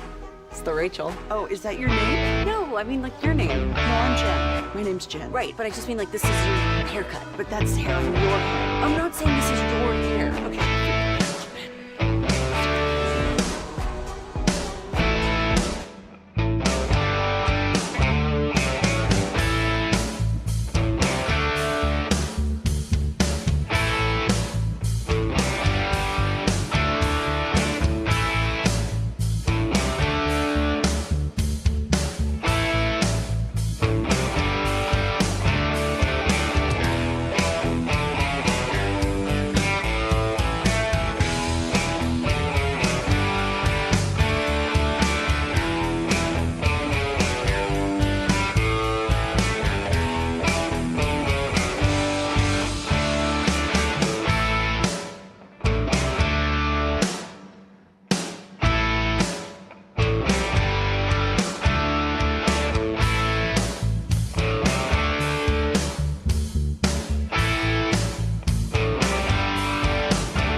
Tyler at the station. Tyler, I just told you I was thinking of Tyler. That's how locked I am to fantasy right now. I'm thinking about fantasy kickers. Okay. Tyler Loop, what team does he play for? Baltimore Ravens, wrong. I was getting ready to say Baltimore. Were you? A little bit of a pause. Either way, my thoughts on the doc. You liked it. I only got about 45 minutes in before your boy got snoozy and had to take a shower before I fell asleep and ridiculous. Was out in the middle of the day. For me, I had to take myself out of trying to critique, watch, get football nuggets media side and just enjoy it as if I'm just clicking through Netflix and here's a Cowboys documentary, kind of like the Last Dance one. Because it's a lot harder working for the team doing stuff and trying to break down everything and the whole Micah stuff. Just as a viewer, outside looking in, just watching the product, I'd say it's an A+. Yeah. It's a great viewing experience, great production going on. The music, the theme tracks, the storyline. It doesn't, and also they don't stay on stories. At least I'm only 45 minutes in. They're moving stories. Oh quickly. no, they move through it quickly. They do a wonderful job of splicing things in. I'm trying to think. There was one or two things because they could have really held back when they were changing ownership. Like that could have been a really long.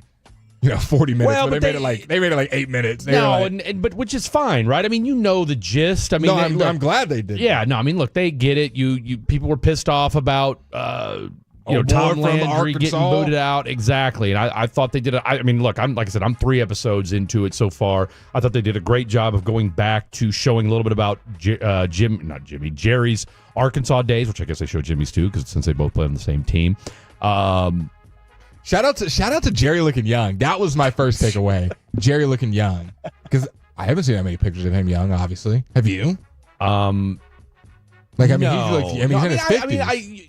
It's one of them things where, again, me growing up outside of Dallas and growing up in Kansas, like Jerry Jones has always been a big figure in the NFL. Right? Like the Cowboys are still the Cowboys, right? Right, wrong, or indifferent. Obviously, it's a little bit different now that I'm here and covering the team from inside DFW. But, if you're a sports fan like I've been my whole life, like you're going to see Jerry Jones. What I was uber fascinated by and uber impressed by is, like, this has been Jerry's life, though. Mm-hmm. Like, when they brought up the fact that he wrote his master thesis on, the business of sport in the 60s, and everything he talked about is prevalent and pertinent today. Like Jerry Jones, say what you want about him as a GM. Like this dude is a marketing and sports business genius, and maybe one of the greatest ones we've ever seen. Trevor, clean us up and get us out of the doc talk. What were your thoughts before we get into fantasy football? So I watched all 8 episodes. I watched the first 2, and then I binged 6. Like, What a gamer. I could not stop watching it. Yeah, I wanted to watch more. This is a love letter to Jerry.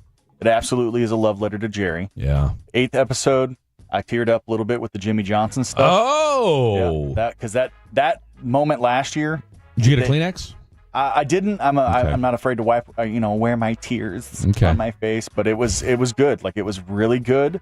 But also the other side of that coin is, man, I'm frustrated because you've had so many. When Tony talked about, like, we've always had those. Well, you haven't gotten to it. Yeah, but please don't tell us too much. Well, he talks about we haven't had moments, like plays, little things. There's moments that have always tripped us up, and we haven't had that moment that got us over. I have heard. I did see that on a social media clip. Yeah, I try to stay away from the clips because I don't want to spoil it for myself. And again, it's such. I wish there was more. I wish they would have had Tony on more. They did not have him on very long. I wish they would have had him on much more. Yeah, but go ahead and mark yourself out of context for me. Have more you, Romo, please? Have you watched? Let me get this. America's Team, The Gambler and His Cowboys. I think that's what it's called exactly on Netflix. Yeah, I don't think I'm crazy about The Gambler and his Cowboys because I keep thinking it's Kenny Rogers. Okay, everyone's just gonna call it like the Jerry documentary, the Cowboys documentary. I mean, does anyone want to call it The Gambler and His Cowboys? The Gambler and it. Yeah, I don't know. Because it's a love letter to Jerry. That's exactly what it is. It's him hyping himself up. So well, let's love letters to fantasy football players. Who are we writing love letters to this season? Yeah. I'll ask you this question, and we'll try to speed through these. You can give some reason if you like, but I got a lot of different questions for you guys, and hopefully we help the Tolos as they're doing some drafting this weekend. I got 2 drafts this weekend as well. I got a draft on Saturday. Trevor, Fred, you're at pick number 2. These 3 players are available. Who are you picking? Bijan Robinson's available. Obviously, the only person picked is Jamar Chase. So Bijan Robinson's there at pick 2. Jahmyr Gibbs is there at pick 2. Saquon Barkley there is pick 2. Fred Davis, you're picking who and why? Ooh. I had Bijan last year. Solid pickup. Something tells me, give me Jahmyr Gibbs. Okay. Trevor? I think the safer pick is Bijan. I think his floor is higher than what Jahmyr Gibbs is. Even higher than Saquon's? Yes. Okay. Yeah. And if you are wanting the ceiling pick, like you want all right, hey, this could be amazing, I think you take Jahmyr Gibbs. I'm on the same boat of you boys. To me, it goes Gibbs, Bijan. Like, either way, I feel very happy with both. And for me, Saquon is behind those guys just because of regression, the offense, losing some O-linemen. They're probably going to pull back his work. Like, hell, Detroit's lost 2 O-linemen. I still think Saquon's going to be a phenomenal back. I just give me the younger guys that haven't had a lot of wear and tear, and Bijan and Jahmyr. So let us know if you're going through that fantasy decision that picks, 2, 3, 4, how you're feeling about that. So say you have pick 2, pick 3, and it's coming back around. This is where Blake's at, so it helps. These 4 players are available. I see what he did here with this segment. So basically, so we're basically going to handicap all of his draft for him. So okay, look, I'm here for. Actually, I think you take. You just got to get a picker early, He's man. scribbling things down. You guys said who? Saquon? Okay. Have you seen Jerry? I know we're going to take. Have Would you seen Jerry trade back stuff? by chance? You would for what? These 4. We'll talk offline. Go ahead. Continue. These 4 players are available. Tell me who interests you most. You already have Jahmyr. What pick am I on? You're in your second round pick, so you're around like pick 20ish. Okay. 21. Is Brock Bowers one of them? Brock Bowers done. Trey McBride done. Josh Jacobs. Brock Bowers. Bucky Irving. What do you take? In what order? Brock Bowers 1, Brock Bowers 2, Bowers 3, and Brock 4. Okay, Brock isn't there to make this more interesting. Give me Brock Bowers 1. Give me Bucky Irving 2. Ahead of Trey McBride, if they're both sitting there. The only reason because Bucky Irving's a running back. Give me. Well, I think the only reason for the tight end argument is the difference between tight end 2 and tight end 3.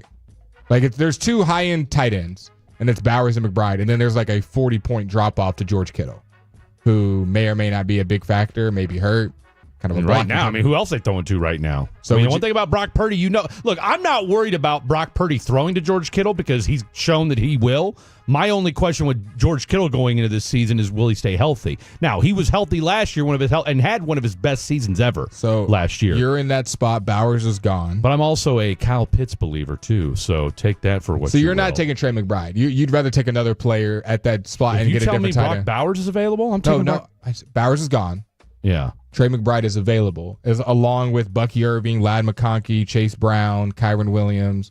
Are you taking the high-end tight end, or are you waiting to get a tight end later? I'll David wait. Njoku, Jake Ferguson? Because I'm You're not that high on McBride, is what I'm hearing. I don't mind Trey McBride. I don't trust Kyler Murray and the Arizona Cardinals. Okay. I got burned. I've never had any luck with anybody from Arizona. Okay. I mean, not since Larry Fitzgerald and Anquan Bolden were the wide receivers.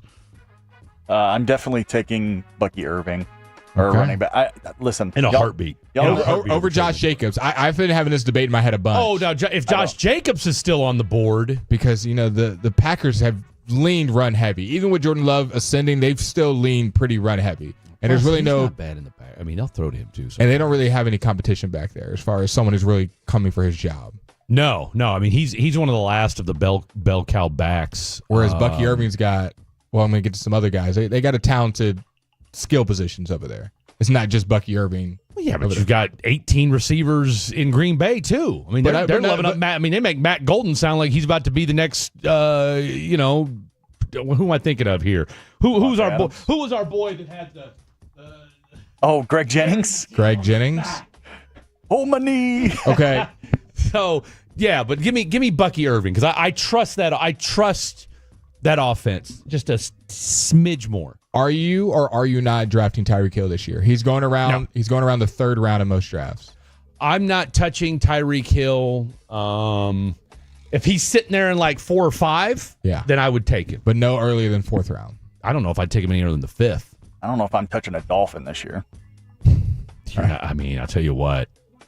You're not wrong. That's a scary looking. There's no Dolphin team. I want. The only one that I would think about is A-Chain, but he's already banged up. Do I want a small guy who's had injury history that's already banged up in a bad offense? Yep. That I'm going to have to draft in the second round? Here's the thing, though. Their offense hasn't looked terrible. Their defense sucks. I mean, could it be, too, where this team is one of those teams that, hey, they're putting up 28, 30 points a game, but they're also giving up 31, 32 points a game? I could see that. That's where I'm putting the Cowboys, but Mike, he seems off. I got to go one. I got to go one for his boys. He just looks disheveled. That's what I'm saying. I feel like something's going on there. I'm going to give you 4 players. All right. Calvin Ridley, Cortland Sutton, Travion Henderson, running back for the Patriots, and George Pickens are all available. Who do you want? Just assume you've got like one running back, one receiver. No, give me Cortland Sutton. Okay. That'd be your first overall guy. Bo Nix is number one option. Cortland Sutton, year 2, Sean Payton's offense. Bo Nix is only going to get better. This is what Sean Payton does. Okay. This is what Sean Payton does. Say what you want about whether they spit the bit in the playoffs. Doesn't matter for us that much. I could care less. All right, because what thing do we know? And I'm not. Again, let me preface this. I'm not saying that Bo Nix is going to be Drew Brees. But what did we know about Drew Brees back in the day in those Sean Payton offenses? They ate, and they ate a lot. Now, Trevor, I'd love to hear your thought. I want to throw in there. I think there's a heavy argument for Calvin Ridley. And I'll throw another guy in there, Ted McMillan. I think both of those guys, they're going to be the number one options on their team, and there's really not anybody coming at them for targets. Ted McMillan is the best receiver on the Panthers already, and Calvin Ridley's clearly the best receiver in a terrible wide receiver room in Tennessee, and Cam Ward's been targeting him left and right. So as much as I do think Cortland Sutton is the better player, probably by a little bit better, he's got a little bit. He's got Brian over there, Marvin Mims, Evan Ingram, RJ Harvey. Like, he's got guys taking targets away from him, whereas you look in Tennessee, it's going to be Cam Ward to Calvin Ridley every play. He just got paid, though, and now that he's finally gotten paid. Who is he? Cortland Sutton. Cortland Sutton, yeah. Courtland Sutton got paid, and now I think they're going to use him like the number one wide receiver. No, he's going to be the number one wide receiver. I don't disagree with that. I'm just saying, as far as other guys taking his targets, Trevor, out of those names, who would you take? I'm Courtland Sutton. I absolutely have him high simply because I think what Sean Payton does, and if Bo Nix is truly proving that, wow, he's a good quarterback. Calvin Ridley has burned me too much in the past to where I personally have no desire. I get Cam Ward's there, and that's awesome. But also, you're trusting a rookie quarterback to make sure that he does what he needs to do. You've got to prove it to me first, and so I wouldn't touch Ridley. I like Pickens a lot. Like I think you didn't even bring up Pickens, Fred. Yeah, I think this Cowboys. I think it's going to be where you're scoring. You're getting scored on a lot, so you're going to need to score. So I'm hyper high on Dak Prescott, CeeDee Lamb, and George Pickens. It's the age-old question: high end wide receiver 2 or low end wide receiver 1? Which one would you rather have? Mm-hmm. George Pickens, Jameson Williams, or would you rather have the Calvin Ridleys, Ted McMillans, Courtland Suttons, Jerry Jeudy's of the world? Give me the Courtland Sutton over George Pickens. For now, yeah. Can I ask you one more? Are you taking any rookie running backs this year? I would take other than Ginty, obviously. Oh, give me Hampton. Give me Hampton all day, every day. So every mock draft I've done, Hampton's not even making it out of the third round. I wouldn't have any problem taking Hampton in the third round. He is going, and some people late second. If you got some people that are like really on it, like he is going earlier and earlier every draft I do. If I would love to have a wide receiver in round 1. I would love to get Brock Bowers in round 2. And O'Marion Hampton in round 3. And I'm feeling pretty good about my first three picks. You can still get some really good receivers late in the draft. Last question for you, and we'll get out of here. Quarterback. What is your strategy this year? It's if you do not get one in the first 5 rounds, you're not getting Patty Mahomes number 1, baby. Are you drafting Patty? If he falls to me in the 4th round, I'll probably take him. 4th, 5th. You'd have to get him. I'm of the idea he that won't in my league, though. I'm just going to wait because in every mock draft I've done, even ones with real people, robots, whatever. In like the 10th, 11th, 12th round, Dak Prescott's still there. Caleb Williams is still there. Jared Goff's still there. It's like, if I'm not going to get Josh Allen, then I'm not overpaying for someone else. I don't look. I took Josh Allen, I think in round 4 last year, and he was a beast for me. If you take the risk to get Allen, Lamar, I really only say those two the only guys worth the risk. Jalen Hurts to me is not worth the risk. I like Baker Mayfield's value at like round 5. That's very intriguing. 6 or 7. But I'm not overpaying for Jaden Daniels and not getting another receiver or Joe Burrow or Kyler Murray or Justin Herbert. Just get you another wide receiver running back. You can get Drake May, Caleb, Dak, Jared Goff, all these guys in like the 12th round.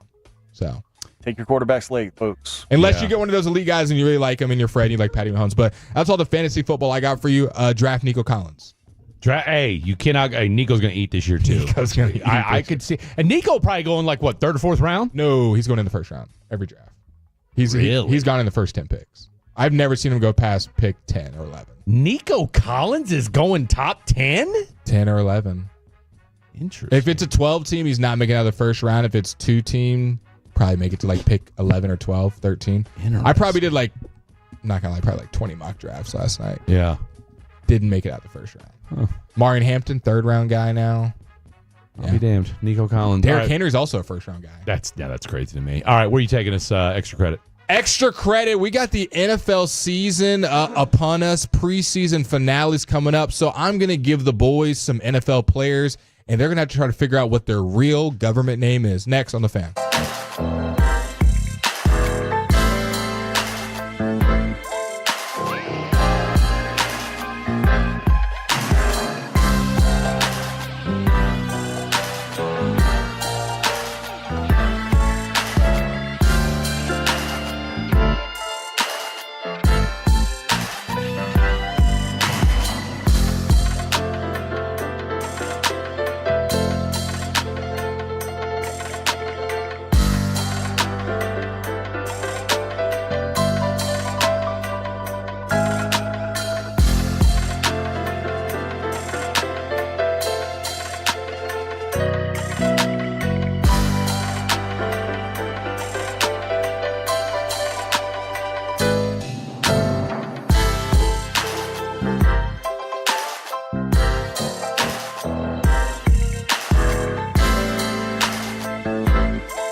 Nutmeg maiden. I just said that.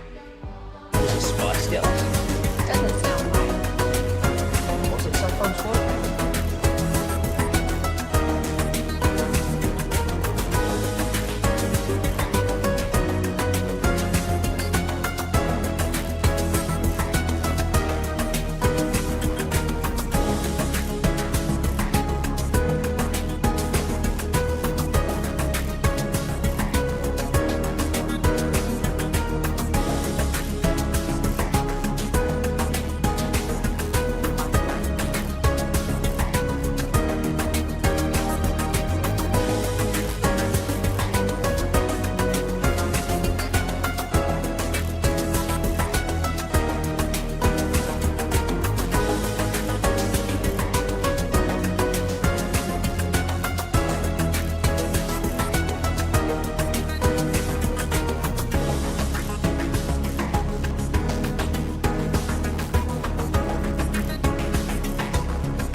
Towel while they last. We'll see you in Red Oak Friday, August 29th, presented by Whataburger, Fraser Roofs and Gutters, and Firehouse Movers with The Fan. This segment of The Fan After Dark is brought to you by Classic Chevrolet. If you're in the market to upgrade your vehicle, get to Classic Chevrolet in Grapevine. Back-to-back #1 Chevy dealership in the world, they got more new Chevys than anyone, all priced to sell. Silverado, Tahoe, Blazers, Malibus, Equinox, and more. Visit ClassicChevrolet.com. This is Texas. This is Classic Chevrolet. Together, let's drive, relax, and enjoy the difference. Based on new Chevy registrations 2023 and 2024. Tell you what, Trevor's like, I need more camera time. In fact, I wouldn't be surprised if after today we add 2 or 3 more cameras to the producer room. I think we should side angles. You know, just more. Maybe just have an actual cameraman in following the us. Cup. Just not really us. Just following Trevor to and from the time. computers. Just the whole time. Guys, I got to use the bathroom real quick. I'll be right back. And then the cameraman follows him in.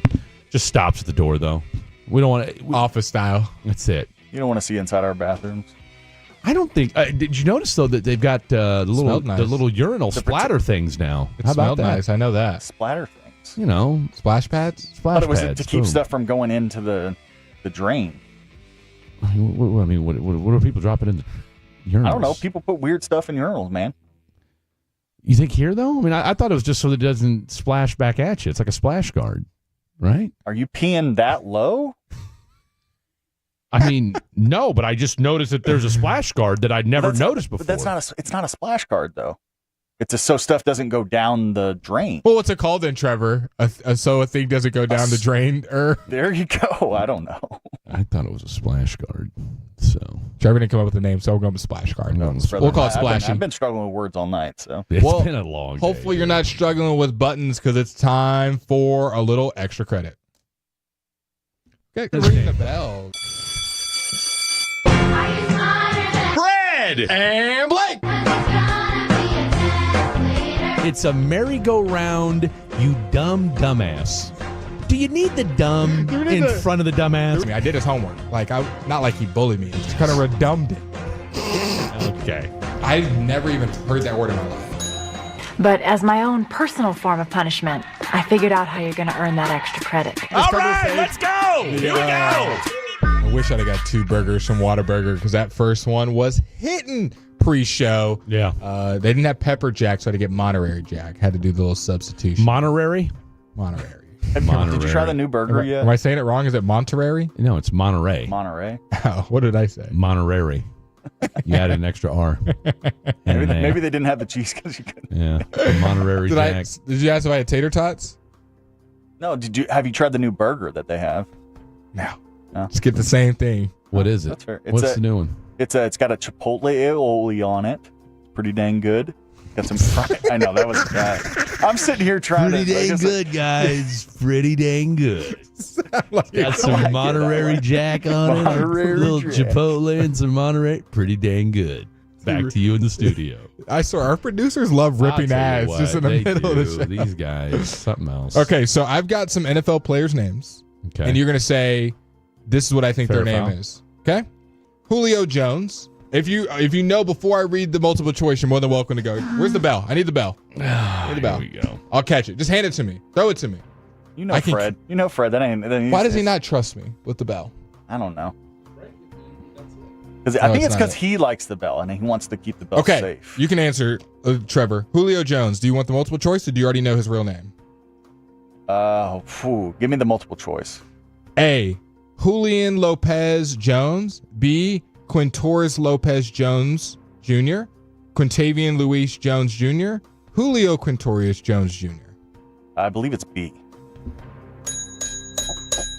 Quintorius Lopez Jones Jr. is Julio Jones' full name. Trevor up 1-0. Let's go over Let to me get the W this Fred. week. I'm gonna work hard today. What do you think Bucky Irving's real name is? You want the multiple choice? Steve. Marquise Keese Irving. Marquise Irving, one word this time. Keese Irving. Buckley Irving. Give me B. As one word? Yeah. Incorrect. Trevor? The other one that is not one word. I need more than that. We have Marcus Keese spaced out, and then we have the apostrophe. Trevor's on a heater, 2-0. Fred, get out of the mud. Trevor, back to you. Ray Davis, running back for the Bills. What is his real name? Give me multiple choice, please. Raymond J. Davis Jr., Ramon Walter Jamar Davis. Wow. Raekwon Demetrius Davis, Raymond Xavier Davis. Let's go D. Incorrect. You said it was Raymond Xavier Davis? Yep. What a great name, by the way, if that really was it. But it's not.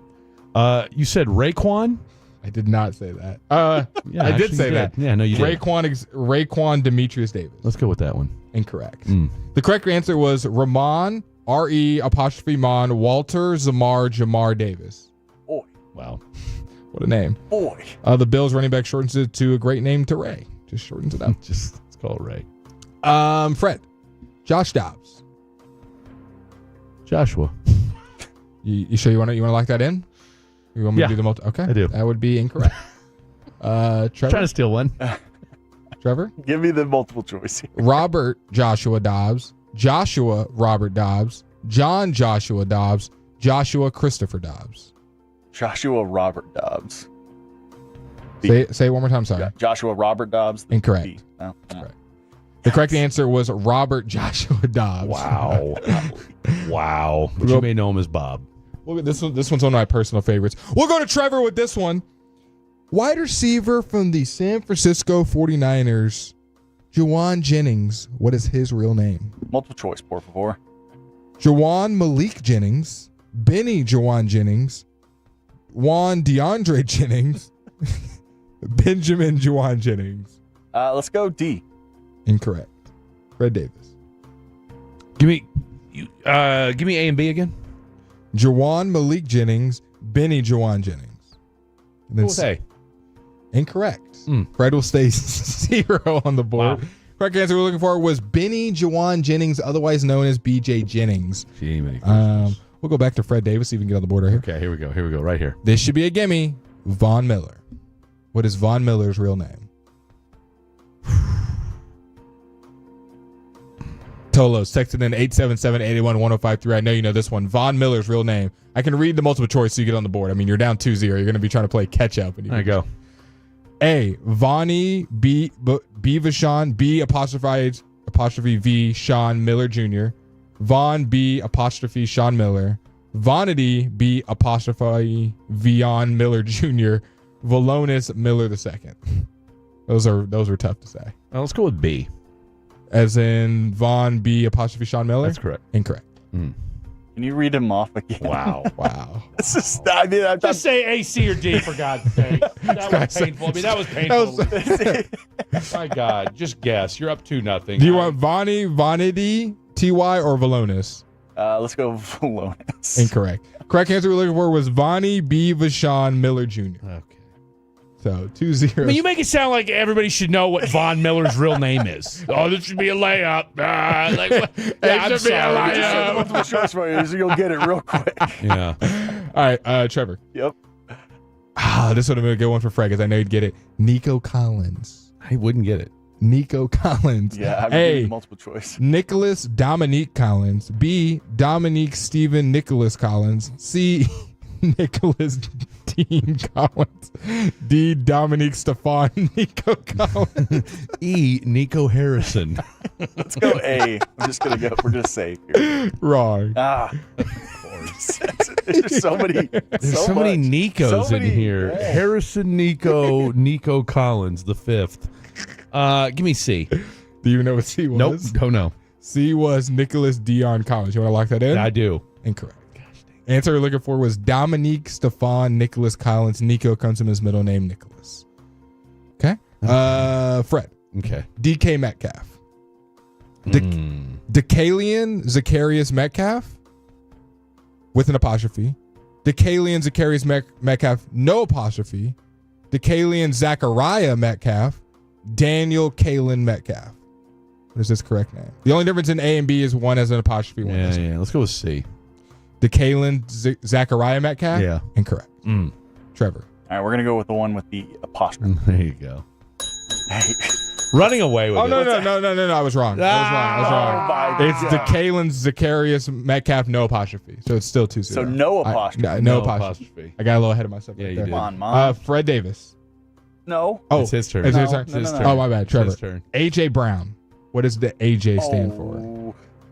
You wanna knock him out? He doesn't know. He doesn't. He just said, Listen, we got to give the people some excitement here.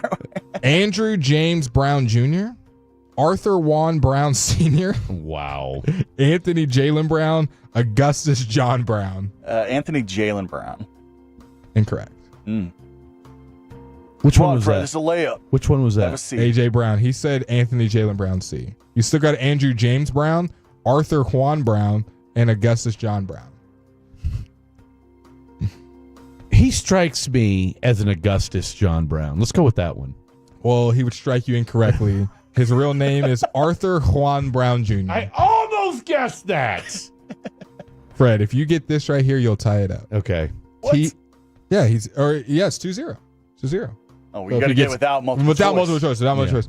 T. Higgins. Let's go with Theodore.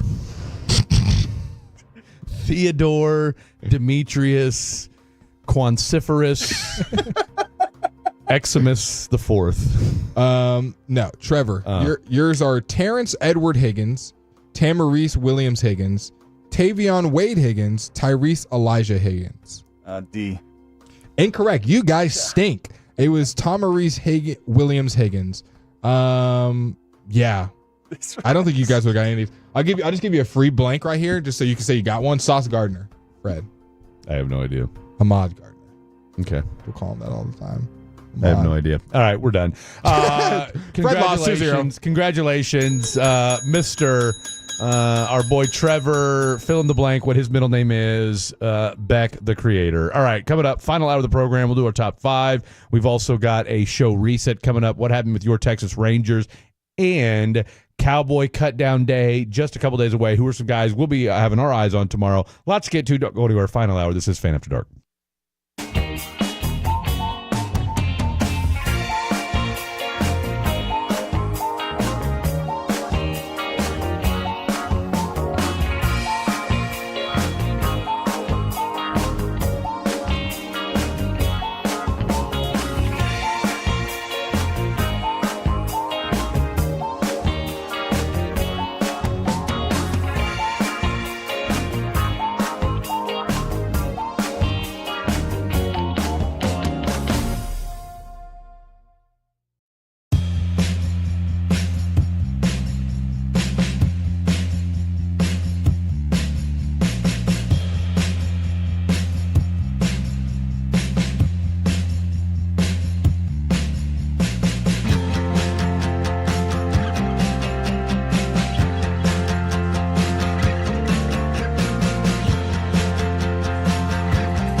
fan. Well, we'll get to that here in just a little bit. But well, I mean, look, it's not hard to do because it was another disappointing series for your Texas Rangers today as they drop another game. They've lost 3 out of 4 11 of their last 14. to this series. 11 out of their last 14, as Blake so astutely alluded to. And the clock is ticking on this Rangers season, which started out with such high hopes. You felt like, all right. And again, this is not hyperbolic to suggest that this was a World Series caliber baseball team. And unfortunately, you've gotten, you've had World Series caliber pitching moments, and you've had a handful of World Series caliber offensive performances. But let's be real, for the most part, this team has wildly underachieved. As good as the starting pitching has been, your bullpen has been maybe not as good as advertised, but then you could also make the argument, well, is that just because you didn't have a closer and you decided to go with the closer by committee? I think we could easily make that argument. I think you could also point to the fact that this team had, I don't know how many high leverage situations with its bullpen, where, you had months on months on months in where your offense gave you nothing, and you're coming in and you're trying to, at the very least, preserve a one-run lead or trying to keep it at a one-run deficit. I mean, how many times did we see this season where a team, this Ranger team would be down 2-1, 3-2, and it felt like it was going to be a Herculean task for this team to somehow dredge up enough offense just to make it worthwhile for this team to be in the ball game after 9 innings. So you saw that again today. Now, they did put 4 runs up. Problem was your bullpen decided to give up 6, and as a result, you lose 6-4 today. You now fall to 3 games below 500 on the year, and what was a grim situation heading into this Royals series has now gotten that much more grim. Trying to figure out how many series they've won out of the break. They won the Athletic series. They haven't won one since the Yankees. Since the Yankees, but they won the A's series, and they won the Braves series. Look, they started out 6? They were 6 out of 7 out of their first. They won 6 out of their first 7 or something crazy like that. I mean, they came out guns blazing out of the All-Star break. Out of the break, you beat the Tigers, you beat the A's. You swept the A's, didn't you? I mean, hell, you had a July where you tied the record for most wins. You swept the A's. You won the Braves series. You lost to the Angels. Then you lost to the Mariners. Then you beat the Yankees, and you haven't won a series since. Yeah. And the important part is the teams you're losing to. You're losing to the teams right in front of you in the race. The Texas Rangers currently sit at... Let's see how many games back. They are 5.5 games back of the wild card spot behind the Seattle Mariners. The Kansas City Royals 2 games back, who you just lost a series to. 3 out of 4. So not only do you not have to match them, you have to have a better record than them. The Cleveland Guardians are 3 games ahead, and they're 2.5 in front of you, 3 games back from the wild card, and that's who you're going to be playing this weekend. So you could have easily stacked a Blue Jays, Royals, Guardians series and be feeling very good going into. You have to sweep them. Like, let's just enough with the hyperbole. You'll be 8 back. You're done. You'll be 8 back, and the 3 teams in front of you all just lost to in the last 30 days. If you don't sweep the Guardians this weekend at home, you're literally playing all the teams around you. Mariners, Royals, Guardians, and Angels. Those are the series that have just happened and the ones that are going to happen, and you've lost all of them, and then you're about to play one. And outside of that ass kicking that you took to the Toronto last Saturday. That one game. Every game you've been in. Every game you've been within a run or two. Right? I mean, that's what's so maddening and frustrating about this Ranger team. 5-2 on Tuesday, 6-3 yesterday, 6-4 today, 14-2 on Saturday. You're 1 run in all the Diamondback games, 1 run other than the opening night when he lost 9-1. So they're due for getting slacked at least 1 game out of the series where they lose by like 4 or 5 plus. And then the rest are usually last-second heartbreakers. Yeah. And you've lost a lot, and you've lost a bunch of games. And even the 6-4, the 5-2, I mean, those were all games that were close or within a run going into the final 2 or 3 innings. Mm-hmm. Right? And then your team just, like I said, you can't. I mean, hell, the game the other night where you lost, what was it, 5-2?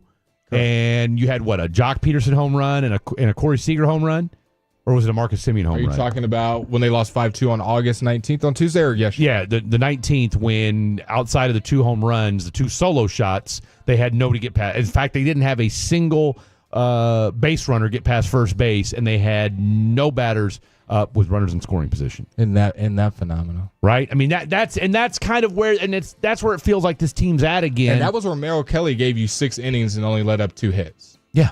Now 2 of those were runs, and he did give up 2 earned runs. But Merrill Kelly going 6 and having 2 hits, and it's a 2-2 ball game, and you lose that game. Look, if you told me that your starting pitcher's only going to give up 2 runs in 6 innings, and he's your 4th or 5th guy in your depth chart, rotation. If your offense, that by the way, here's the thing: if this was a $100 million salary or a $100 million roster, then yes, I could understand where, all right, you're asking for a little bit much when it comes to this team. If this wasn't a majority of the same guys that were on this team 2 years ago when you won a World Series, I could understand, hey, maybe we're asking a little bit too much out of this offense. But when you've got a pitcher who gives up 2 runs in 6 innings and you can't muster any more than 2 runs out of your offense for a team that's 2 years removed from a World Series berth, I don't know what else to tell you when it comes to this baseball team. This team is cooked, Fred. I think it's time we start shoveling. Are you shoveling before or after this series? After.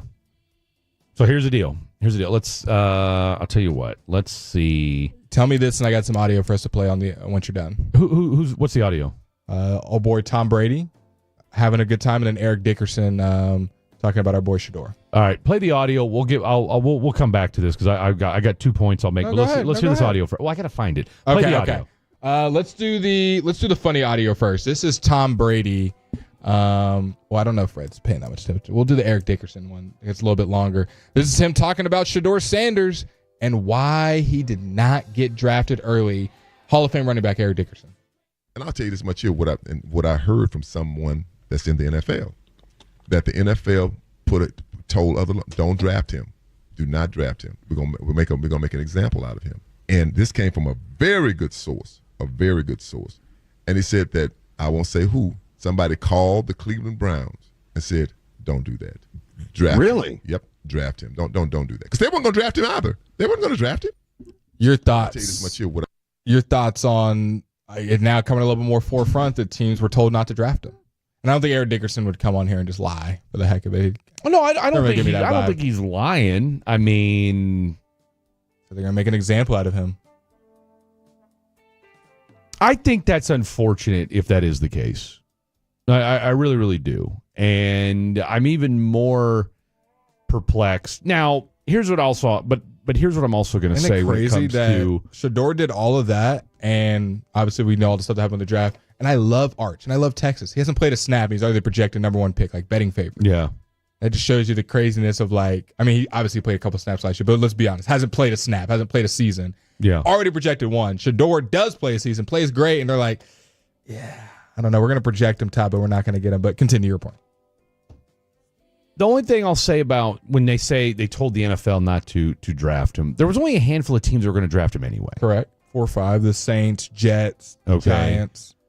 We heard the Jets was a lot of controversy with some comments being made pre-draft and how the meetings were going, and a top 7 team said that they remember the reports coming out. Justine Anderson, a top 7 team said that they had some remarks about his interview. It's like a top 7 team, so the Jets. I would love to know, and I'm not saying that Eric Dickerson's wrong and that his source isn't right in some capacity. I think there's probably a little bit of nuance to it. I would like to know, and we're going to talk to Tom. Well, we're not going to talk to Tom. I'd love to talk to Tom Brady. We're going to talk to Tom here today. I would like to know why the Raiders didn't take him. Well, we know why the Raiders didn't take him, because Tom Brady's too busy flirting on work calls. This is not AI. I promise you guys. You can look it up on yourself. This is Tom Brady in, I guess, a leaked Zoom call. There is 3 people in the call. It is a gentleman. There is a young lady you'll hear talking, and there's Tom Brady. I don't know what work they're doing. I don't know if this is NFL related. I think it said ESPN. I think this is ESPN broadcast related. And let's just say Tom Brady has still got game. If you catch his words, you'll know what I'm talking about. Go ahead and play that Tom Brady clip. Morgan, I love your hair. Thank you. It's a lot to deal Beautiful. with. But when it's a good day, it's a good day. Today's a good day. Lot to maintain. Other girl. Where are you at? I'm in Philly. That is honestly, it's the audio sounds even more isolated than when I watch it on my phone. The where you at is crazy on a work. It's obviously a Zoom.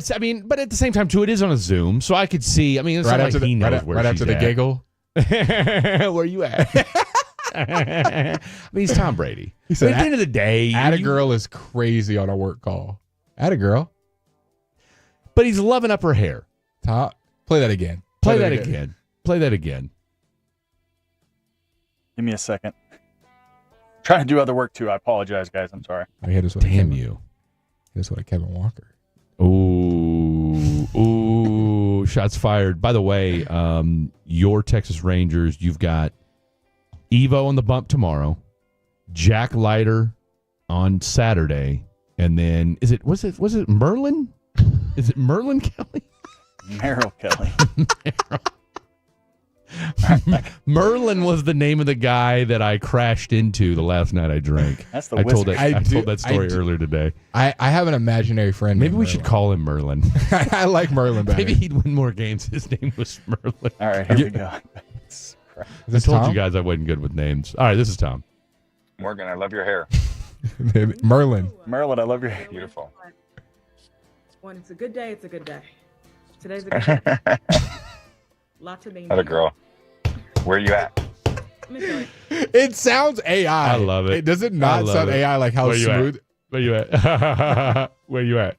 I love it. I'm a Tom Brady guy. I don't care what it says. But no, I'd like to know why they didn't take. Because, oh, by the way, wasn't Shador allegedly working with him in the offseason? Apparently, we've seen plenty of videos of Shador and Tom being tight-knit. So I just don't understand. And they had plenty of draft picks. They drafted two quarterbacks. Okay. Now, they were like sixth, granted, seventh one round. of them they drafted him to be a wide receiver. And they're kind of he's doing like the whole Julian Edelman type thing. But yeah, I'm just curious as to why he didn't go to, and because it's not like Geno Smith is there for the next 10 years. I'm glad you brought up Geno Smith. Part 2 of extra credit. What's Geno Smith's real name? See if any of you guys know any ball. I'll let you know the answer. Giovanni. Would you go with Gennaro Cyrus Smith Jr., Eugene Cecil Smith II, Eugene Cyril Smith III, or Gennaro Sylvester Smith III? The last one. Sylvester? His name is Eugene Cyril Smith III. So next time you see a Raiders game and you and your friend are watching, go, look at Eugene balling. Look at Eugene. Eugene DeBrock. Eugene DeBrock for a tutty. No, I'm not ready to shovel you know what on the Rangers season just yet. But you've got Evo, Leiter, and Merrill Kelly. The next 3 days, this is it. This is it. This is absolutely it. You're not you having in the lineup versus not having in the lineup. Like, Boach literally has a new lineup every day. Well, yeah, I mean, you're making chicken salad out of chicken. I don't even know. Can you even get experimental with everyone on the IR? I mean, what's left? Because you're getting experimental. Because Evan Carter left the game today, and Evan Grant was saying the only guy on the bench was Osuna. Yeah. So Evan Carter's batting 154. So if Evan Carter's actually hurt and can't play tomorrow. Yeah. So if he's hurt tomorrow, I'm sure they bring somebody up. Because Cody Freeman's already in there. Cody Freeman's already there. I mean, is Sam Haggerty? He's on the 10-day, right? Yeah. What's Kevin Pillar doing? Yeah. Let's see what he's doing. Let's see if he can bring him back. Why not? Imagine is Adolis eligible to be brought back yet? Trevor, do we know? Is he back? Is it been? I feel like it's been since the Yankees series. I thought it was the Mariners series. Yeah, I thought it was the Mariners series. He hasn't played since the Yankees series though. He didn't play against the Mariners? Maybe I'm tripping. No, he didn't. The last time Adolis has You played. sure about that? I could have swore he played against the Mariners. No, but that's what I'm saying. That's what I'm saying. He hasn't played since the Mariners series. I thought it was just before this series, the Royal series that he got. No, he's been out. No. He didn't play in Toronto either. He didn't? Okay. No. Well, then it might have been. That's what I think it was the colors threw me off. And yeah, that would have been right before Toronto. Okay. What are you talking about the Mariners? They played the Diamondbacks before this. Okay, I'm saying that I don't remember him. I'm saying he hasn't played since the Mariners series. No, he played in the Yankee series. Yeah, no, we're not disputing that. We're saying, did he play in the Mariners series, which was after the Mariners Yankees series? Yankees is after. Okay. It went Mariners, Yankees, Phillies, Diamondbacks, Blue Jays. I forgot to get their ass beat by the Phillies, too. My God. All these ass whippings have just blended into one another. My God. So he has not played since August 5th. August 6th, my bad. August 6th. So he should be back. Bring him back. What are you doing? All right, coming up next, top 5. When we come back, the Micah's team is saying that we did not say you can take that contract and shove it up your ass. What are the 5 things we think Mulligetta and Team Micah said to the Cowboys front office? Tolo means turn.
remember that Uber Eats has groceries. No, that's absurd. Hey, remember when you used to be what was it, Pepper Lady? Pepper Lady? Was it Cinnamon Sisters? Basil Babes. Saffron Squad? Nutmeg Maidens? Pre-curb? No. Nutmeg Maidens. I just said that. Was it Spice Girls? Doesn't sound right. Was it Saffron Squad?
your take is on top 5, because it might be a little confusing to people who are just now tuning in. If you got that audio for us, that'd be great as well.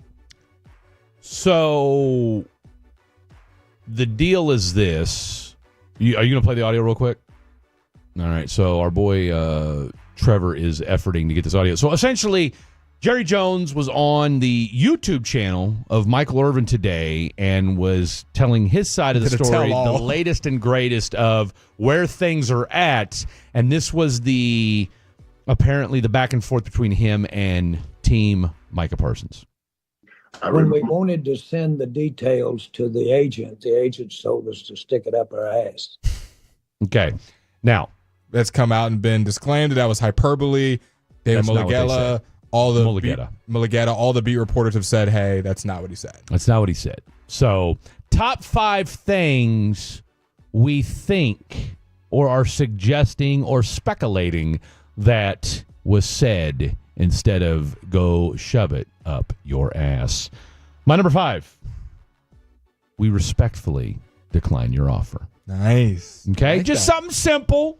Mulligetta seems like a business savvy kind of guy.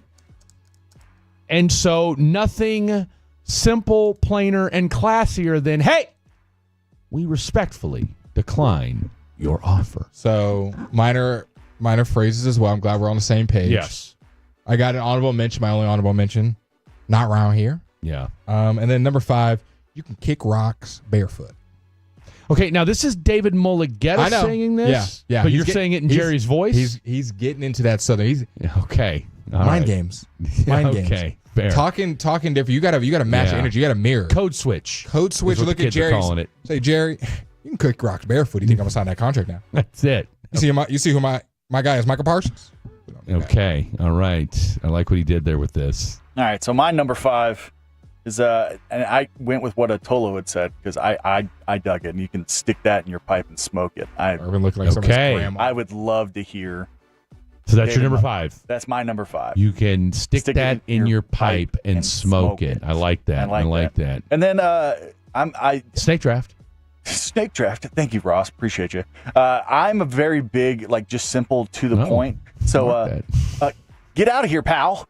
I feel like Mulligetta would just said, get out of here with that, pal. I don't know David Mulligetta. I've never spoke to him, but I just feel like, he's probably, if he said he didn't cuss, well, he probably gave him a get out of here, pal. Get out of here, pal. Well, me and Trevor's couldn't be more far away from who we think Mulligetta is. On mine, I wrote. So now he dropped the twang now. Yeah. Now he's just looking. Okay. Now he's looking Jerry in the eye. He goes, "Get to stepping before I step for you now." All right. Get to step before I step for you, Jerry. Get to step in before I step for you. Okay, I like it. My number 4. I've seen more guaranteed money on a massage table. Nice. Try again. That's the best one so far. Okay, I've seen more guaranteed money on a massage table. Number 3. Did Sean write that? He did get him that money. Number 3, as if. Taking the younger approach. Is that a Clueless reference? Ding, ding, ding, ding, ding. In his, what was her name in that movie? Cher? I don't know. Yes, Alicia Silverstone. She's my goat. She's my goat. As if. Oh. Do tell. She's top 10 for sure. There you go. Okay, my number 3 is on October 3rd. He asked me what day it is. Now you might be asking, why would I say that in negotiations? What does that mean? From Mean Girls, white chicks. Mean Girls, we've used it. We've used 4 movie references. I like it. Now you might be asking, Blake, why would you say that? Yeah. Same reason I got this dumb offer. So we're just saying things that don't matter here in the negotiations. That's wow. Okay. You've got a whole dialogue. Okay. He's great. I like it. And that's what people love. They love a story. Dialogue. Mm-hmm. Yes, sir. I am here for it. I saying am things that don't matter for it. So here's my little story. So Jerry is he's from the South, right? Correct. So he's a what? He's from the South. Arkansas. He's an Arkansas man. Yeah, he's right in North Little Rock. He told us that last night. And so he's Mulligetta did his homework, and so he hit him with a little bless your heart. Ooh. bless your heart. Now, but Mulligetta's from Texas, though, isn't he? I mean, I know he went to UT. I know, but he did Dallas his guy. homework Yeah. on Jerry, so he'd know that he knows what bless your heart means. Yeah. So that's what he hit him with. He hit him a little bless your heart. Ooh, we know what that means. In the and then South. also, again, I'm going to say, so I'm thinking what Jerry said, so you can shove it up your know ass. what. Yeah. I think Mulligetta might have just said, hey, you can shove it, and just left it at that. And I don't know if you've watched much of this documentary. Wow. I'm thinking deep. I'm trying to take something You're different. We're thinking digging something, deep. Because Jerry likes to cuss. He loves. He does. He drops that F-bomb a lot. I in that love it. I'm documentary. here for it. We can't say it on the radio, of course, but I'm here for it. All right, so that's your number 2. Okay, real quick, go ahead and recap your 5 through 2 so far there, Mr. Trevor. So stick it in your pipe and smoke it. Number 5. Get out of here, pal. Can I stop you right there? You did get some remarks from the text line. I would love for you to defend yourself. Oh boy. They said stick that in your pipe and smoke it means trust me. That doesn't make sense, Trevor. Oh. Is that I thought No, it doesn't. No. What's it? What they say? Stick that in your pipe and smoke it means trust me. That doesn't make sense. You know, I could see how that would be. Maybe I am off. Maybe I am off because Stand up for yourself, Trevor. Tell them. No. But I'm trying to think if you prove it, like stick that in your pipe and smoke. I'm trying to think of how I would say it. It's like that's I just showed you. You know what? The fact that it's so ambiguous, I'm okay. I'm okay. Well, that's with what I'm it, saying. I think that's kind of okay? where I was going with. I was trying to give Atolo some props. That's all. Hey, look, you know what? If someone wants to argue with you about your top 5, tell them they can put that in their pipe and smoke Exactly. it. Okay. Thank you. There Thank you go. My number 3, again, we're going to recrap in here. Bless your heart. I think Bless your Mulligetta heart. knows. Bless your heart. Yeah, he and does. if you're Texan, you know what that means. You know what that means. If you're in the South, you know what that That's means. fair. Again, you're South, you know what that 100%. means. And then just a simple, you can shove it. That's right. And I think if he kept that, Jerry likes to cuss, so That's right. he added that on. I like it. I don't know how to count and actually have 3 left. So how do you want to do this? Just make one and who cares? No, you shouldn't, because you should be on 2. No, I am on 2. But I just wrote 6 things. So That's the most, Blake. So go ahead and just give us an honorable mention. Which one do you want to be honorable mention? Or just read 2. I don't care. You swear? Do I swear? I mean, look, we're down to the final 28 minutes of the program, so. I reckon you plant that idea 6 feet under now, Jerry. You like that? What? Oh, God's name. I guess I could replace idea with contract. I reckon you plant that contract 6 feet under. And then this is part 2 right here. This is my favorite one. This is your favorite one? This is my favorite one. Okay, so you're Jerry. Let's role play. You're Jerry. You just gave me the contract. Here you go, Mulgs. Mulgs? I don't even. I can't even. I'm not even gonna give you a full name. Mulgs. Can you even look me in my eyes? Mulgs. I'll take that. You think my client's Tolbert? You got us mixed up.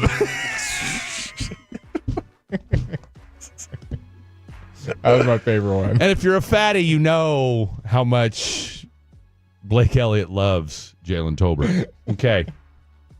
Here we go. My number 2. King Kong ain't got nothing on me. No deal. Okay. You're doing a haiku for a second. King Kong ain't got nothing on me. No deal. And then my number 1. Quit being cheap, Jerry. We want more glory hole. Glory hole. Okay. I think fantastic job from you. One of your better top 5. Quit being cheap, Jerry. We want more glory hole. I will say, Trevor, you've got called Kevin about 4 times tonight on the text line. I mean, he even said, "Thanks for giving props, Kevin." 2 exclamation points. You the man. Someone said Kevin's doing great earlier. They said, "Is this the guy?" I'll be honest. Kevin's on with you guys a lot, so maybe that's why. He is. That's a. You have been called the T. Higgins guy because they also think you're Kevin. Yes. So I think when you were doing fantasy football, they said, "Are we listening to the same guy that?" Well, one texter did say who was the producer that texted in and took T. Higgins on the Lord's Day, and I was like, well, that's our own khaki Kevin Walker, the guy that bitched earlier about, do you guys even prep?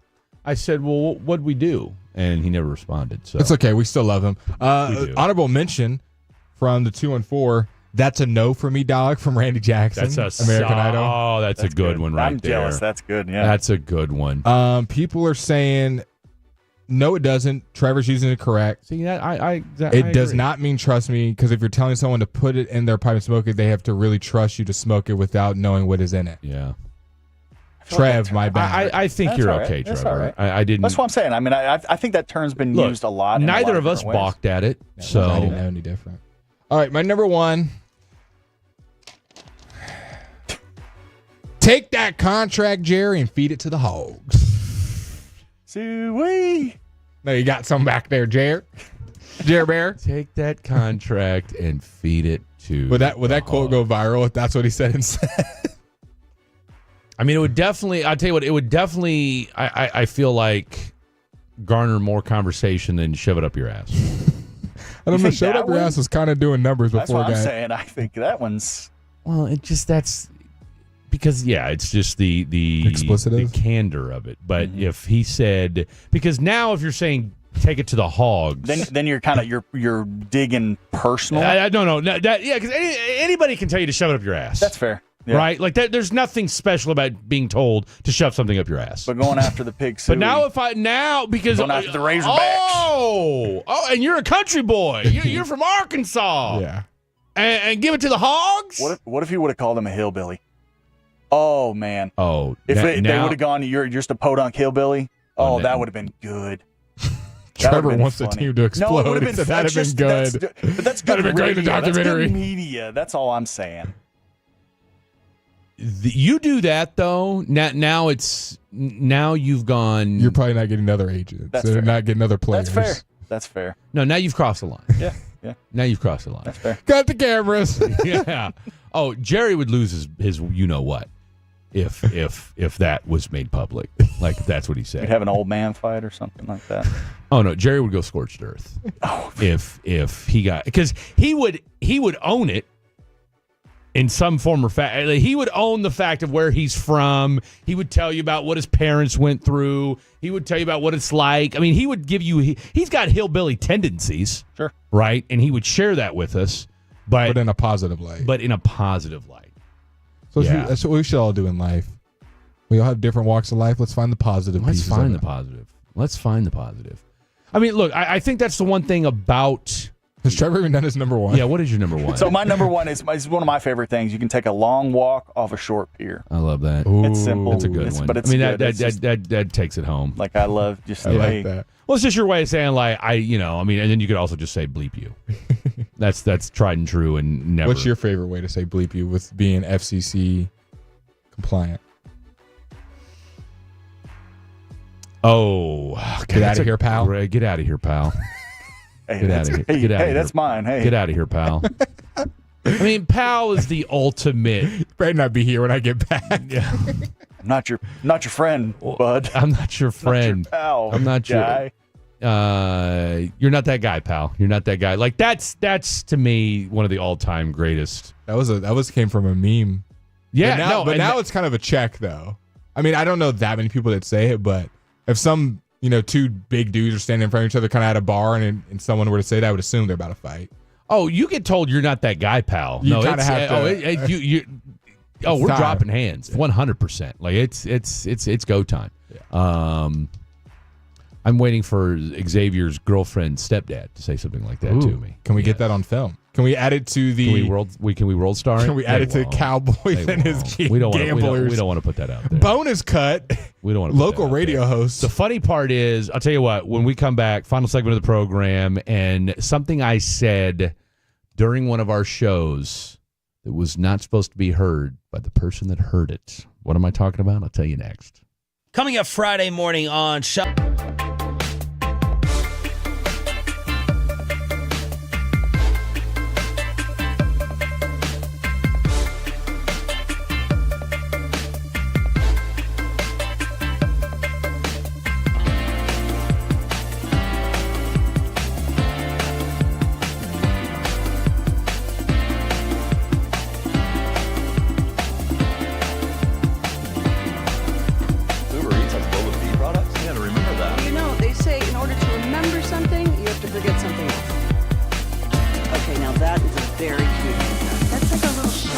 Seen it before.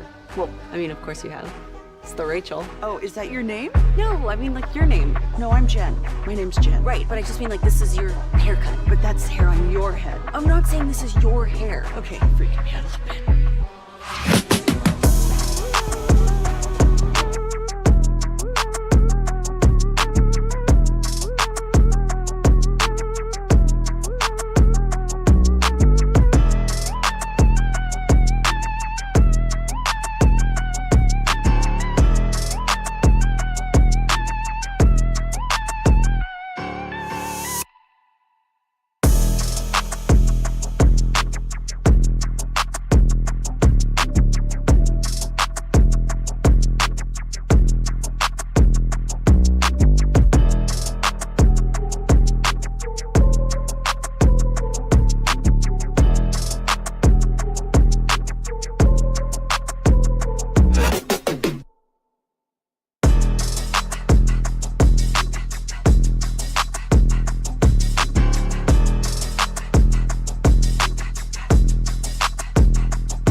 Friday, August 29th, presented by Whataburger, Fraser Roofs and Gutters, and Firehouse Movers with The Fan. This final segment of The Fan After Dark is brought to you by Classic Chevrolet. If you're in the market to upgrade your vehicle, get to Classic Chevrolet in Grapevine. Back-to-back #1 Chevy dealership in the world. They got more new Chevys than anyone, all priced to sell. Silverado, Tahoe, Blazers, Malibus, Equinox, and more. Visit ClassicChevrolet.com. This is Texas. This is Classic Chevrolet. Together, let's drive, relax, and enjoy the difference. Based on new Chevy registrations 2023 and 2024. Final segment here on The Fan After Dark. I just want to say Trevor has had his camera on, I think, the last 2 hours. He's on it. I like this new addition. Trevor, camera on, showing the stash. You know what? Shame on us. Shame on us. At Dallas Fan Cam, Twitch and YouTube. Lock it into your YouTube so you can catch the last 10 minutes. You can see Trevor right now. And then also, tomorrow, you'll get Sean and RJ. You'll get a little Rangers baseball into the Cowboys game, pregame show into the Cowboys. Does that sound right? My guess is you're going to have to listen to the Cowboys, or excuse me, as I was. You will hear the Rangers on KRLD tomorrow on 1080. I know our you guys sister are station. buzzing for. So basically what's going to happen is you will get actually part of the GBAG Nation, a.k.a. Broadus, Chiafalo, and Wolchuk will all be doing the show from AT&T. Yep. And then you'll have Lucius and Gavin. Are they on at their regular time? I mean, they're on from 2... But it's just going to be pregame stuff. It's not going to be G-Bag. Like, there's no GBAG Nation around, is what I'm inferring. I think it's only like an hour. Well, why would they? What do you mean, why would they? What time does because what time is the game tomorrow? I think that's important. 7. I think pregame starts at 4. They usually do 3 hours. Yeah, so you'll do 2. So you'll have 2 hours of GBAG. Okay, and then Gavin will go home. That's it. So Gavin will get paid for 2 hours tomorrow. So, I mean, look, it's hey, it's like a half day for him. And then the rest of the guys will go into cowboy mode. They will go from GBAG mode to cowboy It's mode. now the Cowboys Now, pregame and with show. Wolchuk, I mean, look, I guess Wolchuk will just chill out for 3 hours. Yeah, there's no point Right? to I guess mean, might as well just have him on the. Might as well. Hey, Just go ahead and Wolchuk. do it. Wolchuk, you're talking too much. Talking too much. You don't talk until halftime.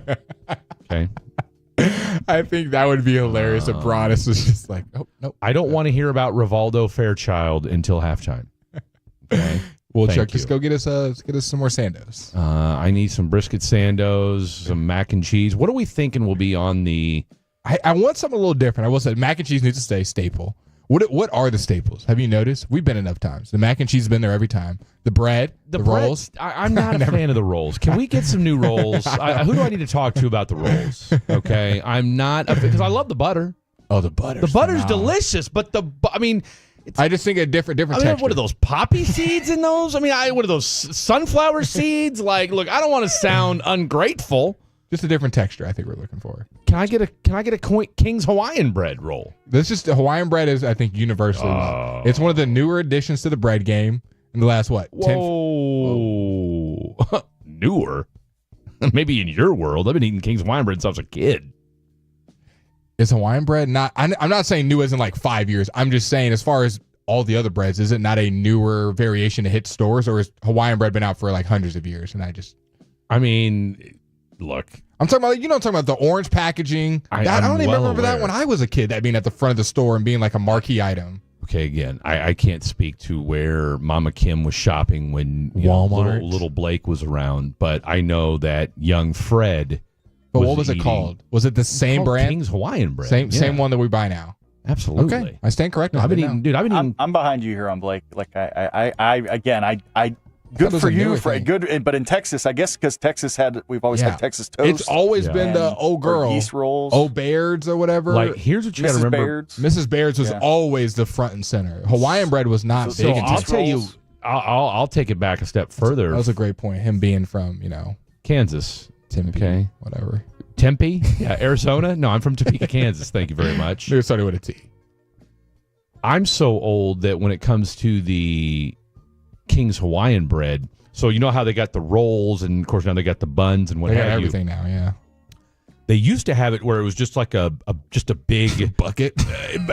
Look, It looked like it had just been baked, like cookie dough. It was a big. I'm telling you, it was just one big thing of bread. It wasn't even a loaf. It wasn't a loaf. It was a circular pan. That sounds It was terrible. a circular pan, and you just basically just grabbed a handful of it, ripped it off, and ate it. Huh. I don't know, to all of my bakers out there, I don't know what that's called. Were y'all also figuring out how to make fire at this time? Like sticks Just together? because you guys just got hip to King's Hawaiian bread a week ago. You just made it like it was from the early civilization I'm trying to tell days. you how the evolution of King's Hawaiian bread, people. Bro, okay? what was this, like 10 years ago? No, this was 30 years ago. 35 years ago. Easy. Yeah. Easy. How was the prohibition? What? This guy. Let me look up King's Hawaiian bread. You guys What does it text line say? Talk amongst yourselves. King's Hawaiian bread hit grocery stores in 1977. Wow. How do they know that? That is such a specific date. I don't know that I believe that. I'm going to look it up right now. They also followed up with Fred was 18 when they came out. Shut up. I mean, you know what? Not 77 Not was funny. 50. King's Hawaiian 40 something years ago. Someone think King's 47? Hawaiian has always been a thing in Texas. I was born in 85. Maybe I just wasn't paying attention. I don't know. Okay, here we go. Hold on. Our story. Oh boy. All right, it's got a Hawaiian dude on the front. Okay, that's Maybe we need to call their hotline. Let's see. 1950. Let's hear this PR spin. 1950. Gonna gaslight us. All right. Our mouth-watering tale begins in the 1950s in Hilo, Hawaii, or Hilo, whatever. There, Robert Tiara, the Hawaiian-born son of Japanese immigrants who graduated top of his baking class, I hope so. opened his first bake shop, Robert's Bakery. He was the Dylon. He was the Dylon of baked goods. Here is where the first round of Here is where the first soft round loaf. So that's So a loaf. That's it what was a I'm saying, loaf. It was a round, a soft round. Can we give a name for that? Let's come up with something. The sloaf. Of the original Hawaiian sweetbread were made. So that's I knew I wasn't tripping about that. According to locals, the loaves rarely ever made it home before being devoured. That's nasty. What's nasty? How big is this loaf? Because I'm imagining like a tub. I'm thinking like Sam's Club. No, it's not a tub. Well, you made it sound. You were like this. No, I wasn't. I said it was a circular. Was he pan. not doing big motions? No, like, I wasn't. You get a little demonstrative. Because you know what? I'm demonstrative. Through hard work and his steadfast commitment to delivering an irresistible product, Robert had successfully created a traditional island favorite. So King's Hawaiian bread has been around since the 50s. You know this. Thank you. You know this reminds me very of much. What does this remind you of? What conversation does this remind you of? I mean, that we've had. Any one of our conversations. It should go to one that we had about bread, and we made a phone call. On live. Cinnabon. Yep. So we had I thought it was. We had a Cinnabon conversation where the conversation was, is it Cinnabon or Cinnabon? Mm-hmm. Dude, that was like almost like a year ago, I think. About 6 months, give or take. It was a while ago. It was a while ago. I mean, I that push felt it like longer, forever. but Because New Guy Jake was still New Guy Jake. New Guy Jake was here. I don't think he was here for that. No, I'm New Guy about, Jake. I mean, New I'm Guy about to hit Jake. my 1 year. So No, that's New Guy why Jake was the one that was on the phone, remember? Because he was on the phone and he was kind of like stuttering and stammering. I said, okay, is it Cinnabon or Cinnabon? She's like, oh my God. And then she hung up on us. Yeah, she hung up on us. Dude, that was a stick for like 3 days. Good times. Let's see. So, yeah, here we go. So, King's Hawaiian bread. Get your minds right, people. Okay? It's delicious. It's great. We're not saying it's got not great. restaurants, by the way. I didn't say you didn't say it was great. Yes, you're acting like we didn't know about it or anything like that because it's still a fairly No, don't tell me thing. what I didn't think you guys knew or didn't. Don't tell me what you didn't think that you could stick that in your pipe and smoke Fred it. doesn't have very many pet peeves. You think my client's Tolbert? But one of them is being told what he thinks. Guy you're most excited to see tomorrow. Rangers and Cowboys. Just one player each. Merlin Kelly. Start calling him the wizard. I'm gonna on the go. mound. Mine's pretty easy. I'm gonna go. Cody Freeman. Let me. Cody Freeman, Jaden Blue. Jaden Blue's not playing tomorrow. Yeah, he is. Where'd you hear that at? I just heard it through the grapevine. You're such a lion, POS. Why do you think he's not playing? Why would he? Oh, he's going to play. He hasn't played all season. You want to put all a bet on it? Let's preseason. put a bet. Where'd you hear it? Where'd you hear that? Grapevine, man. Shut up. People. What, did Wolchuk say that? Well, what about you? James Houston, I definitely want to see how he plays. I like that. And then I want to see if I hate this because the Rangers, if they lose, I want to start seeing guys getting called up. I want to see Sebastian Walcott. I'm with you on that. And I so want to see Sebastian Walcott. I don't want to sell this team already, but if we can't win this series, if we can't sweep this series, that's it. We got to see guys because when you ask the question of like what we need to do as a Rangers organization, we need to learn to develop better. Yeah, 100%. We need to develop because we have not developed a pitcher. Now, Rocker and Leiter are here, but we haven't developed pitchers. These young guys haven't been developed, and I need to see it. Rumor has it, I heard from the grapevine that they did not want, which grapevine? The coaching staff did not want Kamar Rocker, and that was the front office that insisted on it. Well, they put our boy Bouchelet out there the other day. And I don't know why you didn't start Jacob Latz. That made zero sense to me. For the sake of sounding generic, Joe Milton. Not Mozzie? Mozzie, his last chance to make the team. Jalen Tolbert trying to not get traded. Can we just see... Like, Joe Milton's safe. He's not... No, he is, but I want to see him capable tomorrow. And you know why? Because I want to see some wide receivers actually get a chance to catch passes and run. We've been having to do imaginary Ryan right? stuff. I mean, if he caught that, he might have been able to turn upfield and give us 7 or 8 more yards. I mean, I'd love to see Flournoy get the rock. I'd like to see Jalen Brooks get the rock tomorrow. I'd love to see Trayshawn Holden actually do something tomorrow because the ball Phil Maffa, there you have it. All right, we'll be out there tomorrow. Fan After Dark, holding it down. Come see us. For Trevor the Creator, for Blake Elliott, I'm Fred Davis. Shout out to our boy Corey Chavis. Good night. God bless. We'll see you tomorrow. The more time you give, the more our crush grows. Together we continue to build something special. Keep turning it on and leaving it on 105.3 The Fan and the Odyssey iHeartRadio.